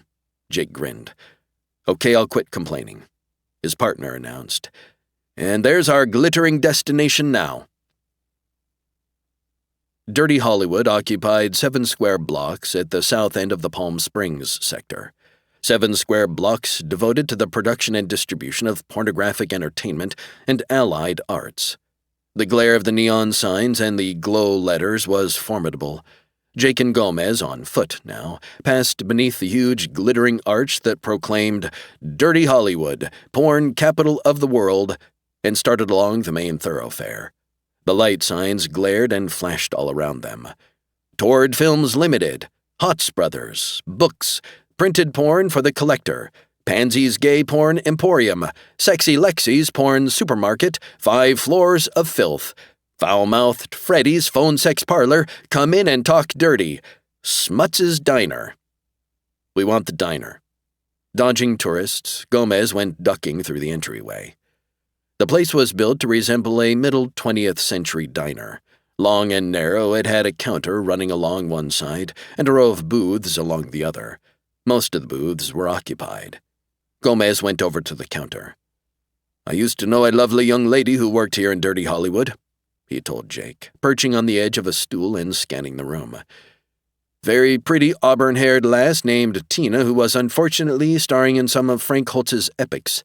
If I can find her, she can provide us with some tips on how we can unobtrusively contact the gent. She hangs out here? Used to. A plump, puffy-faced woman with bright carrot-colored hair was sitting 2 stools over. She had both shabby elbows resting on the countertop, her hands clutching her mug of near calf. Who you looking for? Gomez continued to look around. Just a friend of mine. The plump woman straightened up, brushing at her hair.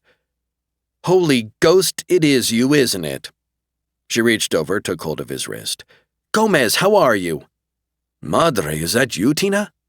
She smiled. I've put on a little weight these past couple years. A little, he agreed. Why are you looking for me? I'm seeking information, Tina. Carefully, she gathered up her cup and moved over to sit next to him. I'd like to help you, Gomez, but is there any dough involved? Sure, let us buy you dinner and we'll talk. She shook her head. I don't want to be seen talking too long in public with a cop. I'm not a cop anymore. But you're still some kind of detective. Private. This is my partner, Jake Cardigan. He used to be a cop, too. That's right, said Jake. Where can we get together with you? My place in about 15 minutes. Are you still living in the chateau out on— No, said Tina, laughing. I've got a room out back of McSeedy's. It's 101A. Okay, Tina. Gomez started to get up. She caught his arm. Is the money going to be maybe as much as $500? He smiled. At least, Chiquita. 27. Frank Holtz was having a party. It was being held with well over 100 guests in attendance at his home on the edge of the Palm Springs sector. The home had once been the area's leading motel, and when it was converted to a private residence, the huge glow sign proclaiming Golden Oasis Inn had been left in place over the high silver-plated entrance gates. Jake and Gomez arrived there about a half-hour shy of midnight. Gomez, smiling broadly at the tuxedoed chrome robot overseeing the gates, handed him the placard invitation that Tina had obtained for them. A key, he said. I trust we're not too late for the festivities. The night's young, gents. The party's still in full flower. The robot touched the invitation to his forehead, causing his left eye to flash green. Go on in, gents. You're legit. Get many crashers? Inquired Jake as the silvery gates clicked open. A few try, but Mr. Holtz's goon squad gives them the bum's rush. Enjoy yourselves, gents. When they were safely in the party area around the large outdoor swimming pool, Gomez said, Remind me to avoid that goon squad. A large, wide bandstand hovered 3 feet from the ground, just beyond the shimmering pale green pool. A full android band, decked out in tuxedos, was playing antique dance music.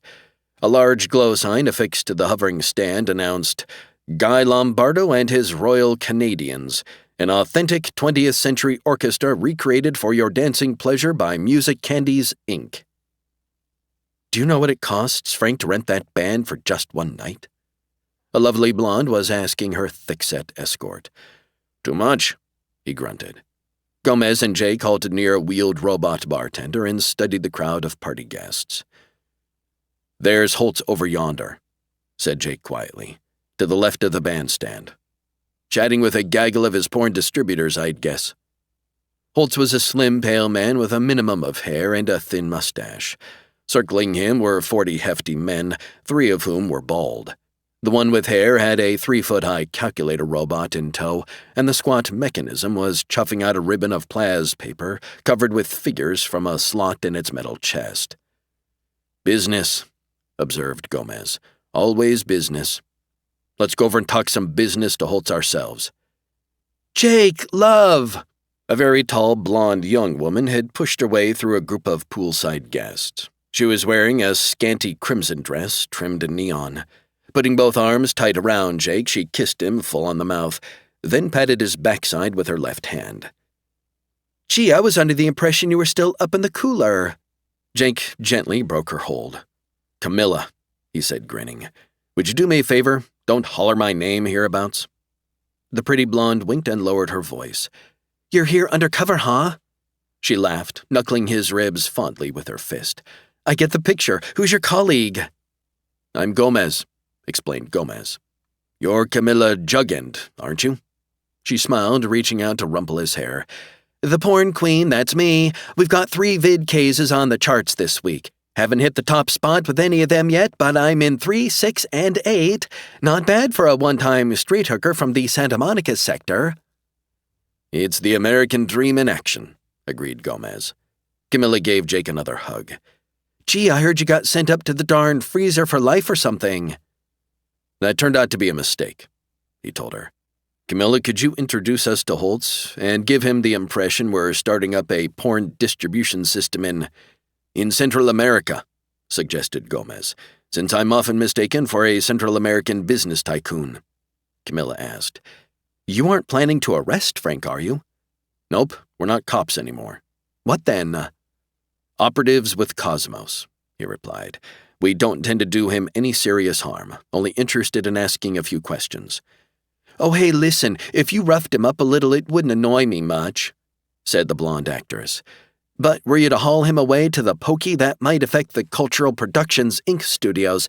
That's what Frank's calling himself, and that in turn would futz up my still burgeoning career." She smiled at Gomez. "How many of my films have you seen?" "1. "Oh, so, how many times did you watch it?" "Once." "Really, what was wrong with it?" "Not a blessed thing, but—" "Camilla," persisted Jake, "what about the introduction?" "Sure, I can do that much for an old friend from my former life," she assured him. "Who are you supposed to be?" "I'm Mr. Jackson, he's Mr. Chavez." Camilla studied Gomez. "No, he doesn't look like a Chavez to me," she decided. "We'll call him Mr. McTavish." "That's not," Gomez pointed out, "an especially apt name for a Central American tycoon, Camilla." "But it suits you." She took hold of his hand. "Come along, Mr. McTavish. You too, Mr. Jackson." She caught hold of Jake's hand. "We'll go meet Mr. Holtz." Holtz settled into his desk chair. "If you find the wall distracting, gentlemen," he said, chuckling, "I can switch it off." They were in his den, which had formerly been the office of the Golden Oasis Inn. On the wall behind the desk were 5 rows of a dozen vid screens each. "Are those samples of your wares?" Jake was sitting in a rubberoid chair facing the desk. To his right was a door leading to what had once been the motel parking lot. Chuckling again, Holtz traced his mustache with the tip of his little finger. "What you're seeing, gentlemen, is what's going on in the bedrooms right now. I've got 57 bedrooms in my mansion, each one monitored." He pointed to a screen. There, for instance, is Mayor Murner in bed with one of her constituents. Up on screen 13, you see Romo Sticks. Actually, it's his number one anti-simulacrum, but she doesn't know that, making love to a reporter from Porn Billboard. Interesting, commented Gomez, who was seated near the door to the pool area. But as you mentioned, a mite distracting during a business conference. Holtz touched a keypad on the left side of his desk. All 60 screens died.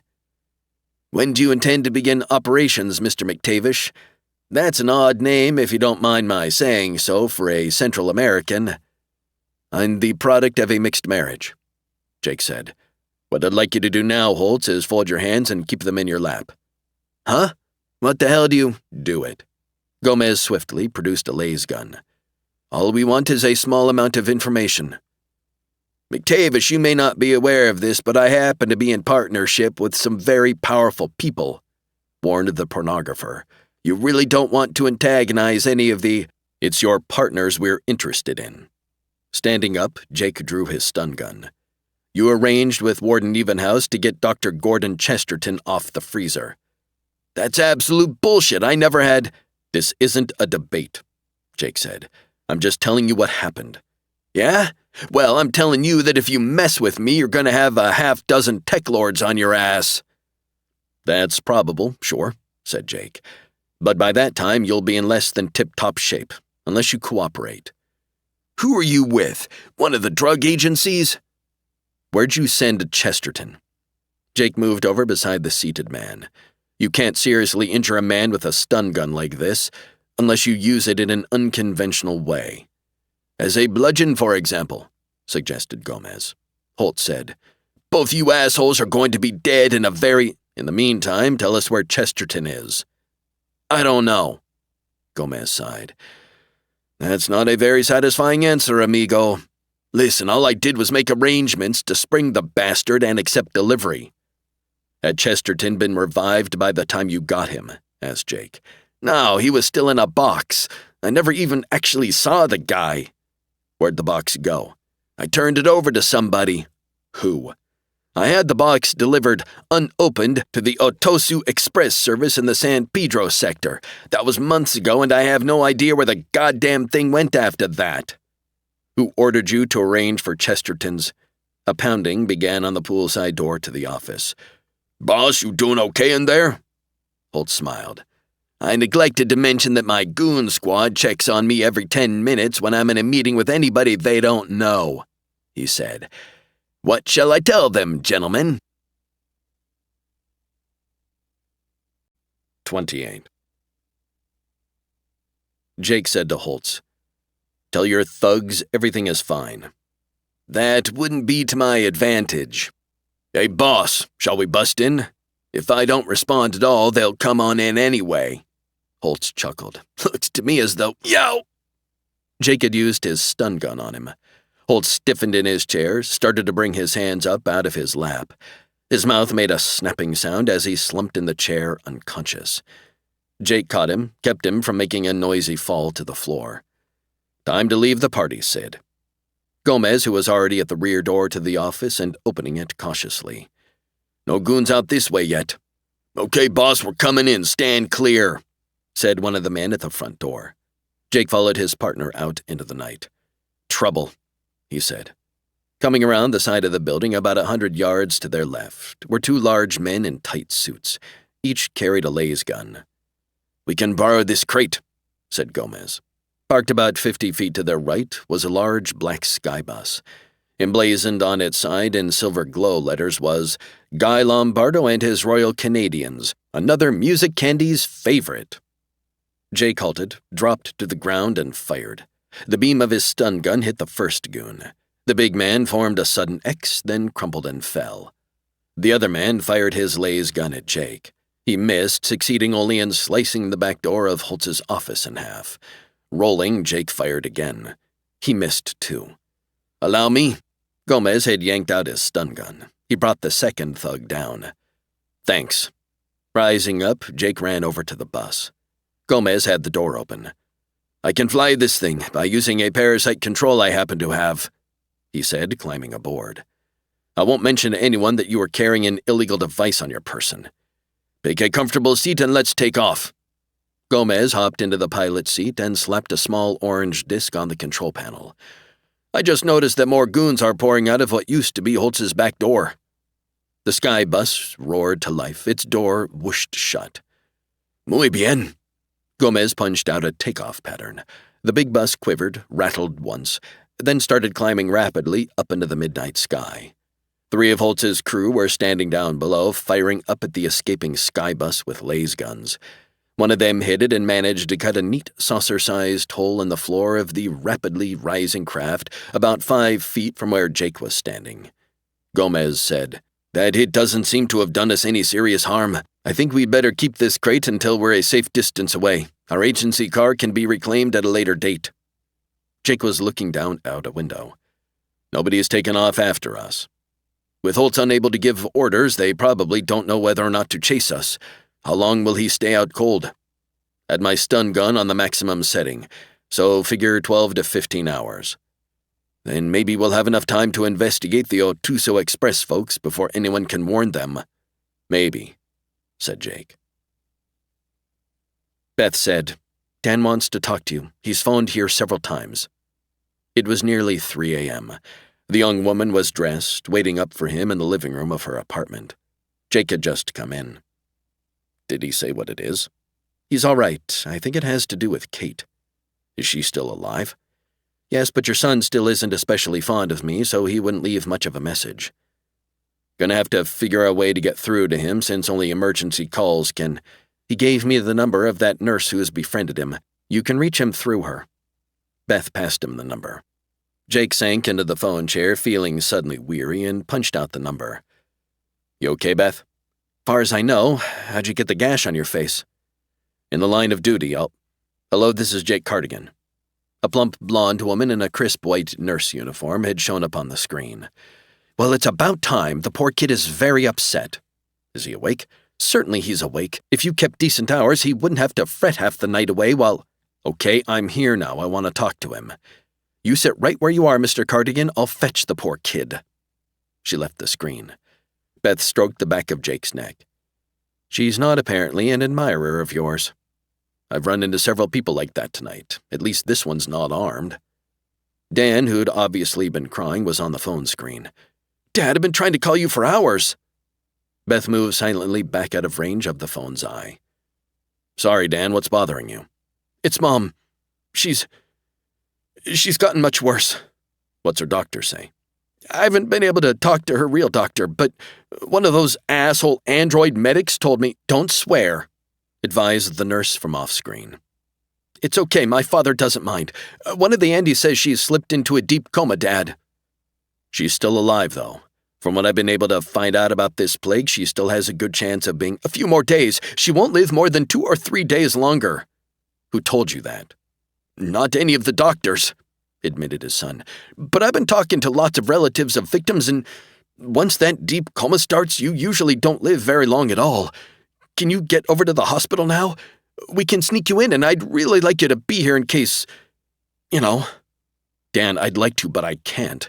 I've got to go to Japan early tomorrow. We're on the trail of the cure for this damn—" "Couldn't you stop by here first?" "Not going to be enough time for that." "Why is this your job? On the vid news, they say that all kinds of government agencies are working on finding some kind of antidote for the plague." "We've got a strong lead to follow. It's something I have to do." "Okay, I suppose I sort of see what you're saying, Dad," said his son forlornly. "But I still wish you could be here for a while." Turning, shoulders slumping, he walked out of the picture. The plump nurse reappeared, shaking her head. "Poor kid," she observed, and killed the call. Jake stood up, facing Beth. "I can't quite get him to accept or understand what I'm doing." "He's getting closer. Be patient," she said. "What's this about Japan? Did you and Gomez get a lead?" "As it turns out, we got a couple of them. We're leaving for Kyoto at 6 a.m. "Which we? You and Gomez or you and me?" "You and me, Beth." "You sure you want me to come along?" "I am, yeah." He moved close to her and took hold of her. 29. 40,000 feet in the air, the Skyliner was speeding toward Japan. Beth and Jake were sharing a table in the blank-walled dining room. "Eat," she suggested. "What?" Smiling, she pointed at his plate. "The ritual of breakfast usually involves eating," she said. "Look at Agent McQuarrie over at that other table. He's on his second helping of soy cakes and near ham. McQuarrie's getting to see a lot of the world as a result of tagging after you." Jake picked up his fork. "Berkeley, the freezer, now Kyoto." "And Gomez is heading for where?" "Tokyo," answered Jake. "I would have explained all this to you in greater detail last night if you hadn't distracted me." "Forgive me. Why Kyoto and Tokyo?" Frank Holtz was the guy who arranged to have Dr. Chesterton smuggled free of the freezer. Holtz then arranged to have the doctor, still in a suspended state, packed in a crate and turned over to an outfit in the San Pedro sector of GLA calling itself the Otosu Express Service. "Did you talk to them?" "Not directly, no," said Jake, grinning. "But last night after Gomez and I got back from the Palm Springs sector, I'll tell you sometime about the skybus we borrowed. Last night we used the Cosmos Agency computers and a few contacts of our own in the information siphoning trade. We found out that the Otosu had shipped not one but 2 crates of the size necessary to hold Chesterton's body. Both were sent to Japan at about the same time, one to a warehouse in Kyoto, the other to a shipping firm in Tokyo. Trail ends there since we can't find out where either of the crates went next." Beth asked, "It's possible, isn't it, that both crates are decoys? That Chesterton never left GLA?" "Sure, and Bascom is putting some operatives on that angle." "You're betting on Japan, though." "Gomez found out that Tora Hokori is still alive and based in Japan someplace. Sonny Hokori seems to be the one who originally ordered Chesterton sprung from the freezer." "And his sister is carrying on?" "Seems likely." "You had heard she was dead?" "Supposed to have been killed in a train accident, but the TekLords, at least those who attended the get-together up on the casino, talked about her as though she was alive and trying to run things. They're definitely the ones behind the plague. They want the United States and most of the other countries of the world to quit interfering with the tech trade. San Francisco is a sort of hostage. If everybody agrees to lay off, then they'll hand over the antidote? That seems to be the plan. Thousands of people are going to die before that happens, which is also part of the plan. And if the government doesn't concede? More cities." Beth shook her head. "You can't control a plague like this one. It's going to keep spreading beyond San Francisco and eventually beyond NorCal," she said. "They really don't know what they've turned loose, Jake." "They don't much care. To them, this is simply another useful business technique. If only my father hadn't... His anti-tech system could have put them all out of business. It still may, but right now we have to stop the plague." Beth asked, "Do you have contacts in Kyoto?" "A few," he said. "And Bascom's arranged for me to work with an agency they've used before. An operative named Norman Otoko of the Sanuku Detective Agency is going to meet us at the airport. There are a few people, mostly scientists, I know in Japan. I'll get in touch with them too," she said. "You still haven't eaten anything." "I haven't," he agreed. Gomez was underwater, deep under the sea, rushing toward Tokyo on one of the high-speed Trans-Pacific tunnel trains. The non-stop trip took just under 10 hours, and toward the end of the second hour he started to feel restless. Though his compartment replicated exactly the atmosphere of life above the water, he couldn't keep from thinking about the fact that tons of ocean were pressing down on him. The fax book printer in his first-class compartment offered a list of 20 bestsellers. Not one of them sounded interesting. The vid wall was ready to show him any one of 15 current hit movies. He'd already seen 14 of them and had shunned the 15th. "I'd hate to be caught watching that turkey if the Pacific broke through and flooded the train. That's not what I want to be doing during my last moments on Earth." He got up, opened the door, and went into the corridor. The train shot along the tunnel silently and with no indication of movement at all. That was one of the things about it that annoyed Gomez. He strolled along, glancing up at the pale blue ceiling now and then. A robot was playing romantic tunes on a chrome-plated electric piano in the cocktail lounge. For some reason, most of the patrons were 7- and 8-year-old children. There was at least a dozen of them scattered around at several tables, drinking soft drinks out of cocktail glasses and carrying on loud, intricate conversations between tables. Gomez continued on into the dining car. The smiling blonde android in the pale blue suit greeted him. "Joining us again, are you, sir?" "That's right," remembered Gomez. "I just had breakfast a half-hour ago, didn't I?" 20 minutes ago, actually, but it's very easy to lose track of time on one of these tunnel trains. I'll come back later." "We won't start serving lunch for another 2 hours, sir." "Well, that gives me something to look forward to."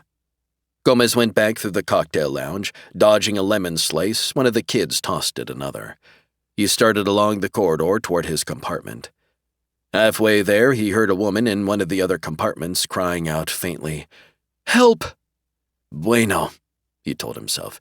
"This might liven things up." Then he recognized the voice.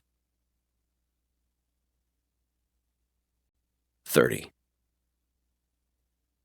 Gomez knocked again more forcefully on the compartment door. "Do hurry and answer, miss," he said loudly in a voice he hoped would pass for that of an amiable android. "I have an awful lot of passengers to call on." A few more seconds passed. Then a gruff male voice on the other side of the door suggested, "Scram!" "Oh, but I can't very well do that. I'm obliged to hand out one of these lovely gift baskets to every single passenger." "We don't want one. Beat it." "I'm afraid, sir, it's not as simple as that," persisted Gomez in his android voice. "My very position as social director of this train will be seriously jeopardized unless I personally distribute a basket of fruit and cheese to each and—" "We ate fruit and loathe cheese. Get the hell away from here." "Actually, sir, the railroad management doesn't really care if you eat the fruit and cheese or toss it down the dispose hole." Gomez drew out his stun gun. "But you must sign this form indicating that you've received your basket. Until I get that squared away, I'm really afraid I cannot move along. And you know I still have to sign up people for the Electro Bingo tournament this afternoon after I distribute all these—" "Shove the damn receipt under the door and I'll sign it. You can leave the basket out there." "No. Oh, no, I simply couldn't do that. You see, the second-class passengers aren't entitled to baskets this large. If one of them came along and spotted this one and took it, well, that would cause no end of trouble." Okay, I'll open the damn door and you can hand me the damn paper to sign in the damn basket. Then you better clear out of here, buddy." "Yes, fine, that will just be dandy." Gomez jumped, flattened himself against the wall next to the compartment doorway. The door rattled, then slid open a few inches. "Okay," said the man from inside. "Where the hell are you?" Gomez remained silent, waiting. "If you're so antsy about me signing your damn—" A large, shaggy man had thrust his head out into the corridor to look around for the social director and the basket of fruit and cheese. The second Gomez saw him, he fired his stun gun. The beam hit the big man square in the left temple. It rendered him unconscious, and he fell to his knees with a considerable thunk. Then he toppled forward, sprawling half into the corridor. Gomez stayed where he was, gun ready. A full minute passed, then another. No one else came out of the compartment. Taking a deep breath, Gomez risked a look inside. Slumped across the seat, hands bound behind her and a towel stuffed into her mouth, was the red-haired Natalie Dent. Tucking away his gun, Gomez bent and dragged the big man back inside the room. "Fate is a funny thing, Kara," he remarked to the news reporter. "It keeps throwing us together." The dark green customs robot blinked, made a faint whistling noise, and pressed Jake's Plaz passport card to the scanner in its forehead once again. "Ah," it said. "Something?" asked Jake. "Ah," repeated the emerald robot as it rose up from behind its crimson desk. "So you said." Jake was alone in this customs cubicle. Beth and Agent McQuarrie were being processed in other cubicles in a long string of tiny offices. "You're Jake Cardigan." The robot tapped its index finger on the passport card. "I am, yeah. Is there some problem?" "If you'll wait here a moment, Mr. Cardigan." Leaving its red desk, the green robot walked out of the small Kyoto airport office. It took Jake's passport with it. Jake, reminded of his interview with the assistant dean of Dan's school a few days ago, wondered if the Japanese authorities also thought he was a tech dealer. A slender Japanese in a white suit stepped into the office and coughed once. He was now holding Jake's passport card. Pleased to meet you, Mr. Cardigan." Moving behind the robot's desk, he sat down. "I don't know if I'm pleased to meet you or not," admitted Jake. "What's going on?" "I'm Inspector Hachimitsu." "Kyoto Police?" The inspector nodded. "With the Murder Division." Jake straightened up in his chair. "You're working on a case?" "I am," answered Hachimitsu. "Do you know Norman Itoko?" "Know his name. He's the operative with the Senaku Detective Agency who's going to... But he isn't going to be meeting me, is he?" "No. Norman was killed a little over an hour ago." "How?" "Two assassins using laser guns killed him outside his home," said the inspector.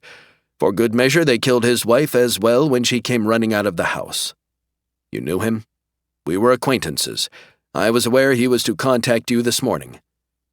"It's a tech killing. Itoko must have found out something."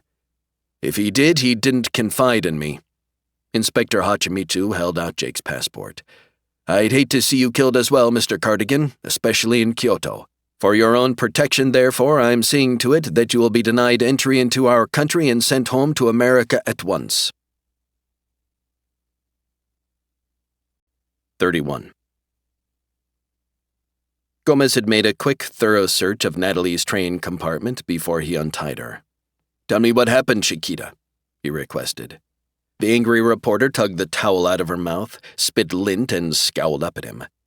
"Don't think I'm not appreciative of your assistance, since I truly am," she said.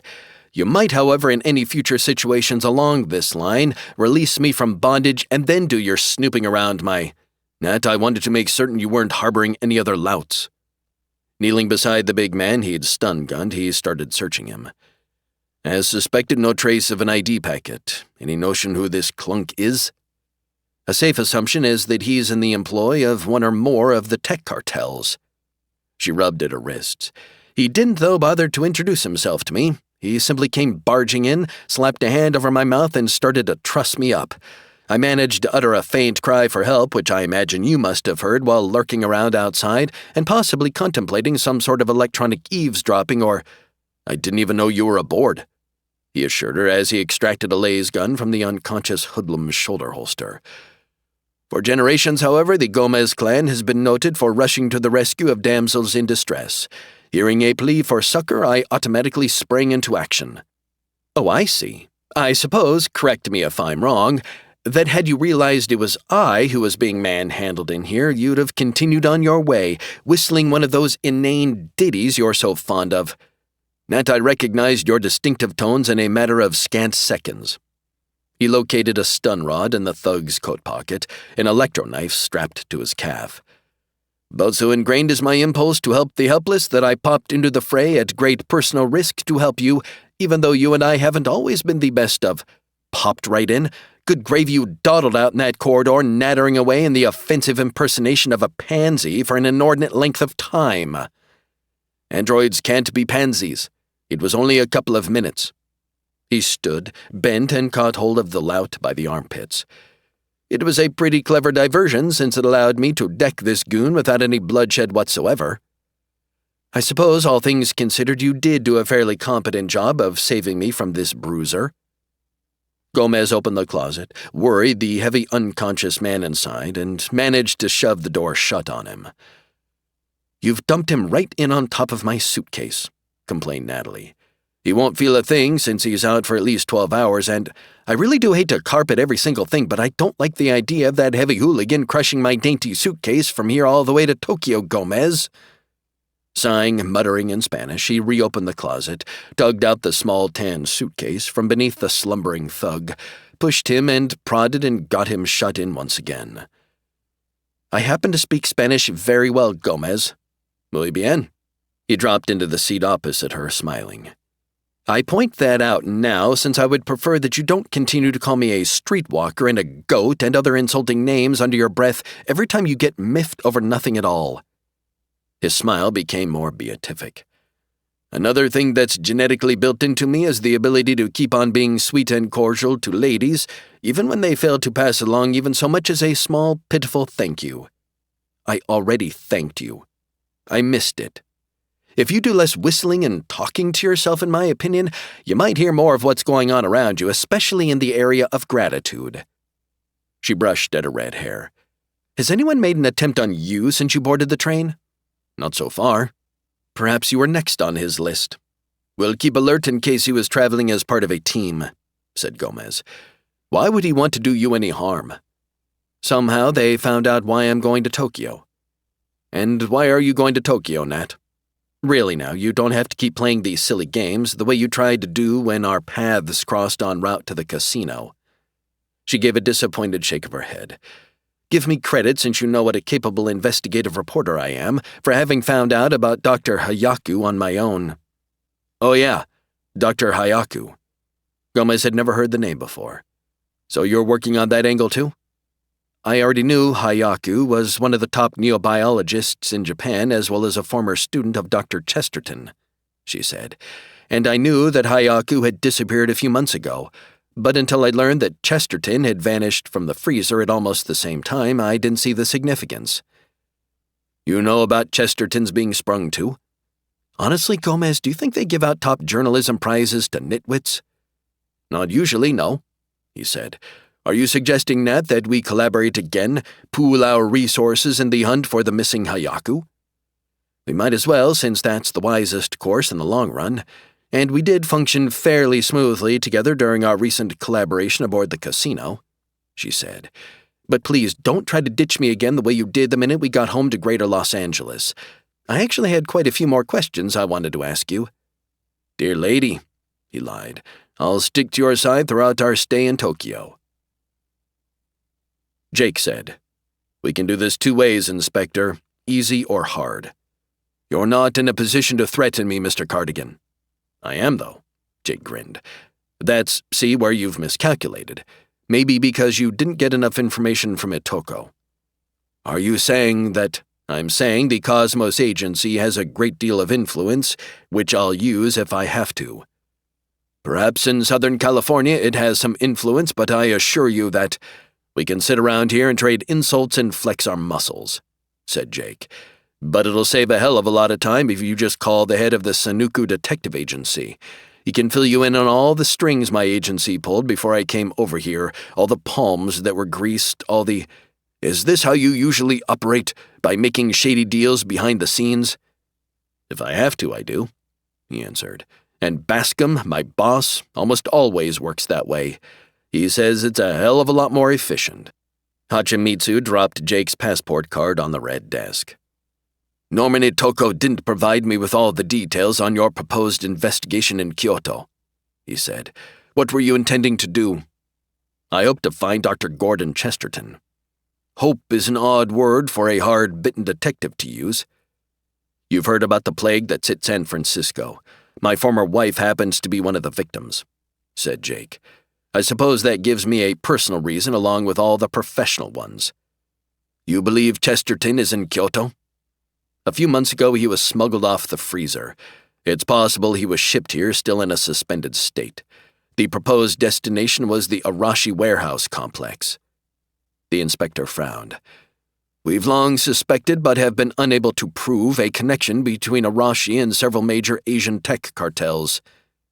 "What about Tora Hokori?" Hachimitsu didn't immediately answer. "The tiger," he said finally. "She is supposed to have died." "I don't think she did." "Neither do I," Jake asked him. "Could she be in Kyoto?" "There have been rumors that she was headquartered in several cities, including ours. As yet, we have nothing tangible as to her true whereabouts," the Japanese said. "You suspect that Dr. Chesterton is working with her?"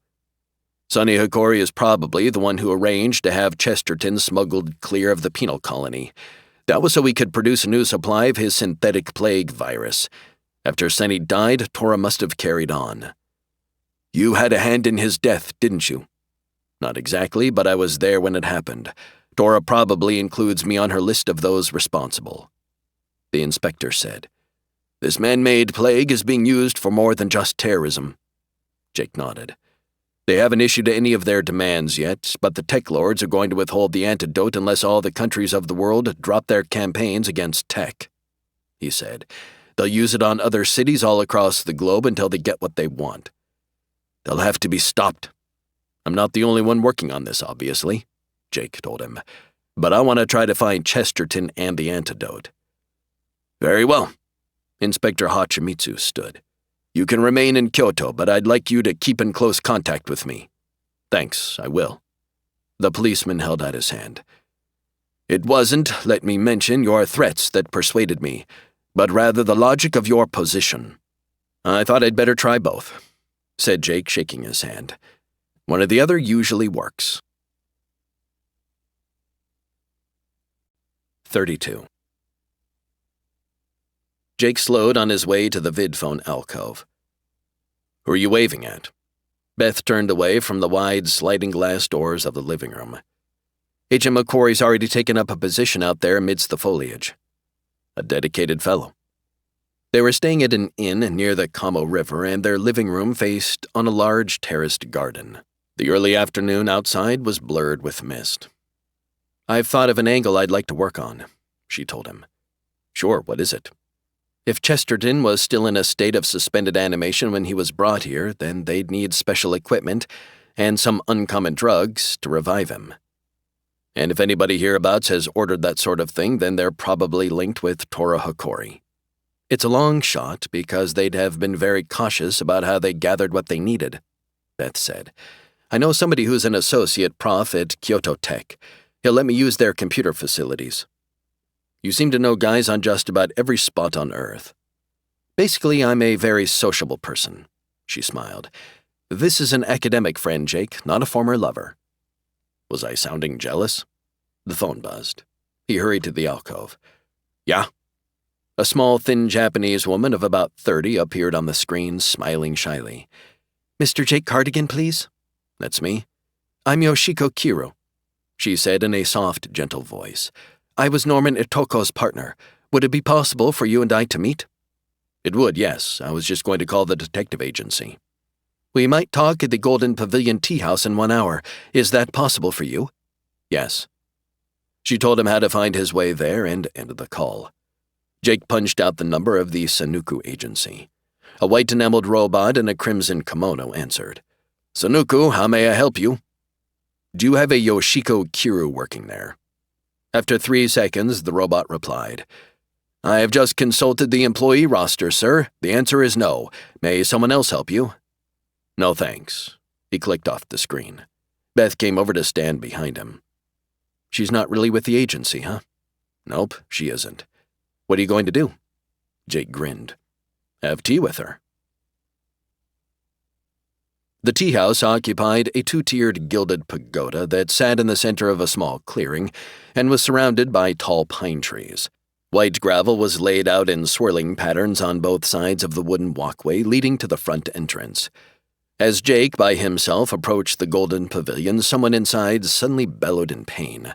A teacup shattered, a chair fell over, and then a large Japanese came stumbling rapidly backwards out into the afternoon. His head hit the wind chimes dangling next to the doorway and produced a quick, disjointed tune. The big man half-turned, went staggering by Jake, fell off the wood planking, and dropped to his knees in the gravel. Jake went on inside. At a table near the entryway, Yoshiko Kiru was dabbing at her jacket with a plyo napkin. "I hope he didn't collide with you," she said. "Nope. Who was he?" "I have no idea, but he persisted in trying to join me." "Management threw him out?" "I threw him out. Won't you sit down, Mr. Cardigan?" He sat down. Nearby, a robot waiter in a black kimono was gathering up the remains of a delicate teacup. Jake said, "The Sanuku agency doesn't know that you were Itoko's partner." "Yes, that's true. Our relationship was unofficial." The waiter placed a new cup in front of her. "I also shared an apartment with him." Jake poured tea for her, then for himself. He had a wife, too. He saw her infrequently. Unfortunately, today was one of the times he chose to visit. "If I mention you to Inspector Hachimitsu, will he know who you are?" "Yes, I believe so." She sipped at her tea. "Okay, you wanted to talk to me." Yoshiko nodded. "Norman was looking forward to meeting you, to working with you," she told Jake. "In anticipation of your arrival, once he'd been briefed by your Cosmos agency, he began making discreet inquiries. Yes, I know. Obviously, he wasn't discreet enough, since they must have realized what he was up to. She paused to take another sip of tea. "The crate you're interested in, the one that might possibly have contained the body of the gentleman you're interested in."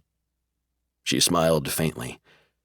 "I find I'm talking about Dr. Chesterton as though he were simply a piece of merchandise." To the Hokoris he was. Was Itoko able to find out anything about the crate? "Two things, yes," she replied. "That it was definitely delivered to the Arashi warehouse complex. Once there, however, all record of it was expunged." Jake tapped the side of his cup with his forefinger. "That could mean Chesterton was in it and that they don't want anyone to trace him beyond here. Norman and I believe Kyoto was Chesterton's final destination." "Why? Is Tora here?" "Norman suspected that she was. He planned, once you'd arrived, to help you find her." He asked, "Can you help me do that?" "I should like to try, Mr. Cardigan," she said quietly. "That is, if you trust me." "I'm inclined to," he admitted. "But I'm going to have to do some checking first." "I understand." She gave him her vidphone number. "Contact me once you're convinced I won't betray you." "I'm sorry about Otoko." "You never met him," Jake said. "But I've met you." 33. She kept finding him. No matter how deftly Gomez slipped out of his tiny, expensive room at the towering Kanashi Hotel, and how careful he was to leave no trail, Natalie continually managed to track him down. For instance, at a little after midday, he was in the Star-Spangled Burgers restaurant on the edge of the Shinjuku neighborhood. Gomez had gone there to meet with the private investigators his detective agency had arranged for him to work with while he was in Tokyo. "What a dump," commented Larry Kanzu, returning to their small red table and holding out his tray to Gomez. "Does that look like a double gob choker burger to you?" "Been a long time since I viewed one, but it does seem close." "Ah, they left off the flappin' pickles." The Japanese private detective sat down. "Maybe you ought to search more thoroughly through that pile of food for traces of... And it's no use complaining. Nah, all the flappin' robots behind the counter are designed to be surly. That's because this hole is based on an American burger joint. Hope to hell you feel at home here, Gomez. As a matter of fact, I'm more partial to Japanese fare, so if you lads would like to switch venue, it's fine with me." "What a sewer this is," said Leroy Kanzu, returning to the table. "Look what they're trying to pass off as a double fisherman's dream burger. The head's still on the flappin' trout." "It's supposed to be, Leroy," said his younger brother. "No, it isn't. Check the pic on the vid menu right in front of you. I did earlier, and you can definitely see little beady fish eyes peering out at you from under the lettuce if you look very carefully. But quit complaining. Gomez says he loves this sinkhole since it reminds him of home." "On the contrary, gents," he said. "But let's turn to business. The shipping crate you're interested in?" Leroy lifted the topmost bun and scowled at the fish lying there. "We dug into the matter of that crate, which was delivered to the esteemed Chika Tetsu Merchandise Limited outfit," said Larry. "By the way, do we bill you direct for our services or send it along to Cosmos?" "Cosmos. Now tell me about the—" "I can't eat anything that looks back at me," complained Leroy. "The crate," reminded Gomez, who wasn't eating anything. Larry took a bite of his burger, chewed unenthusiastically for a moment. "You suspected that maybe some gink was stashed in the crate that was delivered to Chika Tetsu on the date in question," he said finally. "That's one possibility, see?" "But not in this instance, Gomez," said Leroy. "This particular case was packed full to the brim with illegal tech chips." "You sure?" The elder Kanzu brother nodded. "The crate was seized by the Tokyo Drug Enforcement Bureau 2 days after it arrived." Gomez frowned. "Nothing like that showed up on the records we checked." "That's because the TDEB gink who did the seizing neglected to file a report," Larry added. "Instead, he made a substantial contribution to his retirement fund by peddling the tech to certain shifty merchants around town." "Then that means—" "Oh, crap," said Leroy. "Here comes that carrot-topped bimbo again." Glancing around, Gomez spotted Natalie Dent making her way through the tables toward him. "Join us for lunch, Nat?" he inquired cordially. The red-haired reporter halted beside the table, stood surveying him with disappointment showing clearly on her face. You haven't exactly stuck to our bargain." "Goodbye, Gomez." Gathering up his burger, Larry departed. "We'll keep in touch." Leroy followed his brother out, leaving his burger at the table. Natalie sat down. "What have you found out about Dr. Hayaku?" Gomez spread his hands wide. "Not a blessed thing, Carita. I come upon you consorting with a pair of the most unscrupulous private eyes in all of Tokyo, men whose reputations are so wretched that they make you look like a saint by comparison, and yet you claim none of you has come up with a blessed fact." "I am a saint," he interrupted to assure her. "As soon as I find time to file all the proper forms, I'm sure to be canonized." "Didn't those seedy Kanzu brothers tell you anything of importance?" "Nope, nada." Smiling with satisfaction, Natalie placed her small black purse on the table beside Leroy's abandoned plate. "My sources are, in this instance at any rate, considerably better than yours," she told him. "It appears that Dr. Nobu Hayaku, age 41 and formerly a much-respected neobiologist, has been for the past several months, if not longer, in the employ of the Hokori cartel, and at present he's working directly with Tora Hokori." "She's dead and done for," said Gomez guilelessly. "So I don't see how he could possibly be employed by—" "Tora isn't dead at all, Gomez, although she really was seriously injured in a maglev train accident," said the reporter. "Okay, Bonita, I'll take your word for it. Tora is still extant, and Doc Hayaku is working for her. What's more, Gomez, and listen, I'm pretty near certain that you've been lying to me since we reached Tokyo, and I base that conclusion chiefly on the fact that nobody I know, most especially you, can bring off looking as innocent and pure as you're trying to look right this minute. Anyway, as I was about to say, Hayaku recruited, although corrupted might be the better word, at least 2 of his colleagues. Both of them experts in the same sort of biological weaponry area that the missing Dr. Chesterton excels in." Gomez asked, "Do you know where Dr. Hayaku has gotten to?" "All I've come up with so far is the possibility that he's with Tora in a temple she's using as her headquarters. The trouble is, in a city like Kyoto, there are something like 1,000 temples and shrines, so that zeroing in on the exact one is going to be difficult." "Hold it, Almita. Tora and the doc are allegedly in Kyoto now?" "According to my sources, they are, yes." Opening her purse, she dipped a hand inside. "There is something else, and I'm the first to admit, even though you accuse me of fancying myself infallible, that I'm not quite certain what to make of it."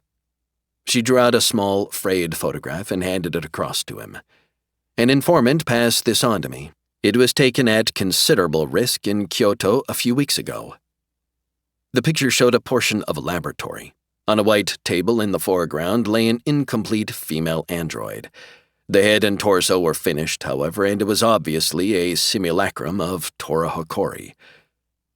"This must have been taken in the workshop," speculated Gomez, "where they turn out their killer androids." "Yes, but I can't exactly figure out why they would want to fashion a kamikaze dupe of Tora herself, unless somehow they were— Christ!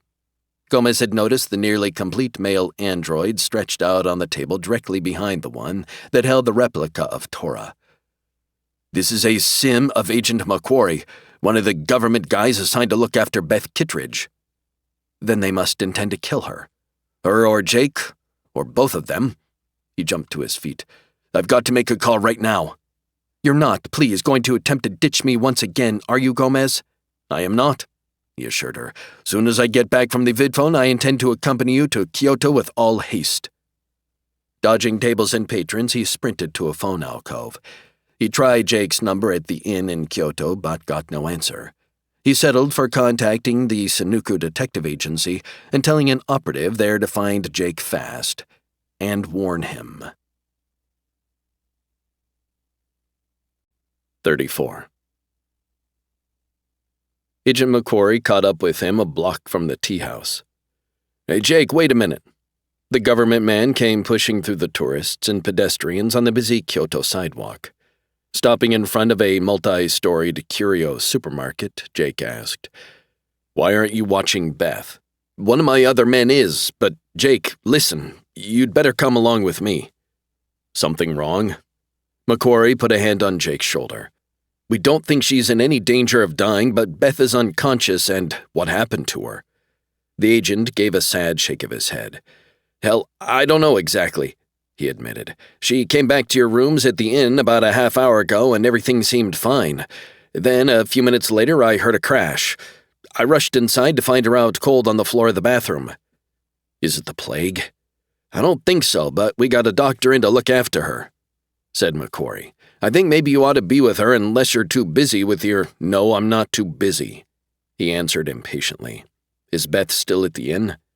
"I told the doctor not to move her until we got back. You can ride over in my space car." "Sure, okay. Did she hurt herself in some kind of fall, do you think?" "There's no evidence of that, Jake. I really haven't any idea of what exactly is wrong with Beth," said the agent. "I'm parked just around the corner." Jake walked along beside him. "What does the doctor say? How serious is this?" "Well, serious enough for me to come and fetch you." Jake ran across the garden. The afternoon was chill, and a thin mist still hung over the shrubs, miniature trees, and colored gravel. The sliding glass doors stood open. Some of the mist had drifted into the living room. There was no one in sight. "Doctor, how is she?" called Jake, hurrying toward the bathroom. For some reason, the door was shut. He yanked it open. There was a body sprawled on the bright white floor. But it wasn't Beth. Lying on his back, his throat cut, was Inspector Hachimitsu. What the hell is going on? Jake took one step back. Then a sudden and overwhelming pain got hold of his body. It shook him, and he struggled to fight it off. He stiffened, gasping for air. Then he fell over onto the bloody dead man. Someone had used a stun gun on him. The fog was much worse. The living room was thick with it. The afternoon had grown much colder. Jake found he was shivering as he sat there on the futon. "Sorry I didn't catch what you said," he mumbled apologetically. Inspector Hachimitsu bowed politely in his direction. "I was asking how you were feeling, Mr. Cardigan." Jake winced. "Wait now. Didn't I find you in the John? You were dead." "This is very unfortunate." The police inspector moved closer to him through the swirling mist.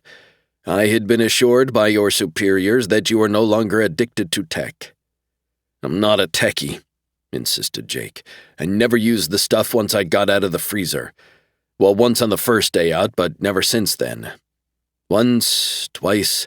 Like most tech heads, you've long since lost track of how many—" "Your throat was cut. In there. Blood all over." The Japanese tilted his head back, smiling sadly, and tapped at his neck. "As you can see, Mr. Cardigan, I remain intact and alive." Jake tried to get up, found he couldn't just yet.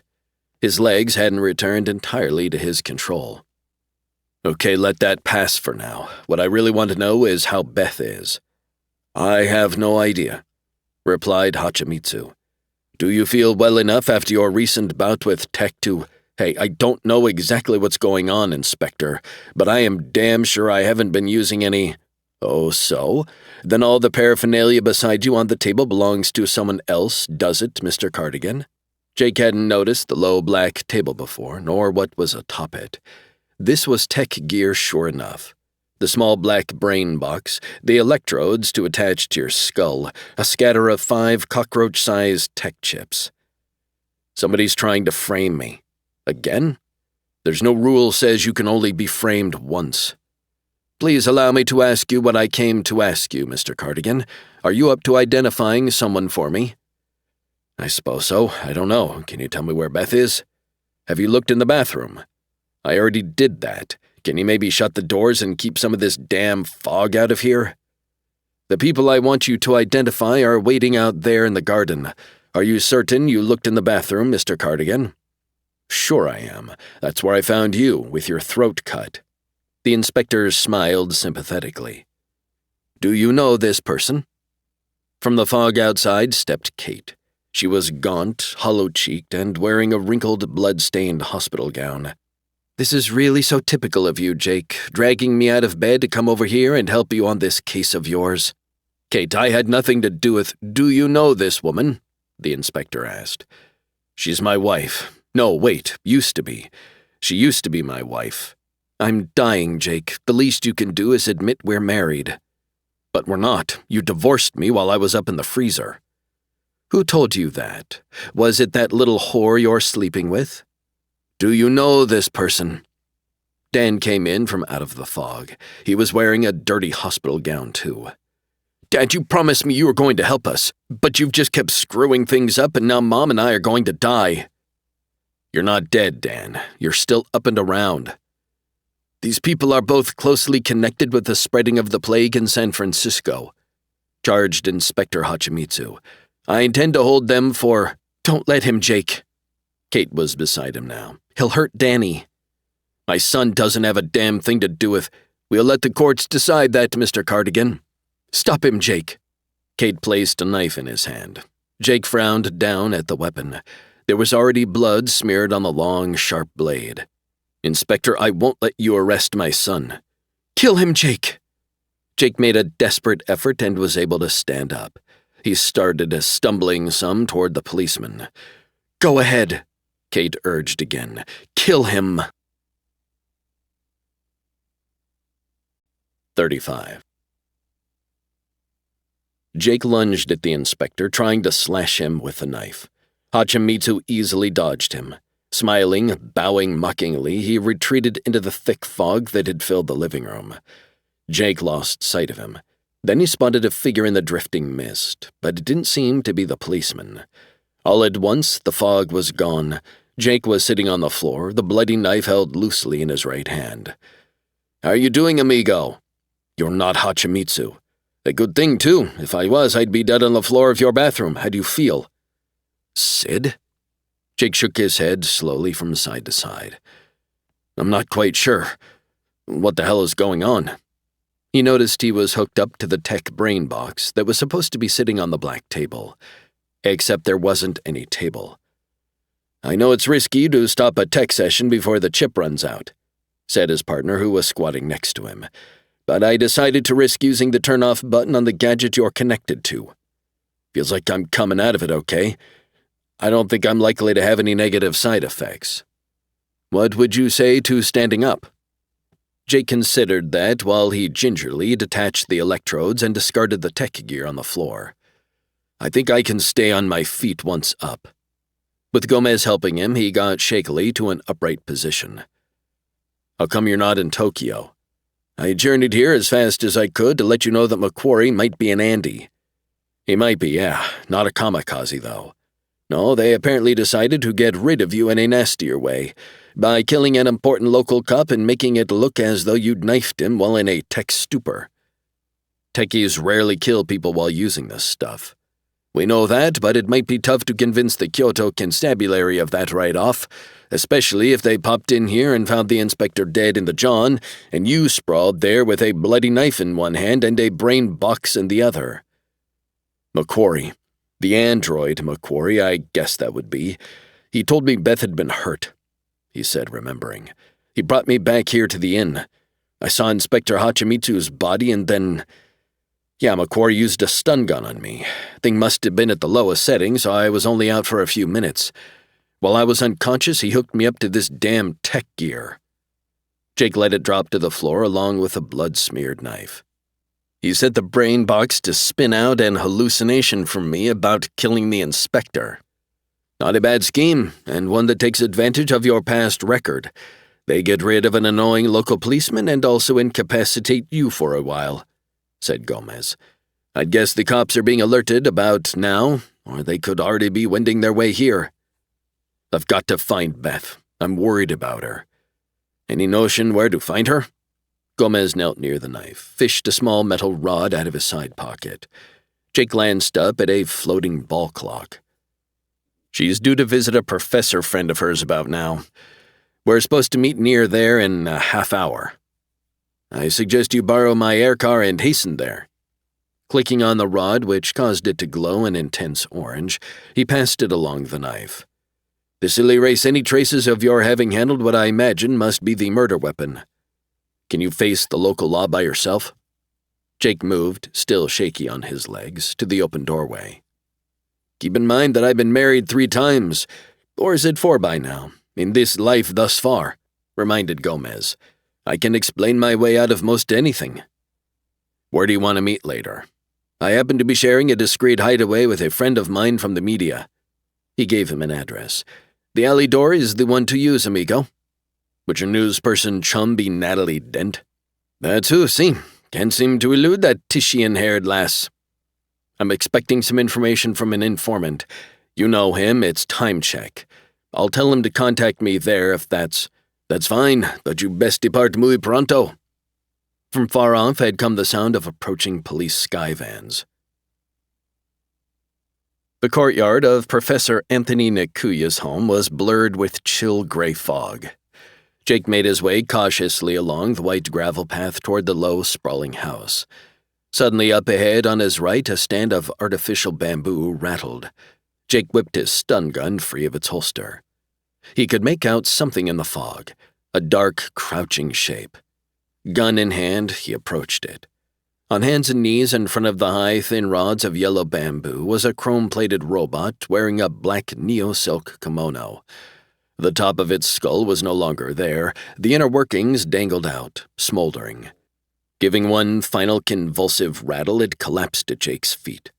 He crouched slightly, moving slowly closer to Professor Nakuya's house. The sliding plexiglass doors were gone. They had been shot away and shards of glass were scattered across the foyer. Jake found a second robot there. This one was lying on its back, a large, jagged hole burned in its metal chest. In the hallway beyond, a tea set had fallen and smashed. A delicate white teapot with cherry blossoms painted on its side was in 3 pieces near the doorway of one of the rooms.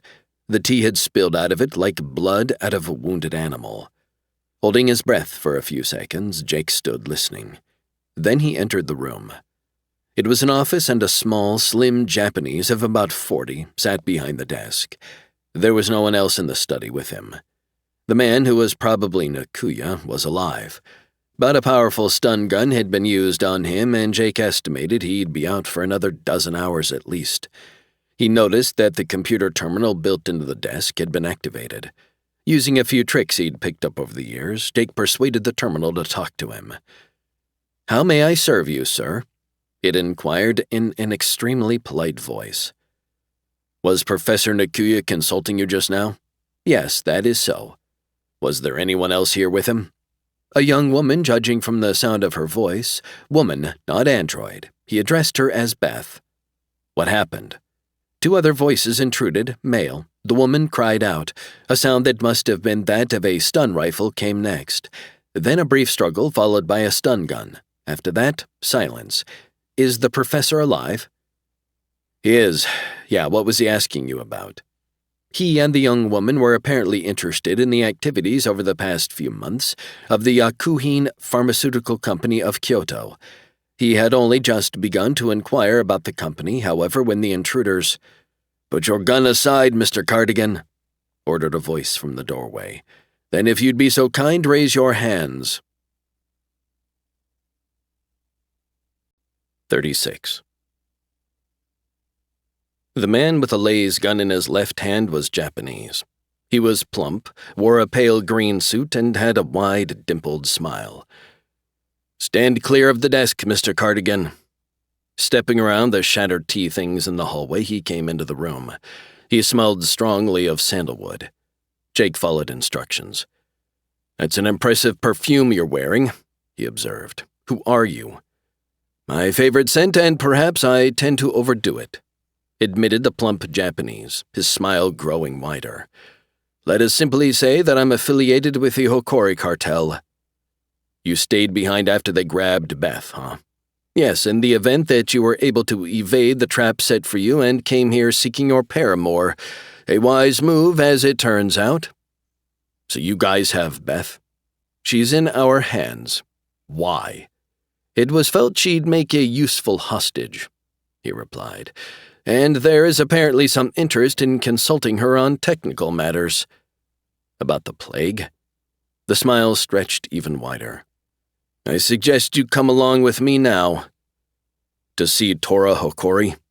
"It will be best if you simply accompany me, reserving any further questions for later." He gestured toward the doorway with his laser gun. My air car is parked in the lane behind the house." Shrugging one shoulder, Jake started for the exit. The smiling Japanese moved in close behind him. 2 steps beyond the threshold, Jake said, "Damn." He seemed to slip on the spilled tea and his right foot went sliding. He twisted, made a grab for the Japanese to keep himself from falling. That only succeeded in sending them both crashing to the floor. Jake then chopped the gun out of the other man's grasp, got himself quickly upright, and then planted a forceful kick square in his groin.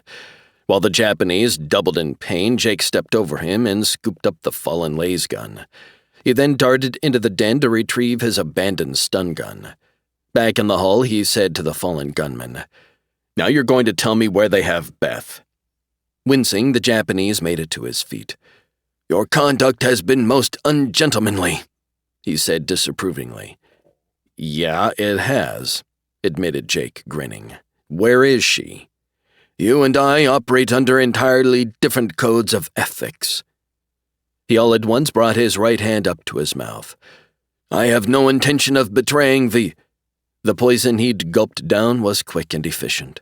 He fell to the floor and was dead in under 10 seconds. Jake frowned down at him. "Damn," he said again. "Wrestlers yet again," observed Gomez, scowling, thrusting his hands deep into his trouser pockets and coming in sideways out of the misty afternoon alley. "At least they're not hussies like that batch you insisted on liberating from the casino," said Natalie as she shut the office door after him. "We were, I might mention, extremely lucky to get this abandoned facility for our use as a temporary base, and if it weren't for the fact that I have several highly helpful colleagues here in— Oh, Gomez, what happened to your face?" He crossed over to the desk, which was piled high with glow posters announcing long-ago events held here at the Robo Sumo Palace. "I was detained by a somewhat protracted discussion with several of Kyoto's finest." "But you're bruised and battered." She stood watching him, hands clasped together in front of her. "In its initial stages, our chat was a trifle boisterous," he admitted, sitting down gingerly in the wobbly desk chair. "That's what happens when the cops walk in and find you with the corpse of one of their own inspectors." "Which inspector was that?" Gomez, his deep frown never deserting him, recounted for her what had gone on at Jake and Beth's rooms at the inn. "But finally the police must have listened to reason," Natalie said after he concluded. "I mean, you're here." "They mostly listen to threats coming from Bascon's Japan-side connections." "What about Beth Kittredge? Where is she?" "Jake went hunting for her. Hasn't he showed up here yet?" Natalie shook her head. "No, he hasn't," she replied. "However, a really dreadful man showed up here a few moments ago claiming to be an informant of Jake's." "Yeah, Jake was going to tell the guy to meet him here." "Well, he showed up." Gomez got to his feet. "So where is he?" "Over there." The red-haired reporter pointed. "I don't see him." "On the floor with the robot wrestlers." Stacked against the far wall were 6 fat robot sumo wrestlers in full costume. Sprawled out in front of the 2 neat piles was a thin young Chinese in a long plaid overcoat. "Hey, that's Time Check. What did you do to the guy?" "Well, he seemed very furtive and seedy-looking to me, so when he persisted in—" "Of course the lad is furtive, Chiquita. That's one of the characteristics of his trade." "I only used my stun gun on its lowest setting, so he ought to be coming around any second now." Time Check stirred and groaned. "Whoops," murmured the Chinese as he sat up and shook his head. "What time is it?" He rolled up the right sleeve of his rumpled overcoat, revealing a silver-plated metal arm studded with over a dozen watch faces. "That's another thing that annoyed me about him," Natalie whispered to Gomez. "He kept offering to tell me what time it was in various dull cities around the— "Exactly 4:16 here in Kyoto," said the thin young man as Gomez helped him up. "Hiya, Sid, good to see you again. We had some great times together when I was living in Greater L.A., huh? Jake here yet?"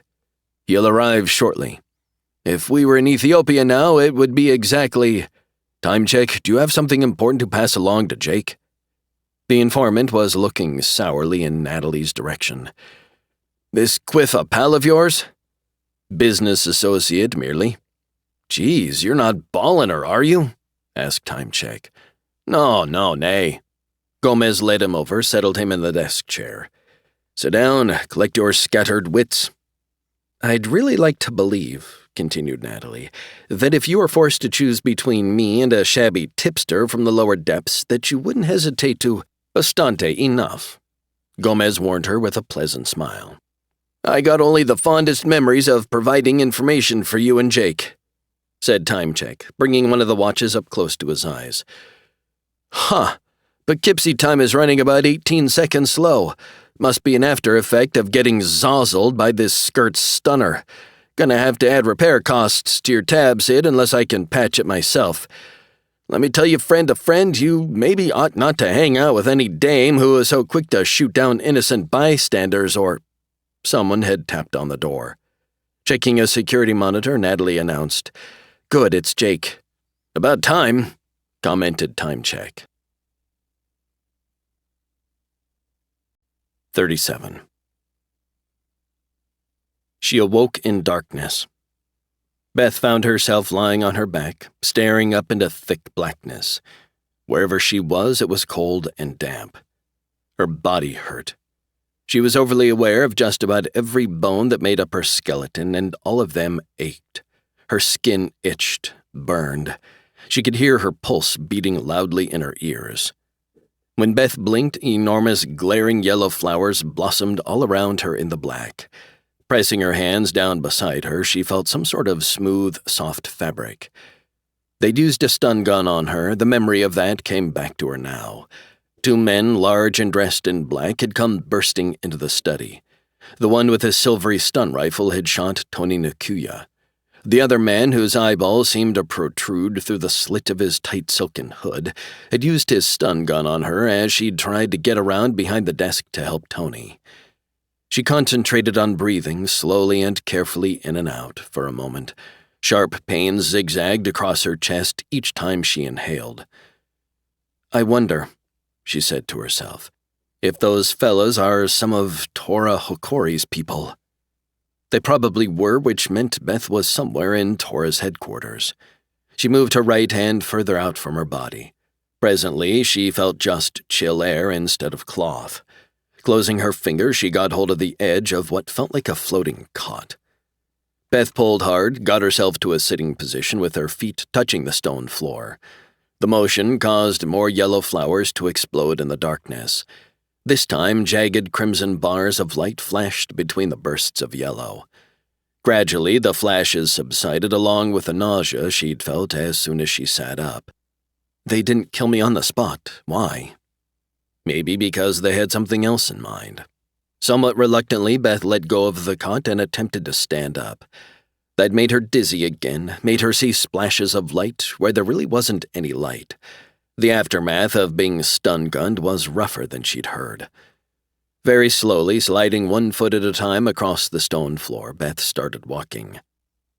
It could be that Tor just wants to use me as a hostage. But maybe things weren't that simple. Maybe it was part of some plan to trap Jake, to kill him. Easy now, she warned herself. You don't have enough information. She walked 10 slow, careful paces through the darkness. Halting, she reached out in front of her with one hand. Her fingers encountered nothing. She turned completely around, hand held out, and still touched nothing. Beth resumed her patient sliding walk. She wondered, how long have I been unconscious? No way of telling, really. Depending on the setting, a stun gun blast could knock you out for anywhere from a few minutes to 15 hours or more. Beth covered another 10 steps, then stopped and felt out all around her once more. Still no sign of a wall. She began to walk again. Then, silently and unexpectedly, a huge, glaring rectangle of bright white light appeared directly in front of her. Time Check tapped one of his watches, squinting at it. Berkeley time isn't working at all, he complained. Jake was sitting on the edge of the desk, one leg slowly swinging back and forth. Better get right to the information you have for me, he advised slowly and evenly. Yes, sure, sorry. He pulled down his coat sleeve, dropped both arms to his sides. You asked me to check on various transportation possibilities occurring in the vicinity of a certain warehouse on specific days a few months ago. What did you get? Timecheck started to consult another of his watches, then suddenly thought better of it. I'm pretty sure I've come up with what you want, Jake. At approximately 10:17 a.m. on the second day in question, an old bundled-up geezer in a robo-chair was picked up behind the warehouse and loaded into a vehicle from the Rakuda Skycab Company. Yeah, that sounds like what we want, Jake said. Where was the passenger taken? To the Kenku Spa. That's in the foothills near Mount Hay. Natalie, sitting in a folding chair near the stacked sumo wrestlers, exclaimed, Bingo! Then looking from Gomez to Jake, added, Excuse me. Jake asked the slim informant, Anything else? I ran a check on Yoshiko Kiru for you.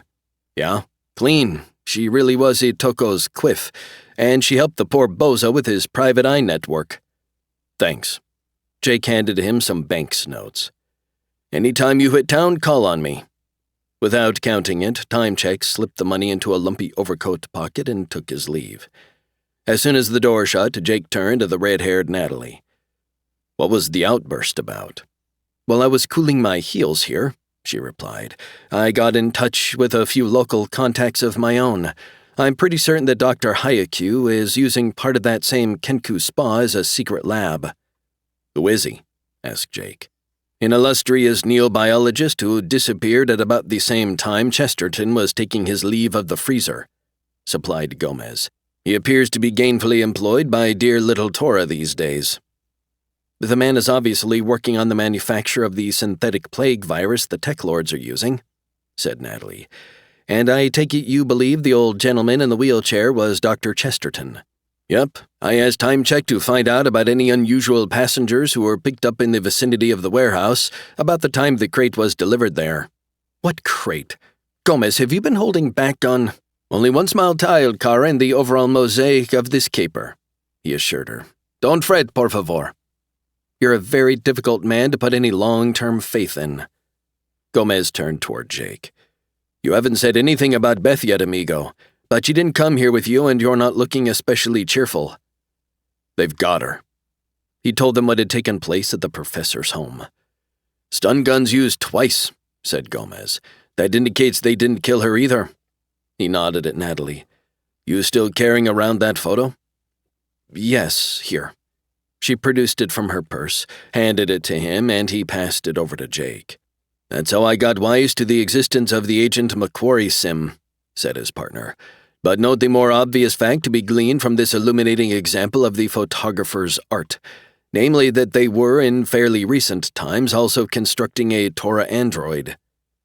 Jake studied the picture. Maybe because that maglev train wreck did her serious damage after all. Beth is an expert on androids, isn't she? Sure, she helped construct the replica that I worked with down in Mexico. He set the picture down atop one of the stacks of old wrestling posters. Could be Tora wants to consult her. And could be they won't kill her right off because of that. The next thing to do, suggested Natalie, is get a look inside the spa. I'd like to see the floor plans of the place. Jake walked over to the vidphone alcove. And probably Yoshiko Kiro can help us with that. 38. They were robots, a pair of them, large and broad. They had black enameled bodies that glistened in the harsh white light out in the corridor. One of them, saying nothing, came lumbering into the room. It made a beckoning gesture toward Beth. Where to? She asked. Her voice sounded a little rusty to her. The big robot simply repeated the come-along gesture. Nodding, she moved to the opening in the wall. The other robot, noting that Beth was a little unsteady on her feet, took hold of her left arm just above the elbow. Ouch, hey, she said. Too tight. The gleaming black mechanism paid no attention to her complaint. It started along the winding stone corridor, keeping a tight hold on her. The other robot fell in beside them.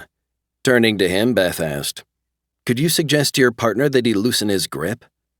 The mechanical man continued to look straight ahead, making no response. Beth decided that protesting wasn't going to help. She tried to think of other things besides the painful grasp of the strong metallic fingers on her arm. Rods of light ran along the low stone ceiling, giving off a harsh whitish glare. It was the sort of light that made you want to shield your eyes. The robots escorted her through what felt to be at least 2 miles of twisting tunnel. Beth had the impression that the cell she awoke in must have been deep underground, and that they had been climbing upward. They came to a high, wide teakwood door. Both robots halted. Nearly a half-minute passed before the door, creaking, swung open. The black robot let go of her. The other one gave her a forward shove. Beth went stumbling ahead as the big teak door shut behind her. She was in a vast, chill circular room. The ceiling was so high above her that it was lost in shadows. About 100 yards in front of her rose an immense golden Buddha seated on a jade pedestal. It was at least a full 100 feet high and glowed a pale amber in the dim, watery light of the enormous room. Rubbing at her arm, she took a few tentative steps in the direction of the Buddha. Each of her unsteady, shuffling steps echoed in the huge, cold room. "Good afternoon, Miss Kittredge." There was a high-back wicker chair in the deep shadows at the base of the towering gilded Buddha. Slumped in the chair was the figure of a dark-haired young woman, wearing dark trousers and a dark shirt. "You must be Tora Hakori." Beth approached the seated figure. "Not exactly." Closer now, Beth noticed that the young woman in the chair had blank, staring eyes, and that she wasn't breathing. Stopping a few feet from the chair, Beth said, "This is only an android duplicate. Come over here, please." Beth realized that the voice hadn't been coming from the slumped android. In the shadows behind the high-back chair sat an array of complex, bulky medical equipment, plus terminals, monitoring units, and a vox box. Resting on a small white table with an intricacy of twisted colored wires spiderwebbing out from it was a large chromed cylinder. "The train accident," said Beth softly. "My body," explained Tora Hakori's voice from the vox box, "didn't survive the wreck." "But they saved your brain." "Yes, we have extremely skilled people working for us. We can afford them, obviously, and we have other ways of acquiring them." Beth glanced over at the silent android. "Not quite skilled enough, apparently." "Thus far, no," admitted Tora. "For some reason, my new body continues to reject my brain." Beth said, "Pity. That's one of the things I wish to talk to you about," the vox box informed her. "Providing, that is, you're interested in remaining alive." Golly, what a story. In her enthusiasm, Natalie nearly backed into the 3 of the stacked sumo bots. "This'll give me a terrific angle, and despite the critics who share your view, Gomez, that I'm a cold, heartless reporter, it will demonstrate that I'm capable of fighting my way through to the human angle in what is otherwise a grim yarn of—" "Put in your boca," advised Gomez, cordially taking hold of her arm. "But even you want to be able to see this'll make a great lead," persisted the redhead. "Hard-bitten, grizzled private op pauses in his pursuit of vicious TekLords to phone Frisco and determine the fate of his own plague-stricken family and—" "Bastante," Gomez said to her as Jake stepped clear of the vidphone alcove. "What's the latest news on Kate, amigo?" "Everything's about the same as it was when I left California," he answered. "That's good, isn't it?" "Dan doesn't think so." Jake sat somewhat wearily at the desk, moving aside 2 of the stacks of old posters. "I still have the feeling he believes I'm letting him down. That's a standard impression all kids his age try to give," said his partner. "I worked the same dodge on my padre back then." "What a great angle," murmured Natalie. "Jake, would you mind telling me if you—" "No more inquiries, Chiquita." Jake spread out the maps and charts that Yoshiko Kiru had just vidfaxed to him. "Here's the Kenku Spa and Environs." Pulling free of Gomez's grip, Natalie moved forward and jabbed a finger at the topmost map. "Bingo," she said. Jake looked up at her. "Now what?" "Well, just take a gander at what lies less than half a mile from the darn spa." Her finger tapped a spot on the map. "That happens to be the Jinagatsu Temple. It's one I learned after some diligent digging that's been shut down and untenanted for several years. We already know, at least I'm convinced of the fact, that Tora Hokori has a hidden headquarters in a temple right here in Kyoto. So, there's an abandoned temple and it's within sneaking distance of the spa, where Dr. Hayaku is almost certainly holed up churning out the plague virus. Yeah, acknowledged Jake. It could be the same temple she's using as a base. Gomez studied the map over his partner's shoulder. Be that as it may, we have to concentrate on getting into the Kenku Spa first. But while you two fellas are doing that, said the redhead, I can explore the situation at the temple. Gomez shook his head. No, that's far from smart. Bearding the lion, or in this case the tiger, in her lair isn't the thing to do right now. Darn it, Gomez, you persist in assuming that I'm utterly incompetent. It would be best, Jake told her, if you wait until we've investigated the spa. But a first-class reporter, suggested Gomez, is also a good listener. I can listen and talk at the same time, and I really think that... Take a look at this set of plans. Jake turned to another sheet. There seems to be an entire floor beneath the main building of the spa. Be a nifty place, observed Gomez, to stick a clandestine lab. You get down there by way of this passway near the public baths area. Gomez backed up. Any idea on how we get ourselves inside the spa initially? Jake grinned. A few. 39. Next time we flip a coin, grumbled Gomez. Your shawl is slipping, said Jake. It was dusk and they were moving across the landing area next to the Kenku Spa. The oncoming night was cold, the mist was growing thicker again. The blossoms on the dozens of cherry trees that surrounded the spa were gray and sooty. Gomez, his shoulders hunched and covered with a bright scarlet shawl, was riding along in a gunmetal robo-chair. I still don't know why I volunteered for this part. Because you make a more convincing invalid than I do. Jake was wearing a white medical jacket. On the contrary, amigo, I happen to be bursting with vigor. His chair carried him down the gravel path toward the spa. The building was large and had a crimson and gold pagoda-style roof. Sooty doves were roosting on it, cooing. In a way, even though she's been some help, said Jake, walking beside the chair. I wish you hadn't invited Natalie Dent. I had little or no choice in the matter. She's a very determined muchacha, said his partner. First place, she rightly senses that much of what I do is extremely newsworthy. Secondly, well, hell, I don't like to sound vain, but I really think the lass has a crush on me. Isn't it odd how tough it is sometimes to tell the difference between love and loathing? Observed Jake. At least for an outsider like me. Her pretend dislike is all part of the game, explained Gomez as they reached the wide plexiglass doors. It's a shame I'm so dutifully married just now. Not that I'd want to get entangled with Nat, but all sorts of other women do continue to hurl themselves at me. As the doors hissed open, Gomez slumped further in his rolling chair and gave out a few feeble groans. The reception room was large and had a miniature waterfall and a rock garden at its center. Seated at a wide lucite desk near the splashing fountain was a handsome blonde android wearing a full-length off-white kimono. Ah, you must be Mr. Chavez. Rising up and chuckling, he came toward them.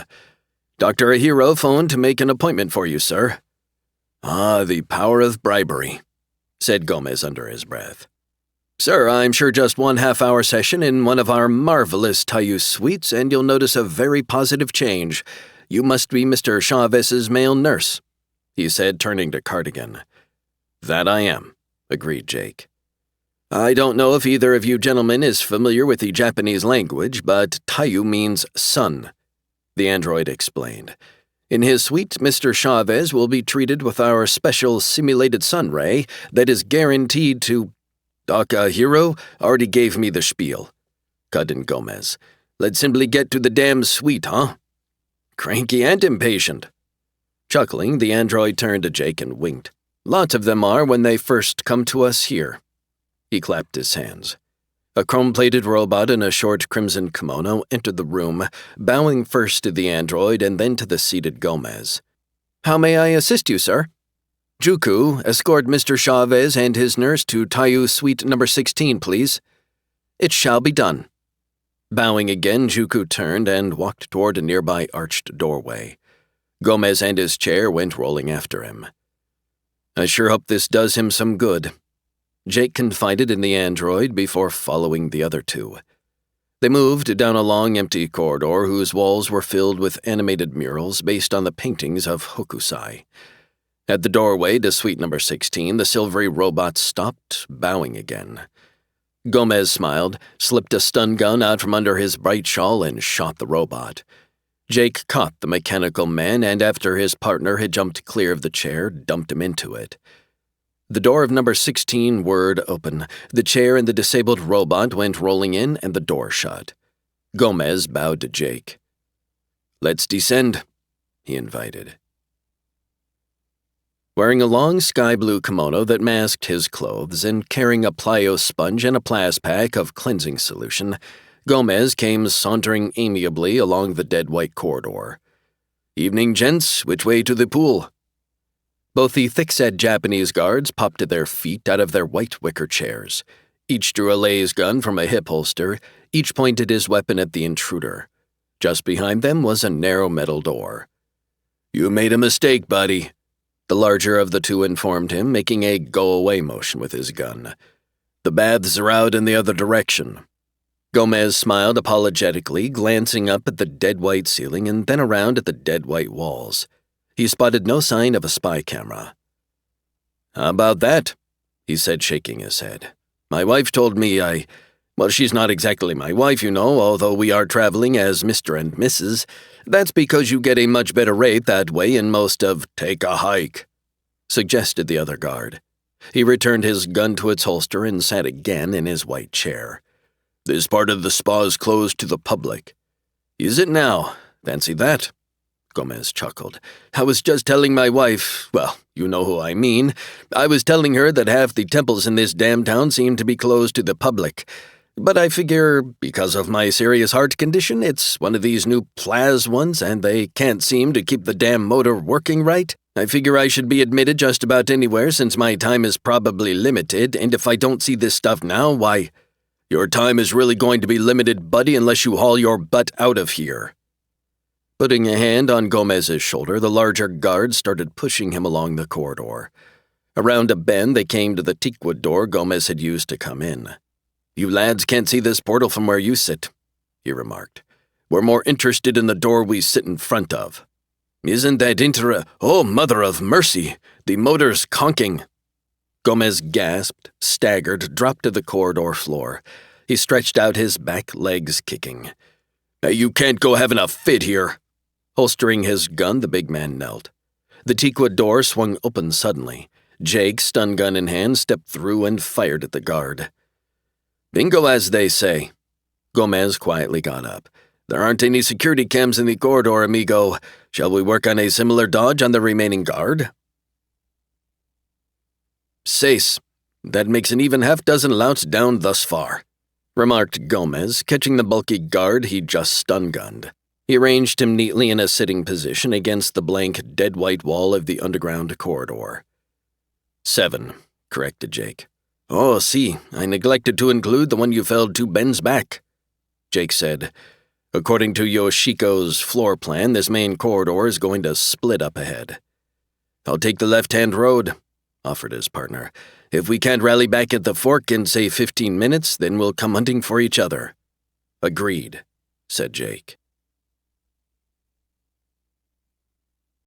40. Mr. Chesterton was a tall, lanky man. His sparse head of hair was a dusty straw color. His white lab smock was wrinkled and stained. There was nothing but a low black couch in the big white-walled office. "I usually take a nap about this time each evening," he said, sitting up, brushing at his hair with the knobby fingers of his left hand. Jake stopped just inside the doorway, watching the man. He said nothing. "You're Cardigan, aren't you?" Jake nodded. "I thought so. She showed me pictures of you. She has quite a collection. Side views, front views, long shots, close-ups. He brushed at his hair with the knobby fingers of his right hand. She didn't literally show them to me, didn't actually hand them to me.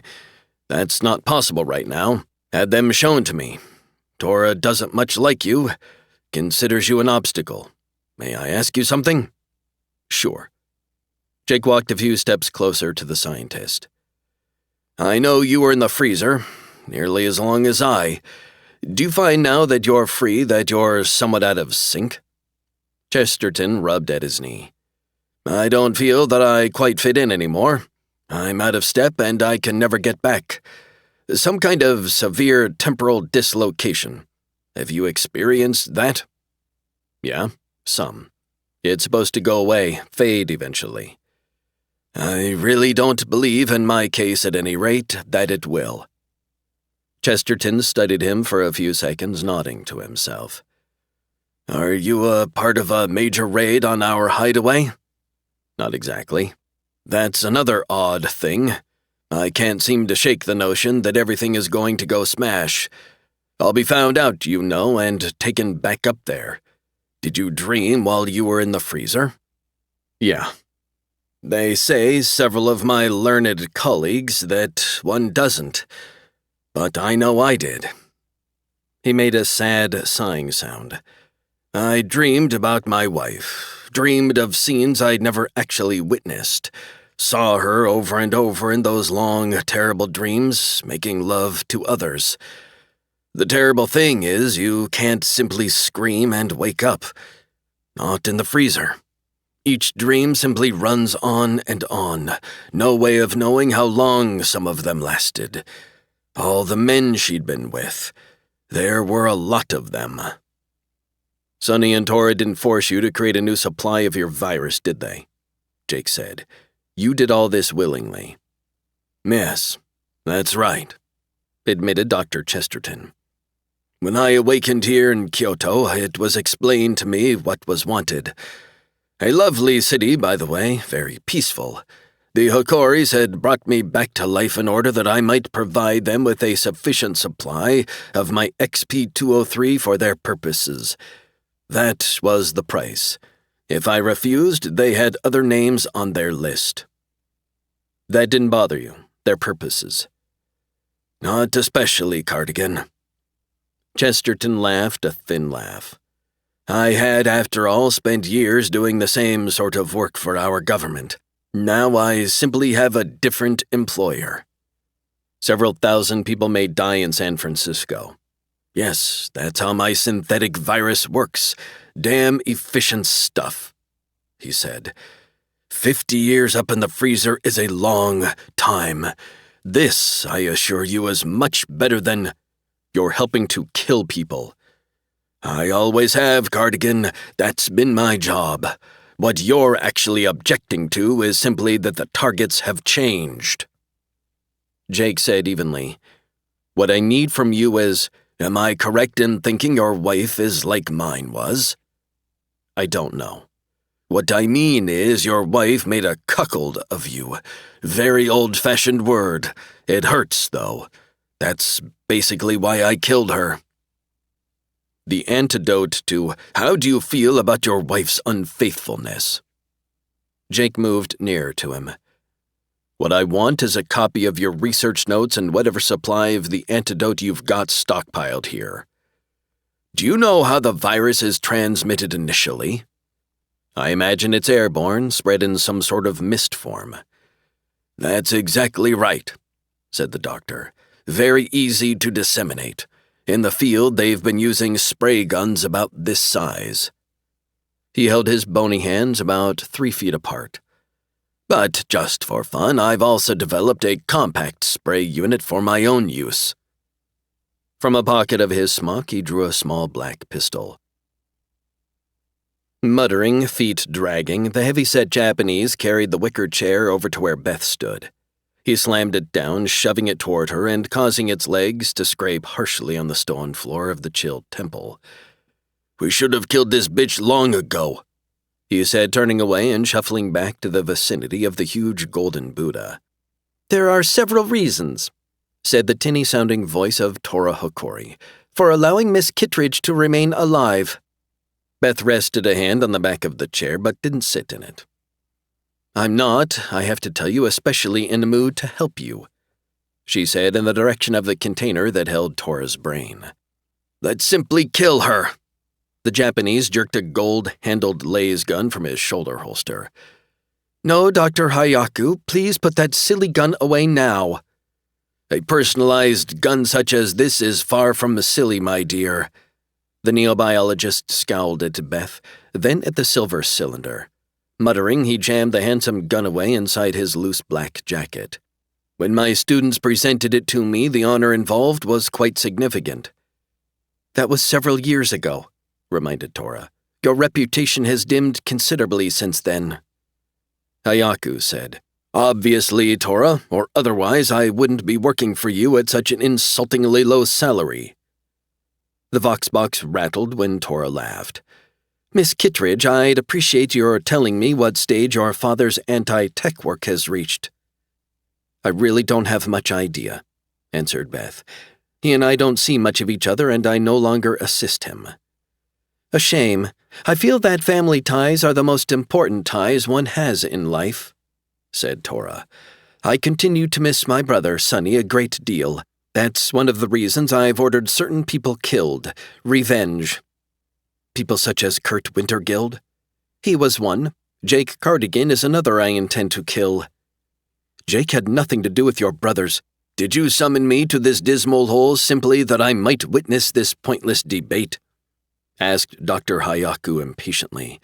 "You no longer have a body, Tora, but I do. I can't tolerate the cold and damp around here."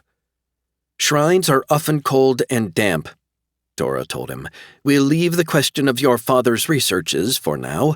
You're also an expert in the area of robotics, aren't you, Miss Kittredge?" "No more than the people you already have working for you. Nevertheless, I'd like you to examine this new body that they've fashioned for me." "A waste of time," put in the doctor. "Your brain is never going to function inside that android, Tora. Accept the fact and let us get on with the—" "What do you say, Miss Kittredge?" "Installing a viable human brain into an android host body has been routinely done for years," she replied. "There's no reason why it shouldn't work for you." "Buffoons," commented Dr. Hayaku. "She employs technicians who are essentially buffoons, pays many of them more than she doles out to me." "If you assist me," said Tora, "it might prolong your life." "And what about Jake's life?" "There's no hope for Jake Cardigan," said Tora's voice. "He will die." 41. "I, of course, have long since made myself immune to XP-203, explained Dr. Chesterton, turning the spray pistol toward Jake. "You, however, don't have that advantage." Saying nothing, Jake suddenly dived sideways. At the same time, he yanked out his stun gun and fired. The beam hit Chesterton in the side. He rose to his feet, shivering, teeth grinding. Both hands went snapping open. The pistol loaded with a plague spray dropped to the office floor. The color washed out of his face. His skin turned a sooty white. Chesterton started chewing violently at his lower lip, making a raspy snarling noise. Blood and froth spilled out, smearing the twisted smile that was pulling his mouth wide. He managed to press one splayed hand to his chest before he toppled. Chesterton fell against the black couch. He bounced off it, tumbled down to the gray carpeting. Blood came foaming out between his torn lips. His entire body jerked, shuddered, then was still. Jake, frowning, looked from the fallen man to the stun gun in his hand. "Christ, what happened?" He approached the fallen figure, knelt on one knee. As he'd guessed, Chesterton was dead. He'd apparently had some kind of shock reaction to the stun gun shot. That did happen, but rarely. Jake had heard of a few instances, but never witnessed one before. Damn it. He stood. Jake felt no sorrow for the dead man, but this could mean he'd lost any chance of getting the antidote for the plague. Slightly crouched, alert, Gomez moved along the corridor in search of Jake. This air circ system in this stretch of underground facility wasn't functioning exactly right, and several of the ceiling ducts were producing low rattling sounds. Gomez was carrying a small aluminum suitcase, recently borrowed. He stopped suddenly, shifted the case to his left hand, and drew out his stun gun. A door up ahead had started to swing open. Letting his breath sigh slowly out, he lowered the gun. "Amigo," he said quietly. "You better tell me you had better luck than I did." Jake came empty-handed out of Dr. Chesterton's office. "I've done fairly well," admitted his partner, patting the silver suitcase. "You dead?" "Well, I found Chesterton," replied Jake, pointing at the closed door with a thumb. "When he tried to run a field test on XP-203 on me, I used my stun gun. That set off some kind of negative reaction in him. He died." Gomez shrugged. "Tora and company weren't forcing the guy to work for them, were they?" "Nope. Chesterton was doing it willingly." "No great loss, then. Except we didn't get around to talking about the antidote, and I couldn't find a damn thing in his... a key." Smiling broadly, Gomez held up the aluminum case. "By persuading a tech bot to help the cause, I am now the proud owner of a handsomely printed copy of Doc Chesterton's basic notes on the plague, its cause and cure, plus a sample of the virus and, more importantly, the antidote as well. So we are free to scram." "That's great, Sid," said Jake. "All we have to do now is locate Beth. She isn't being held down here. I found that out." "Then she's probably over in the Junigatsu Temple," said Gomez. "Do you have any idea which of these tunnels might lead over there?" "I do, yeah." Giving a robot-like bow, Gomez suggested, "Let's take a tour of the temple, then." "Nueve," said Gomez as he dragged the large, disabled black robot to the side of the harshly lit stone tunnel. 10, said Jake. "Si es verdad. I keep forgetting to include that one you decked." They continued on in silence for another quarter mile. Then up ahead loomed a large teakwood door. Jake said, "This ought to be the temple itself coming up." "Cuidado," cautioned his partner. Jake eased the door open a few inches. Chill air and deep shadows confronted him. Then he heard the sound of someone being slapped.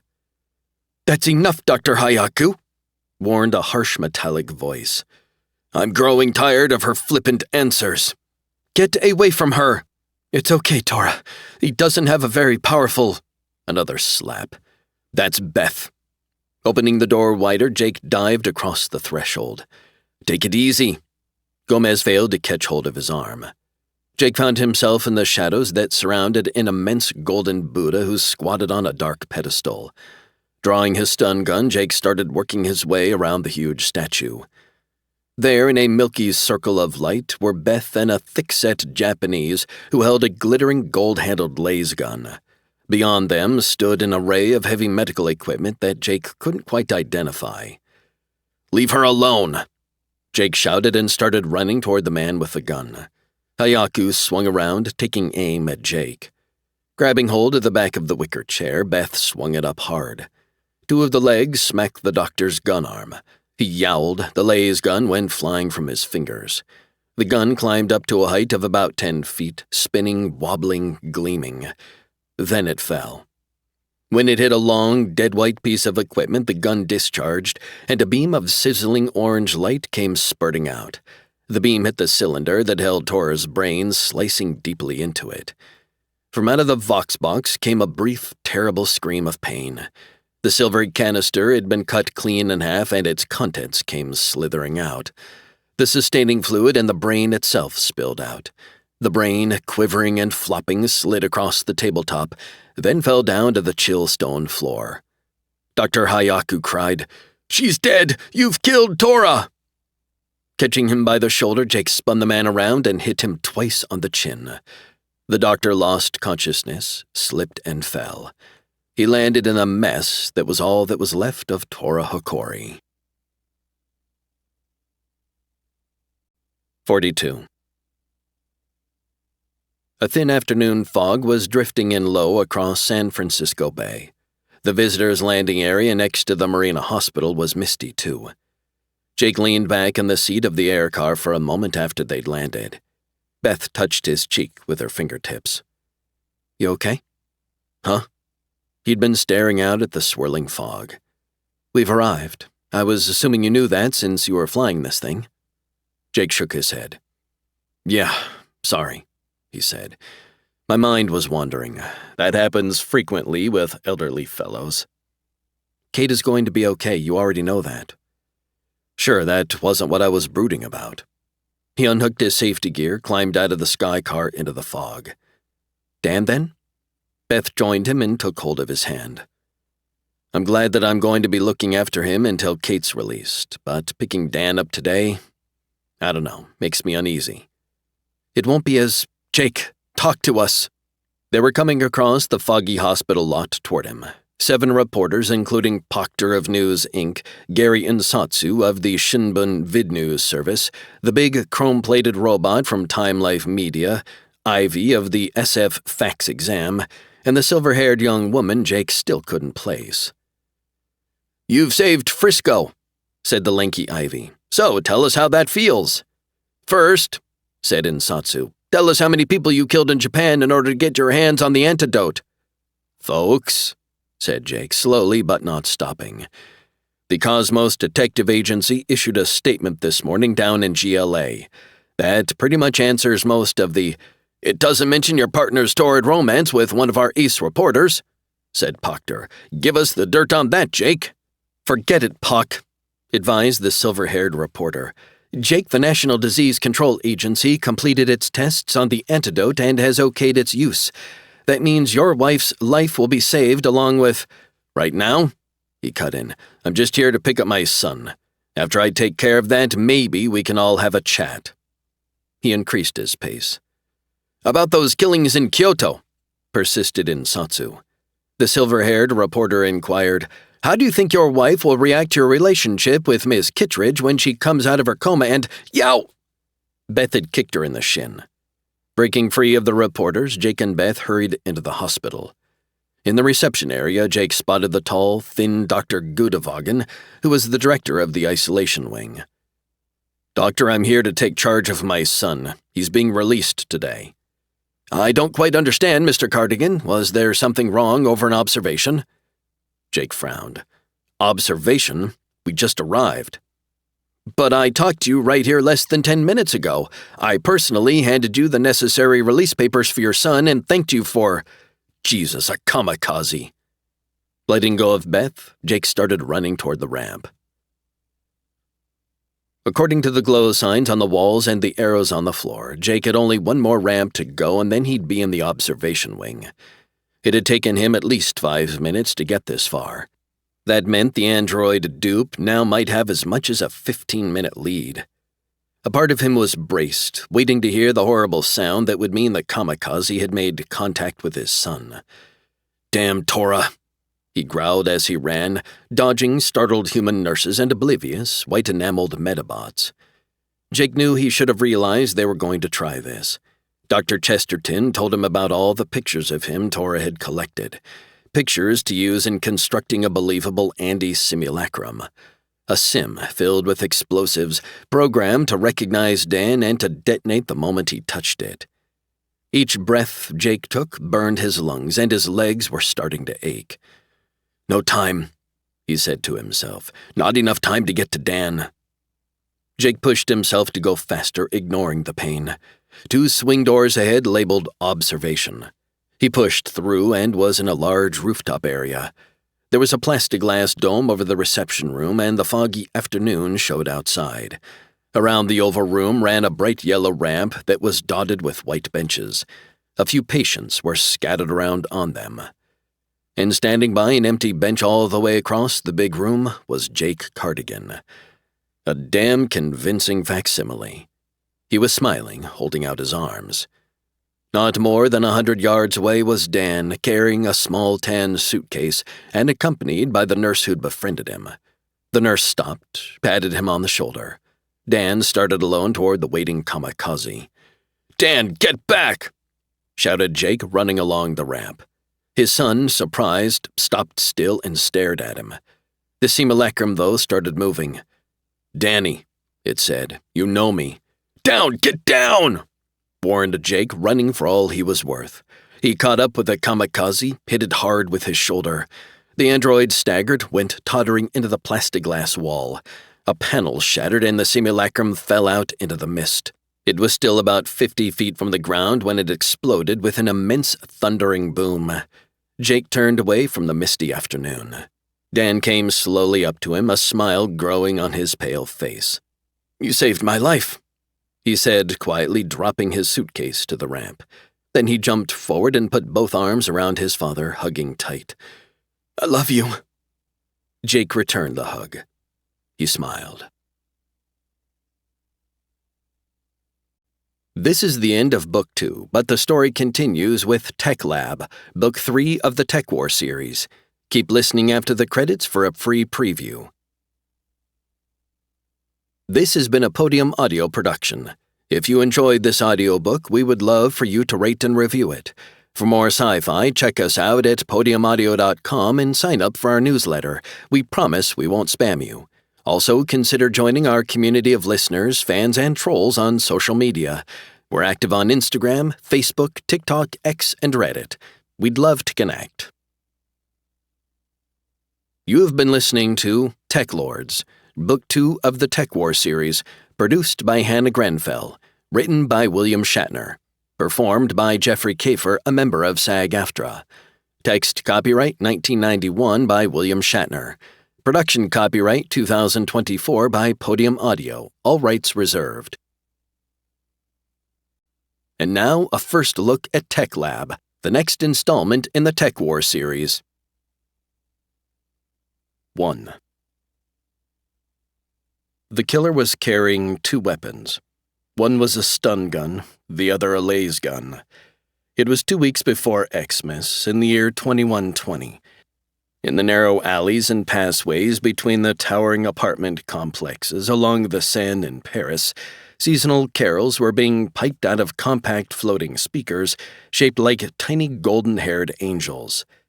The hour was close to midnight and a thick fog was drifting in off the chill river. The small, fluttering wings of the overhead angels were speckled with mist. A short, thin man of 40, staggering some, was making his way along one of the twisty, foggy lanes. His expensive suit was rumpled, and he kept one hand pressed against the damp plas bricks of the nearest wall as he glanced around. On his pale, perspiring face, both anxiety and puzzlement showed.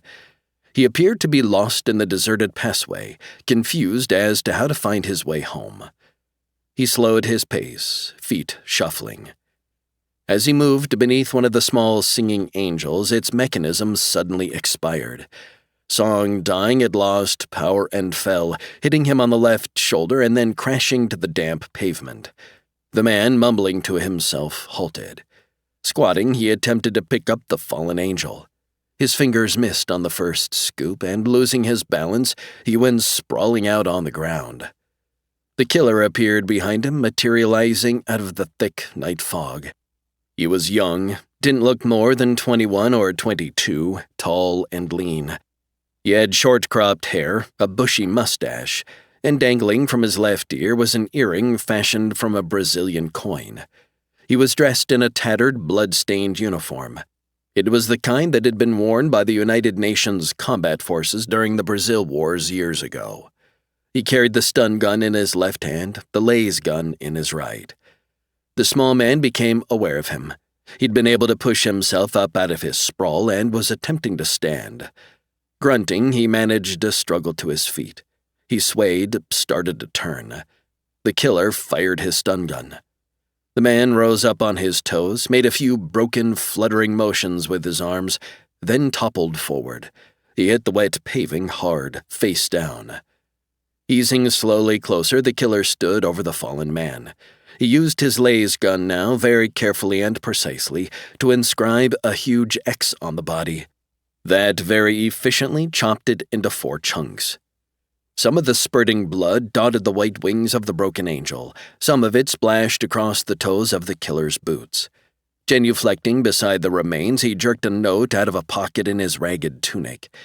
He fixed it to one of the pieces of the body, a left arm and part of the torso. The hand-printed note said, "This is for Brazil. Signed, the unknown soldier. "Jesus," observed Sid Gomez. "Yeah, exactly," agreed Jake Cardigan. It was 13 days before Xmas, and an artificial snow was falling all across greater Los Angeles, part of the seasonal special effects. Up in Tower 2 of the Cosmos Detective Agency building, Walt Bascom, the chief, had been showing a holographic simcast to Jake and his partner. The computer-generated projection was based on data gathered by the agency, plus information provided by various law enforcement agencies. Bascom, a modest-sized man of 56, was rocking in his lucite rocker a few feet from the now empty oval projection stage. He was fiddling with something deep in the left-hand pocket of his coat, making more wrinkles and rumples in his already rumpled and wrinkled suit. "What we've just seen, gentlemen, is a recreation of the slaying of our client's husband." He nodded toward where the simcast had unfolded. "The earlier killings in this series also—" "Who's the client?" Jake interrupted. "Her name is Madeline Bouchon. I will give you a file with all the background information available to us up to this point." "And her husband?" "He was Joseph Bouchon, a former French diplomat who was currently—" But nobody actually saw Bouchon being killed. Jake was a good-looking man just a year from being 50. He had a world-weary, weather-beaten look and sandy hair. "What we just watched was really a computer's pipe dream." "Well, partially, Jake, but there was somebody up in a window who got a glimpse of the murder as it was taking place." "And didn't bother to make any fuss or try to stop it?" Gomez looked disgusted. "Most people seeing a serial killer at work try to remain as unobtrusive as possible," remarked the agency head. "I might have ducked under something myself after getting a gander at this guy. This killing was brutal." Gomez, a curly-haired man some 10 years younger than his partner, shrugged and settled back in his rubberoid chair. "Es verdad," he conceded. "This killing seems to fit in with the previous 8 we're attributing to this murderer," continued Bascom, rocking more slowly. "They commenced a shade less than 2 months ago. The first one took place, appropriately enough, in Rio de Janeiro, and from there, the unknown soldier started moving across the world, following an itinerary that so far only he understands. He's hit Panama, Manhattan, Lisbon, Madrid, and other choice locations," Gomez commented. Jake was leaning against a view wall, arms folded, his back to the false snowfall. "From what I've heard, most cops around the world seem to think this pattern killer is a deranged veteran of the Brazil Wars." "It's certainly plausible," said Bascom, "since most of the victims, including Bouchon, had at least some sort of connection with those wars. This simulated killer we just got through watching is supposed to be based on what few eyewitness accounts there are, right? Not only of this latest slaying, but some of the earlier ones too." Bascom nodded. "That's right, Jake. But the killer we saw can't be a vet, crazed or otherwise. The final Zil War ended nearly 10 years ago." "See," seconded Gomez. "This unknown soldier we just viewed can't be much older than 22 or so. They didn't have any 12-year-old soldados down there, at least not on the UN side." Bascom said, "Most law officials assume the man is extremely youthful-looking for his age. None of the witnesses, keep in mind, got an up-close look at him." Jake shook his head. "Something's not right. Indeed, Mrs. Bouchon is also of the opinion that certain aspects of her spouse's murder don't smell right," the agency head told him. "She's offering us a handsome fee to prove that her late husband was not eliminated by the unknown soldier." "Handsome enough to provide Jake and me with a bonus?" inquired Gomez. Bascom studied the ceiling. "Possibly, Sid," he replied eventually. "At any rate, you two need to rush over to Paris right away and find out who really did kill Bouchon. We've got you booked to leave from the GLA's Skyliner port tonight." "Tonight?" Jake was frowning. "With a tricky case like this one and an extremely anxious client, getting to the crime scene with alacrity scores big points, sometimes bonus points." "I figured we'd leave in the morning," said Jake. That way I can get up to Berkeley tonight to say goodbye to Beth Kittredge." "I can depart for Paris tonight alone, amigo," offered Gomez. "You can spend the night on fond farewells and join me over there mañana." Bascom had begun tapping his fingertips slowly on the arm of his chair. "Ever since you joined the outfit, Jake, I've tried to accommodate your personal life," he said. "But the Cosmos Detective Agency isn't primarily dedicated to rehabilitating troubled ex-cops who are trying to rehabilitate themselves." "Nope, you're right," said Jake. "I don't want too many special favors. We'll both take off for Paris tonight as scheduled." "Bueno," Gomez said with a smile. 2. "Xmas," muttered Jake sourly. "'Tis the season to be jolly," remarked Gomez. "Or so I hear. But you sure ain't, amigo." "I'm not," agreed Jake. They were flying across twilight GLA in an agency sky car through the simulated snowfall toward the Skyliner port in the Ventura sector.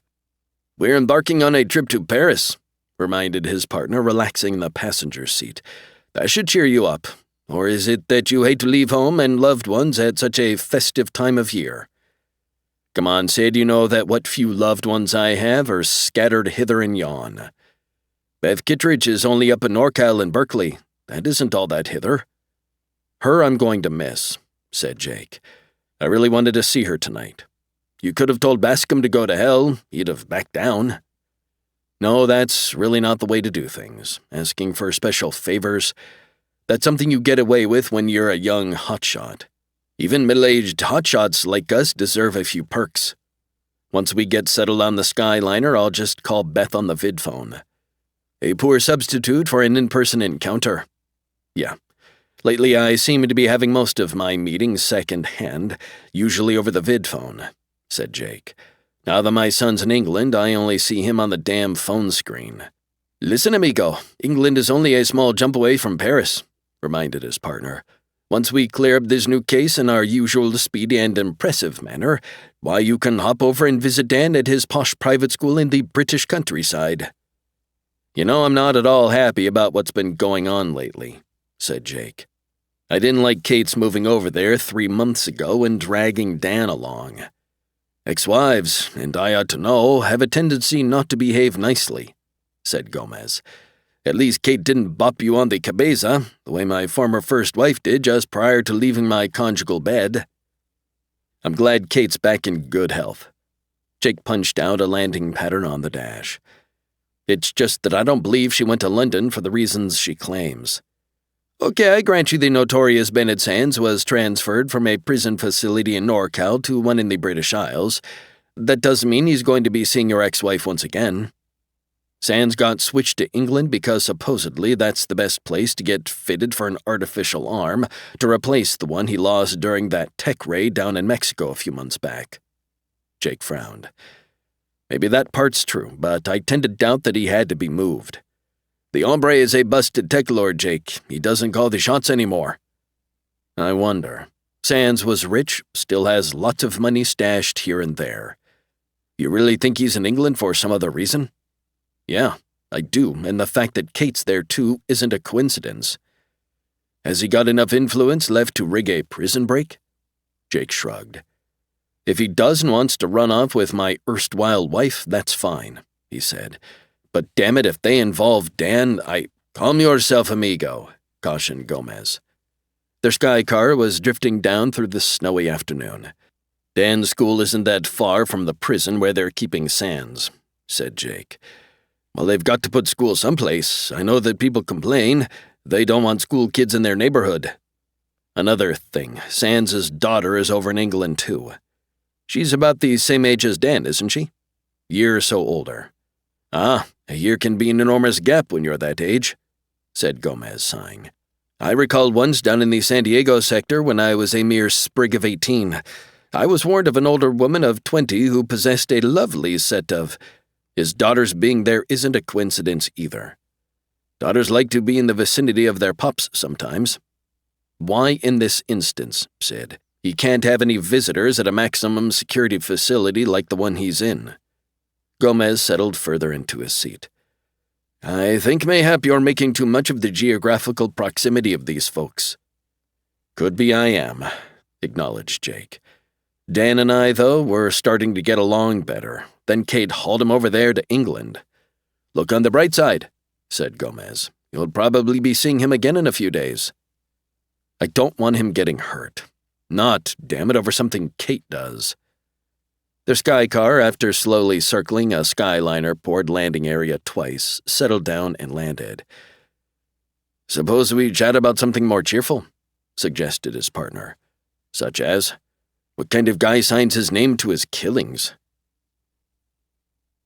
The Skyliner port was a large oval structure with 4 tiers circling a 4-story high centrum. Because of the holiday season, festive sounds, smells, and colors were being pumped through various outlets. Jingling bells could be heard, mingled with the voices of youthful carolers. The scent of hot eggnog and blazing Yule logs were thick all around, and zigzags of green and red light were crackling high overhead. Walking alongside Jake as they made their way toward a ticket kiosk, Gomez kept busy rating the row of soliciting charity bots who were ringing bells, rattling tambourines, and shaking money tins. Legit, bunko, he ticked off.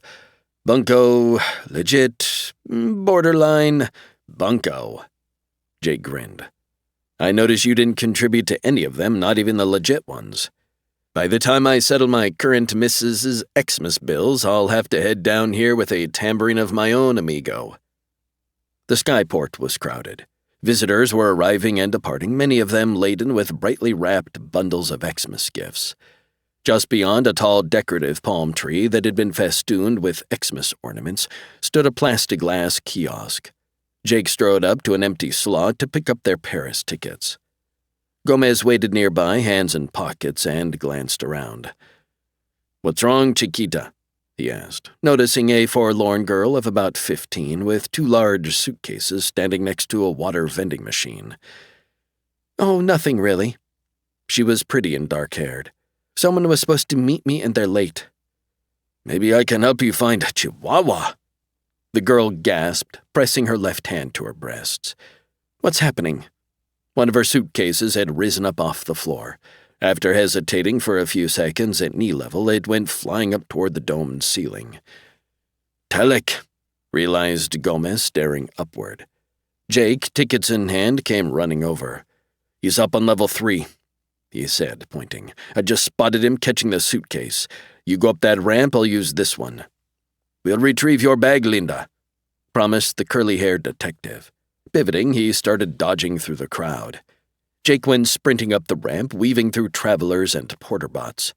The telekinetic thief who'd used his psi powers to levitate the suitcase from the first level up to the 3rd was elbowing his way toward an exit door by the time Jake caught up to him. "Let's have the suitcase," called Jake, closing in. "Scarf yourself," the Telek replied. He was a gaunt young man wearing somebody else's dirty white suit. About 30 years old, he had a grinning skull tattooed on his forehead in livid purple. He lunged suddenly, pushed through the white metal door of the men's room. Jake followed. The first thing Jake noticed was that the robot attendant was lying flat out on his back on the white plas-tile floor. A thread of gray, acrid smoke was drifting up from his dented skull. The Telek, smiling, was by the far wall. He was sitting on the stolen suitcase. Standing beside him was a large, thick man in a sea-blue suit. He had a gun in his right hand. "Figured you'd take the bait, Cardigan," he said, chuckling. 3.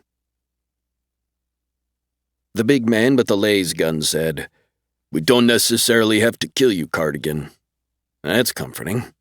He came a few steps farther into the room. "Who the hell are you?" "Just a messenger boy." The Telek, sitting hunched on the suitcase, snickered. The big man continued. "The message is this. You and your greaser partner don't want to go to Paris. No, shit no. You guys want to stay right here in GLA, where it's safe." "Who is sending me this advice?" He took another step ahead, coming near to the sprawled, white-enameled robot. "Oh, just somebody who's interested in your health and well-being," he answered.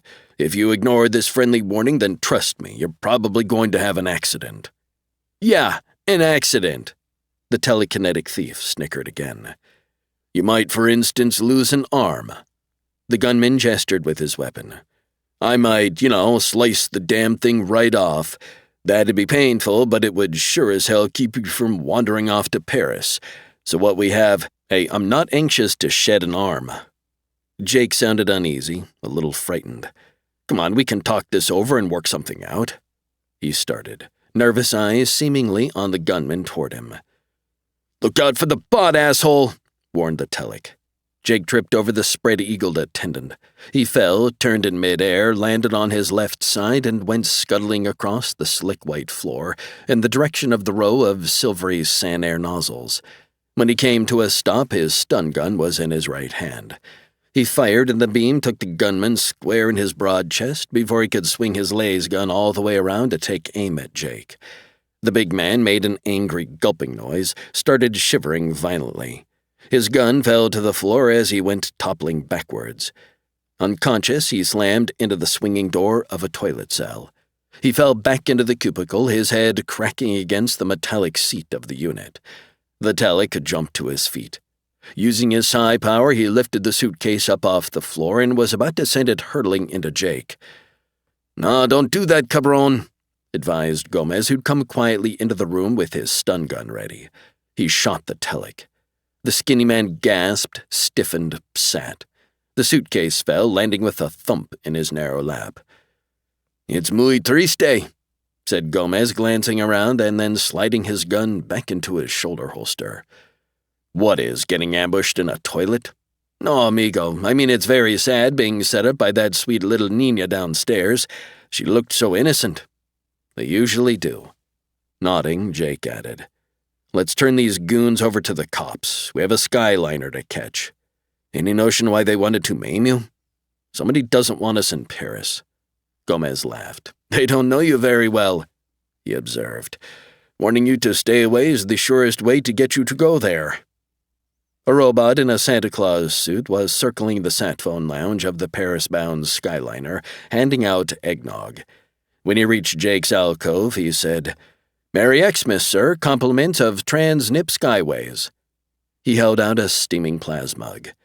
"Scram," suggested Jake, returning his attention to the ball-headed robot, whose fuzzy image was flickering on the phone screen he sat facing. "Ho, ho, ho!" The robot Santa moved on. "Ah, here's the problem," said the bot on the screen, giving himself a whack in the temple as he arrived at an insight.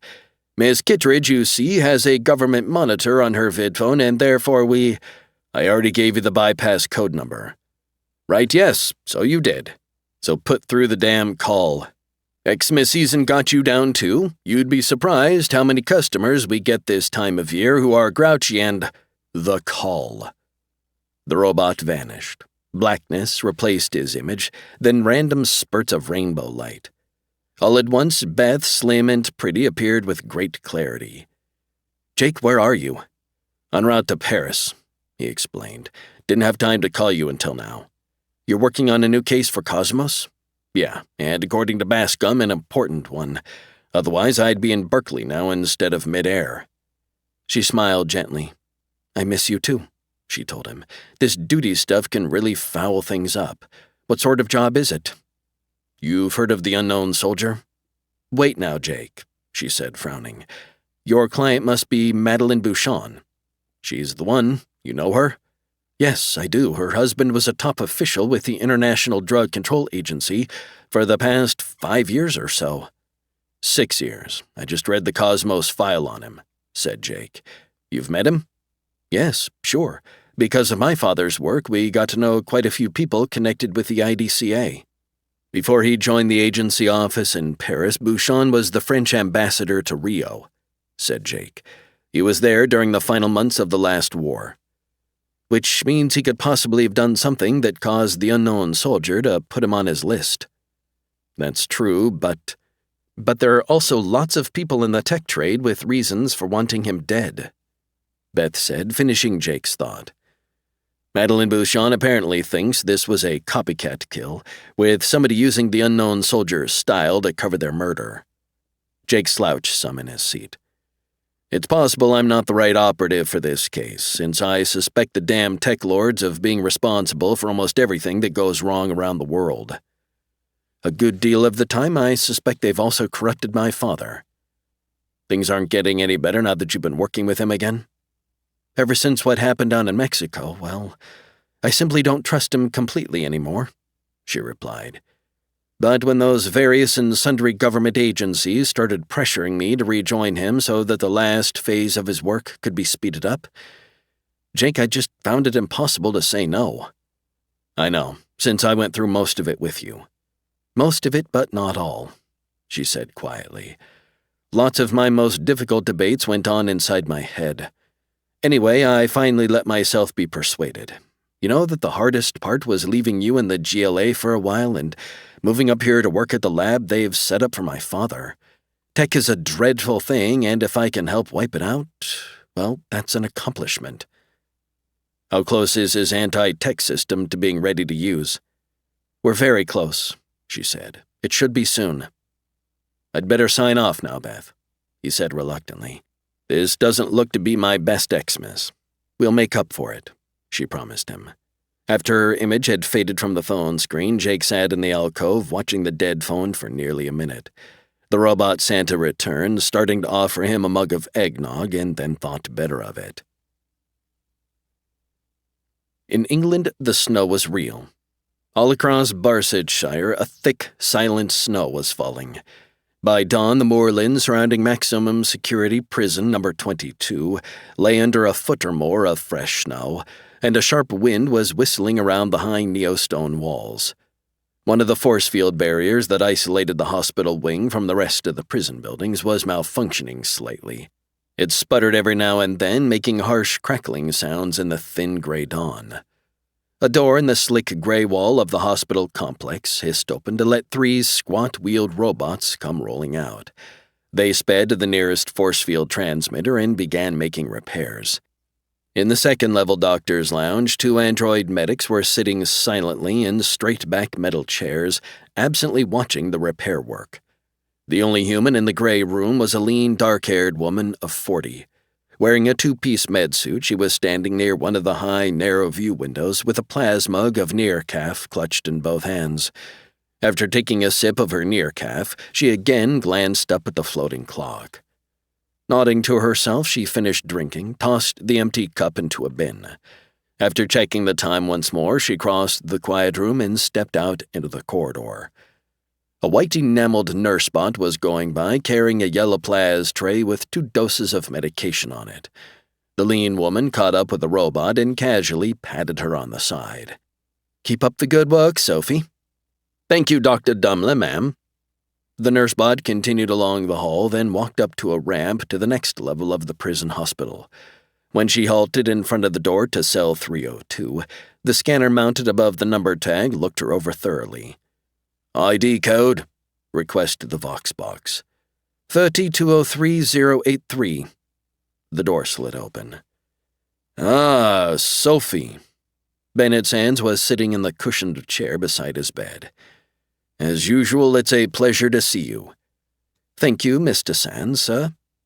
Sands was thinner than he'd been a year ago, and his face was pale. The deep shadows under his eyes were dark and sooty. He had one arm. "You make this hole almost tolerable," he said as he picked up one of the small cups from the tray and drank down the sea-blue liquid it contained. "Ugh, never can get used to the foul taste." "Sorry, Mr. Sands, sir."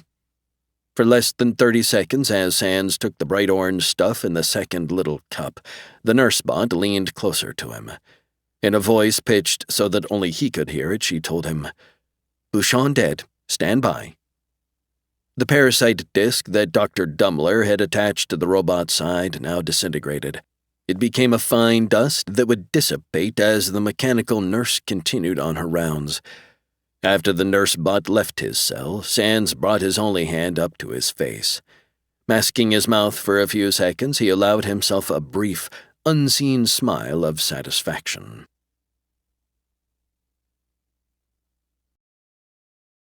Audible hopes you have enjoyed this program.